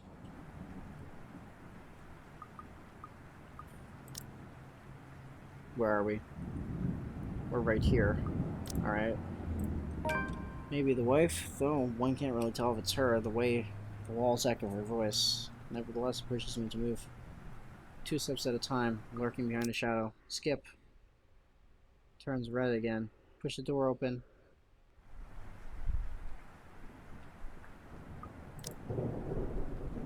He sees a woman in there crying. Oh shit. The last time I played this route, Isabella was still alive, and Isabella saved him because the butler comes in here and tries choking him out. Isabella comes in and kicks the butler or something and saves Ash. But Isabella's dead. Not above the pain suddenly shooting at my side when I hit the floor, but before I can get my bearings back, a hard enough blow to the head makes everything go dark.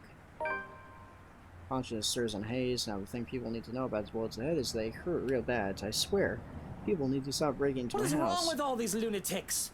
You'd think they'd put more thought before stumbling into somebody else's home unannounced. Alright, this is a little different.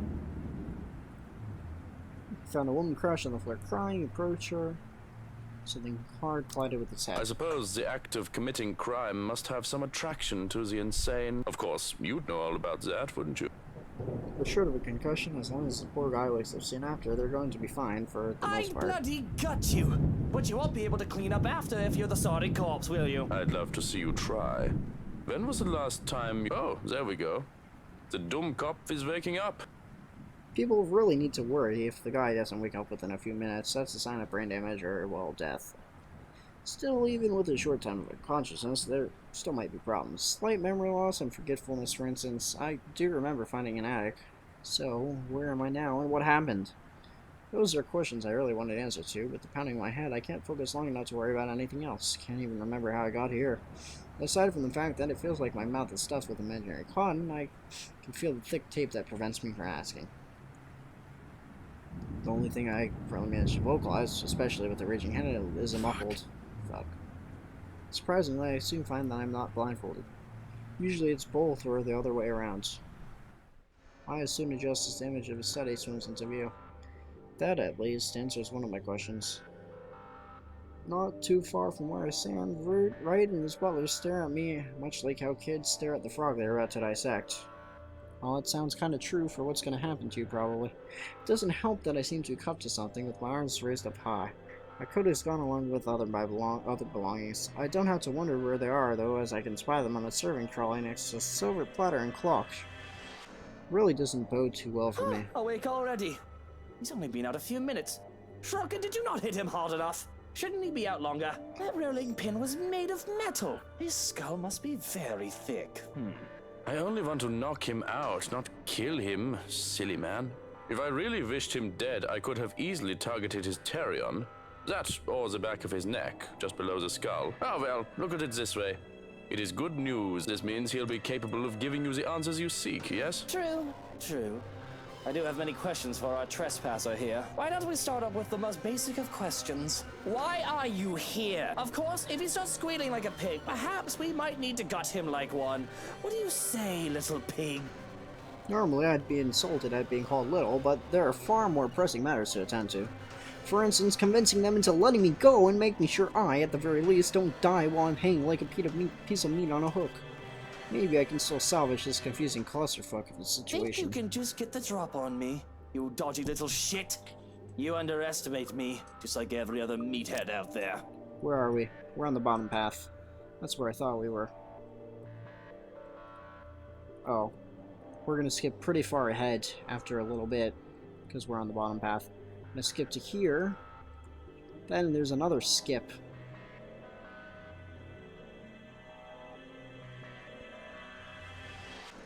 A real long skip here to the end. Oh, we're really close to the end here.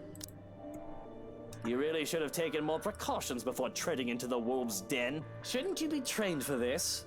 Whoever you work for sure did a shit job with you. Which is it, Which is it this time, huh? The National Crime Agency? Or were you sent to kill me?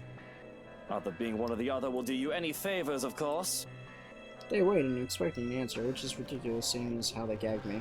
Not to mention their ability to form coherent sentences was made difficult because of a serious case of fluff for brains. Did he have to hit me so hard? It was him who hit me, isn't it? Fucking scrambled my brains. Even now, I'm still struggling to remember how I've ended up in this state. In the first place, why did I have to get caught now? You can talk if you remove the damn gag. I do not understand a single word he said. I think the reason for that is obvious. Would you like for me to remove it? I don't know. He looks tolerable and less of an idiot with the tape on. But it isn't fun playing 20 questions with someone I can't understand. As long as he doesn't start clucking like a noisy earth hen or start screaming for help, we should be fine. Of course, of course. Oh, the nosy ones are the worst. They piss me off so much. Oh, somebody help me, help me! It's when it hits me, the one in the attic and the mansion, of course. It all boils down to the fucking letter. Again. I came here to warn him, that's the easy part, making him believe me. On the other hand, I try to think of it how we'll go about this. Though words fail me, as soon as the tape is ripped off my mouth, I'm already shouting whatever I can think of. There just isn't So tell time. me, little pig, why are you here? Did the NCA send you to apprehend me, or has somebody paid you off to kill me? My wife's also been missing since last night. If I find out you have something to do with it. Hannah, right? Missing? Why would I? It's none of that. That's not why I'm here. You have to believe me. There's someone else. I think it came from this house. There's this letter and a curse, and we're all in danger. You need to let me go, so I can help before it's too late. You saw the letter. You must have seen it. We're going to die because of it. Judging by the looks on their faces, they're not sure whether to take me seriously or not. They must think I'm a It lunatic. already took everything from me, so just listen before it takes anything else. But it's not like I can conjure a Listen proof. before it. A wave of nausea hits me, stopping mid-sentence as I fret the urge to gag. Ringing sound starts to go off in my ear and nearly vomited in Well, there. that's new and original, at least. I never heard such a sad lie before. How could a pathetic little man like you be of any help to me? Sounds like some convoluted reasoning a hitman would try to sell. You might try to kill me the moment we let you go. You're already screaming your head off after we told you not to. I'm not with NCA, all right? And I'm not a hitman. I'm an inspector with LPD, okay? But it doesn't matter right now. What matters is you untie me and we get to a safer place. I don't have time for your bullshit. Just let me the fuck go. I've got a clean conscience. I'm only trying to save you. She's coming, I tell you. I apologize. I think I did hit him a little too hard. He's already talking in riddles. Next thing you know, he'll be speaking in tongues. Please, you have to believe me. We're all in danger. Let me go, damn it. Yeah, I think that running pit did knock his brains off a bit. What do you think he's talking about? She? I can't really tell you that, as I have no idea. I don't really care to find out about every woman in your life, do I? What I can tell you is that I found a few interesting items in his coat pocket. A gun and a badge for an LPD officer. A detective, specifically. Well, at least the little pig's telling the truth. This doesn't sound familiar to you. He's the one who's been snooping about, I believe. He was also there, if my memory serves me right. Those words would have got me worrying, but with the signs of what could be a concussion popping up, I don't have the capacity to care right now. I'm more worried about the bile rising in my throat, threatening to spill me from my lips. He wasn't there yesterday, was he? Wouldn't that be funny if I vomited on them while they tried to The interrogate detective me? inspector assigned you to look into me. They did mention that. I didn't think he'd take my request to assign someone incompetent seriously. He's not NCA then, but he can still be a hitman if he's a dirty cop, can't he? Yeah, it's not improbable. I am not a hitman. And don't touch my goddamn gun, it's not a toy. Well, it might as That's well what be. a hitman would say. I'm not taking that risk, am I? I'm not going to die by acting like an idiot. Besides, I know that the investigation on me was called off by the chief inspector, so your alibi doesn't hold. You shouldn't have been here. You're still a threat. Why is he so damn paranoid? Not that I want to talk. I'm telling you, you saw that letter, didn't you? I don't know how it works, but everyone who's seen it ends up dead, or in an accident if they don't go missing entirely. I know this sounds crazy, but you have to believe me. And it might even have something to do with why your wife's gone. And we're back to the madman ramblings. Madman ramblings. Whoa! Where are we here? Where in the world are we? Oh, we're right here. Oh, we're here. We're here, yeah. But, yes. I think I do remember you. You're the one from the precinct the other day, aren't you? When I went there to handle that business with the other peasant. You looked so mad when I spoke about him. And that man really did break into my house. Was he your partner? Another hitman? He failed. So now you're here to finish the job. I told you I'm not a hitman. I came here to try to save your skin, asshole. Now being rude doesn't make things better for you. Oh, this is so tense. Punch a guy in the gut while he has a concussion, will you? That is a terrific way to get We beat do up. have ways to make him talk, if you want to be sure. But I don't see why we don't just kill him now and dump the body. I want to know who's got a big enough grudge to throw someone at me. You know well enough we can't get answers from a cock. Besides, I don't see why you're complaining. I know you've been looking forward to playing with him. I could do with the entertainment. Well, you have me there. I thought I wouldn't get the chance.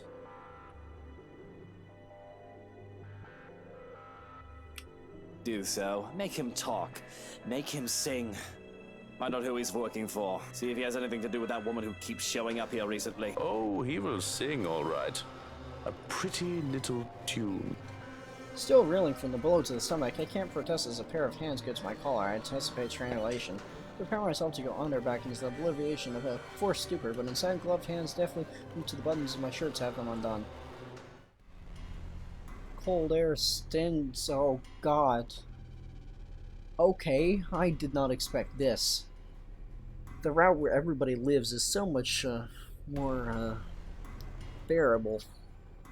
Cold air stings at my chest. In contrast, warmth flushes through my cheeks at the humiliation.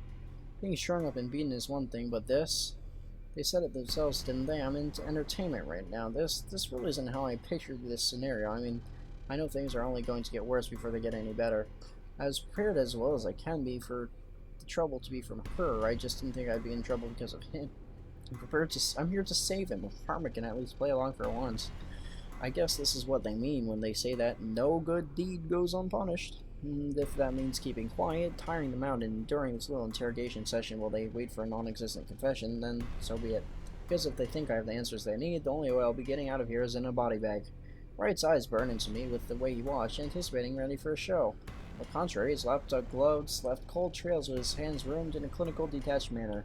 I feel degraded. Anger and resentment originally washes it away, and I am ashamed to admit a touch of fear makes itself apparent when gloved hands are taken back so that the man can procure a set of knives. I wasn't worried about being killed just yet. They want a confession I don't have, but I imagine they'll prolong my agony as long as they will believe I'm hiding something from them. Don't touch me! Oh, don't give me that look. You must think I'm a bad guy. Hardly. Johannes. The way I see it, I'm just a guy who likes to do bad, sinful things. And, well, this is what the master of the house is asking of me. I'm afraid I'm in no position to refuse.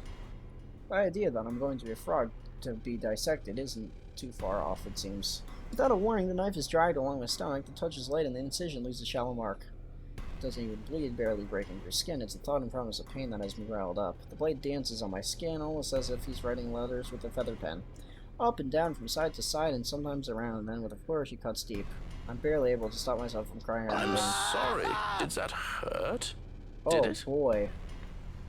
Inhale, exhale. The pain rings and resonates through my already sore body. Still, I manage to write it out and spout out mutinous. You. He doesn't appreciate my sentiment, of course, and if the way he digs a finger into the incision and rips the seam from my throat is any indication. Keep that dirty mouth and you're getting a knife in the kidney. Between the bleeding and the sepsis, I assure you, it will be very painful. It's an odd and painful sensation, no matter how short-lived. The man is quick to return his art, treating his knife like a damn brush and using me like I'm a damn canvas. Cuts are made both shallow and deep and crisscross and webs across my skin. At one point I lose track of the time. I don't even know how long I've been hanging here. Has it been minutes, hours? The sting of the blade is the worst with the way he alternates light touches and deep incisions that I can't even familiarize myself with and accustomed to the pain. Sometimes if I make a sound he doesn't like, he'll prod a finger in again and twist the wound. You sure look like you're having fun. Of course. Schadenfreude is best experienced at nighttime. Would you like a turn? I don't see why not. Just gag him. He gets any louder and will attract attention. I don't want him to start rambling and whining again. He'll talk. Sooner or later. Until then, the tape goes back on. Our training doesn't prepare us to withstand torture, none of this kind. When we're done with him, there's a nice plot of land for new daffodils. You'll make excellent fertilizer. Sounds like a plan, doesn't it? The only thing that keeps me from begging from death is the thought that I can still get out of here. Even then, it sounds like a hollow. While we're at it, why don't you be a good boy and close your eye? I really don't like the way you're looking at me. If looks could kill, really. I think I'd be dead on the spot. Close your pretty little eyes unless you want me to pluck them out with a spoon. He really didn't need to threaten me by now. It's all too much to bear at this point. And without meaning to, I'm gone. Dots. Dots. What? What just happened?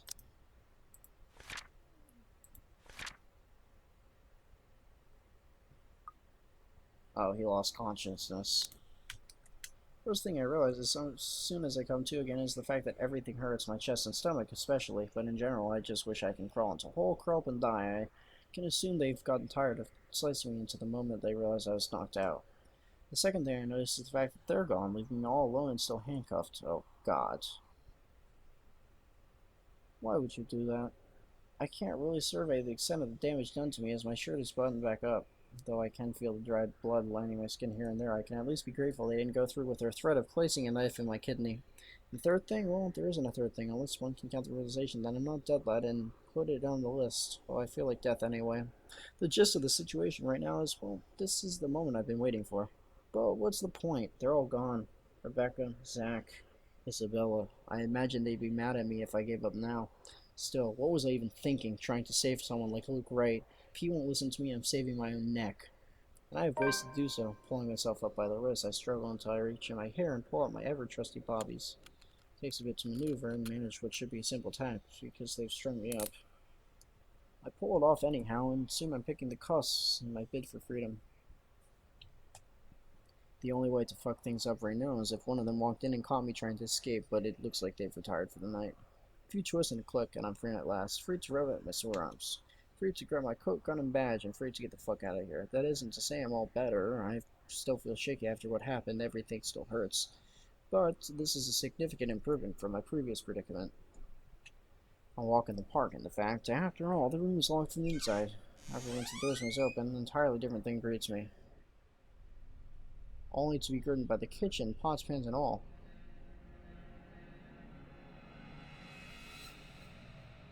Wasn't that door supposed to open to a hallway? Yep, the house is screwing you over now. Welcome to the House of Horror. As if something has heard my thoughts without warning, the door behind me slams shut. Screw right, I need to get out of here ASAP. Something has gone down with this mansion.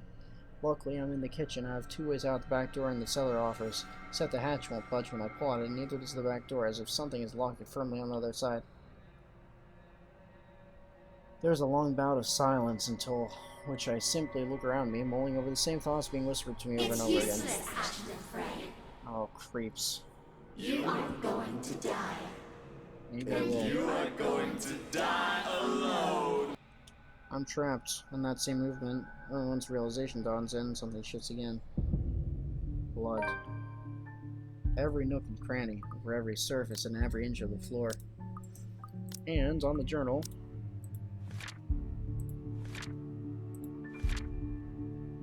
still reeling from the torture, Ashton carefully made his escape from the mansion. However, instead of a hallway, the kitchen grew in instead. Before he could understand what was happening, it slammed shut behind him. The whole mansion had started to shift. This time, unlike the first one I've seen, it remains, and gradually the whole room begins to reek of that familiar metallic sound, sharp and suffocating. The house is going nuts on you, nuts on you, nuts on you. Oh. Oh, damn. Alright. There's only 2 sections left. There's only finish this up, and then you've got this thing where you make a choice here. Choose one or the other. Around me, every object, including the cupboards, has started to rattle as well. Alright, we are about, I'd say, 15 minutes from the end of this chapter, because things are going to pick up from here real fast. 15-20. There's no time to make sense of everything. Without delay, I'm already running, fueled purely by adrenaline, reaching for the door that leads to the next room, the dining. It should take us straight to the foyer where the main door is. The mansion has started to change and I'm in the thick of it. However, instead of dining room, it's like it's supposed to open to. The bedroom welcomes me instead, an image that lasts only a second before blood begins to seep in the room, because why not? Filtering into the walls, trickling from every nook and cranny, everywhere furniture shakes and every bang rattles. I remember reading some other book or playing some game where the house shifts all the time, and it was creepy as frick. But not as creepy as this. Before I can even step back from the horror gradually folding in front of me, the door slammed shut. I thought bringing a sense of dread and chill creeping up in me, along with another realization. The whole place is reordering itself. And with the door closed tight behind me, showing no signs of budging even through sheer force, there's no choice but to go forward and to hope to all gods that'll lead to an exit. Till then, running's the only thing I can do, spurred by nothing but fear and a sense of desperation. It's useless, Ashton and Fred. But with each room I pass, it only becomes apparent that the house has no intention of letting me leave. It lured me here and I've fallen for it. Now it's playing a little game of fun with me, sordid form of amusement. For whom? Their laughter is the only thing I can hear. With every hall I cross and the door is slide open, the hope of finding an exit merely dwindles. The gun at my hip is useless here. I am useless here. Some fucking genius I am. Some fucking person to trust I am. All of those, they mean nothing in the fate of the unknown. You finally figured it out, huh, Ashton Frey?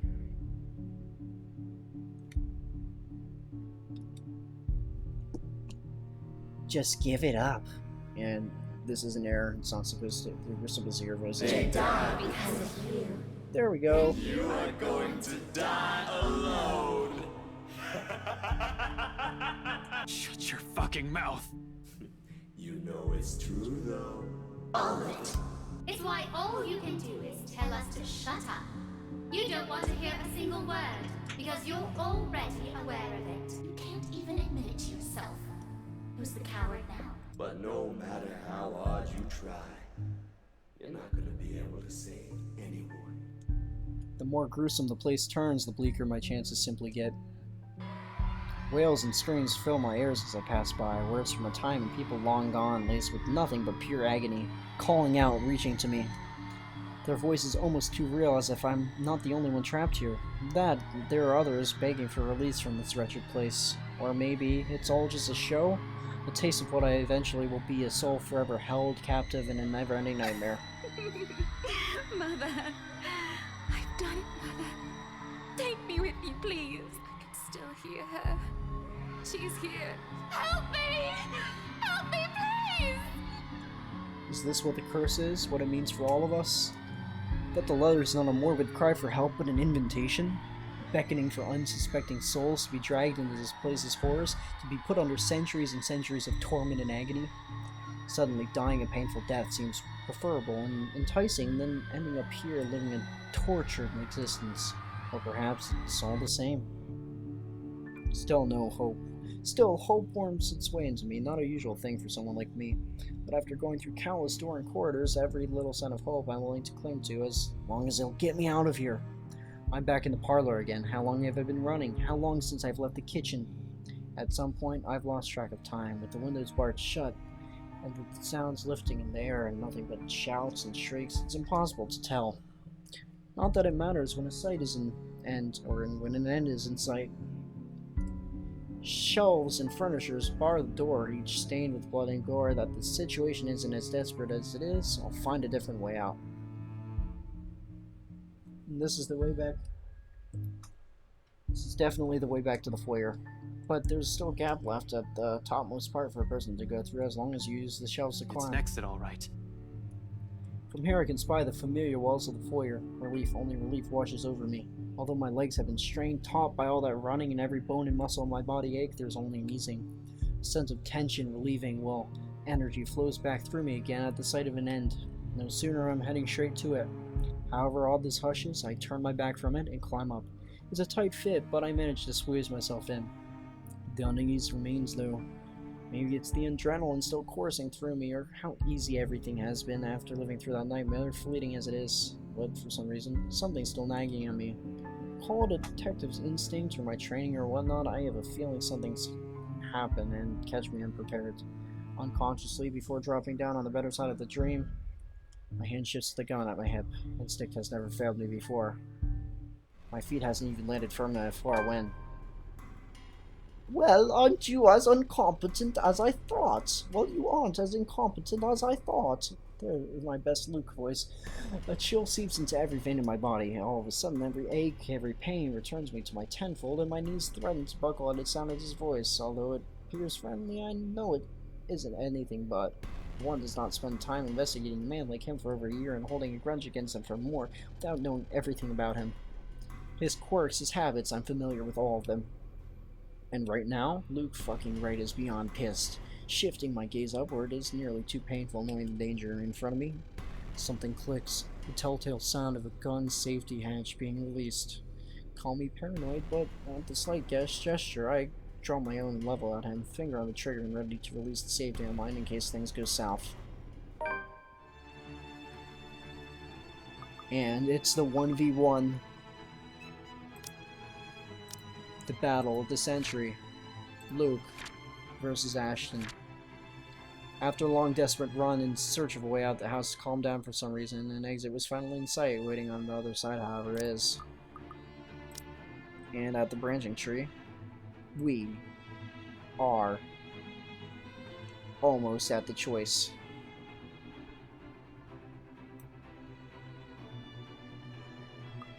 Now, little pig. Manners. You're in no position to be pointing that gun at people. Despite being weak and weary after the torture I've gone through, my will to live perseveres. Being friends for so long with the likes of Isabella and Rebecca has made me more stubborn than a mule over the years. Why don't you put yours down first, and then we'll talk about manners. Oh, he talks back. The gall! You know, your kind pisses me off so much. Shooting at him right now will be so worth it with the way he stares at me like I'm a damn pest. But this isn't what I'm here for. I'm not a murderer. As much as I loathe him and what they did to me, I'm not the kind who will kill people in cold blood for my own gain or amusement. The law will bring him what he deserves one of these days. At the moment, however, we're all in the same boat with this curse, and he needs to understand that. The longer we stand here, the more time we're wasting and losing, something we don't have much of. But how can I convince him? This scum is so full of himself, prefers to hear the sound of his own voice more than those of the people around him, no matter how much sense they make. Probably the only way I can make him listen is if I beg. No way in hell that's happening. Maybe I should eliminate the immediate danger first and disarm him? Alright.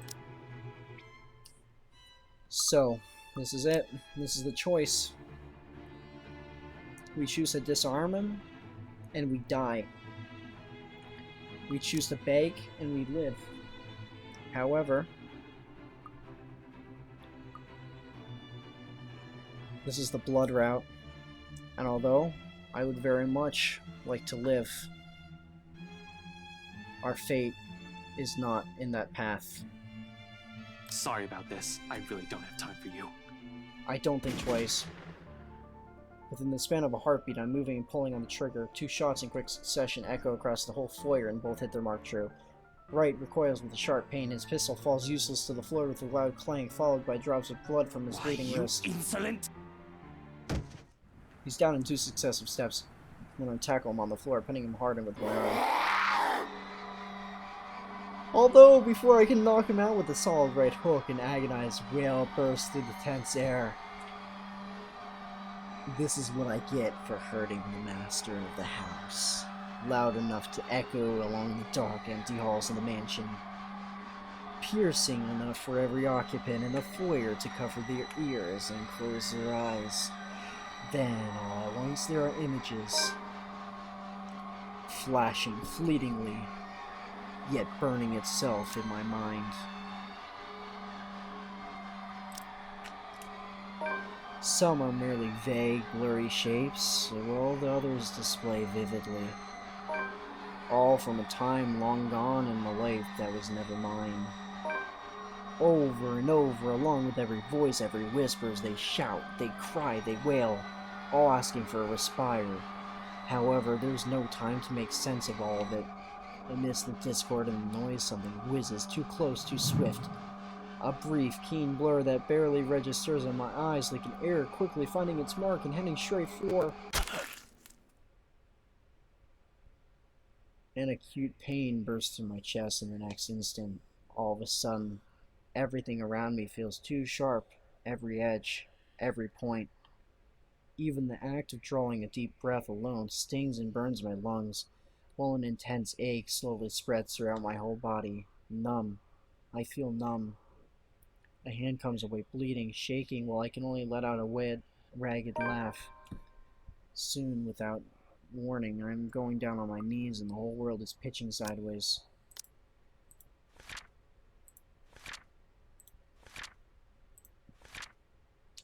Not wanting to risk anything, Ashton quickly disarmed Luke in 2 shots, but before he could tackle him, a wail echoed throughout the mansion. In the haze of memories and voices, an acute pain suddenly bursting through his chest, and in the next moment, he's falling.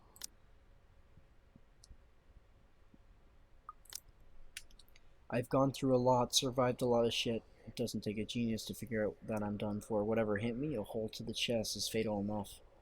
I don't think I'm going to bounce back from this. I'm dying. I should be afraid in this moment, yet I'm not. There are 5 stages. Denial, anger, bargaining, depression, and I guess this is acceptance. I'm coming, guys. I'll be with you soon.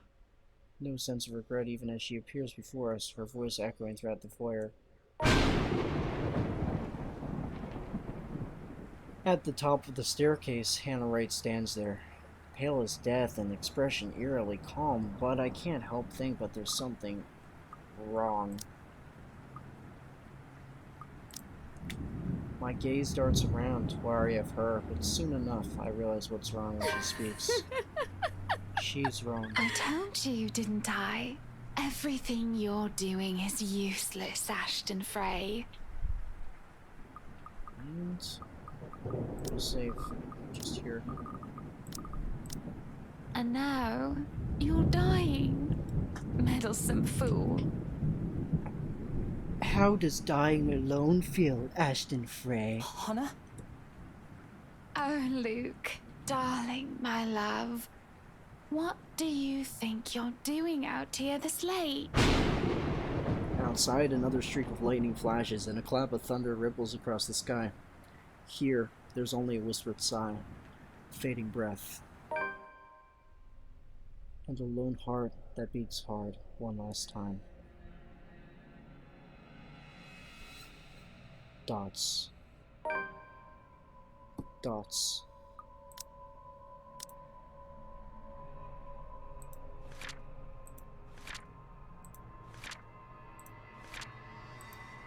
Receiving a fatal wound, the last thing Ashton heard before darkness filled his vision is a mocking laughter echoing at the foyer.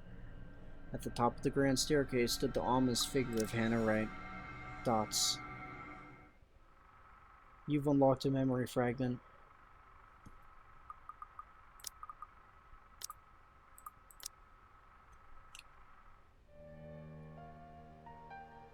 Alright. Well, looks like that's the end of Chapter 6. We've gotten through Ashton, and unfortunately, Ashton died a slow and painful death. But we'll have to see what happens with Luke, and if we can kill him off too. And what happens when finally everybody dies. But thanks guys for tuning in, watching my stream. We've gone through 6 chapters so far of the Blood Run. We have 1 more to go. And that last chapter will take place tomorrow, Saturday, 8 p.m. Eastern Time, just like today. Thanks again guys for tuning in, and I'll see you guys tomorrow. Peace out.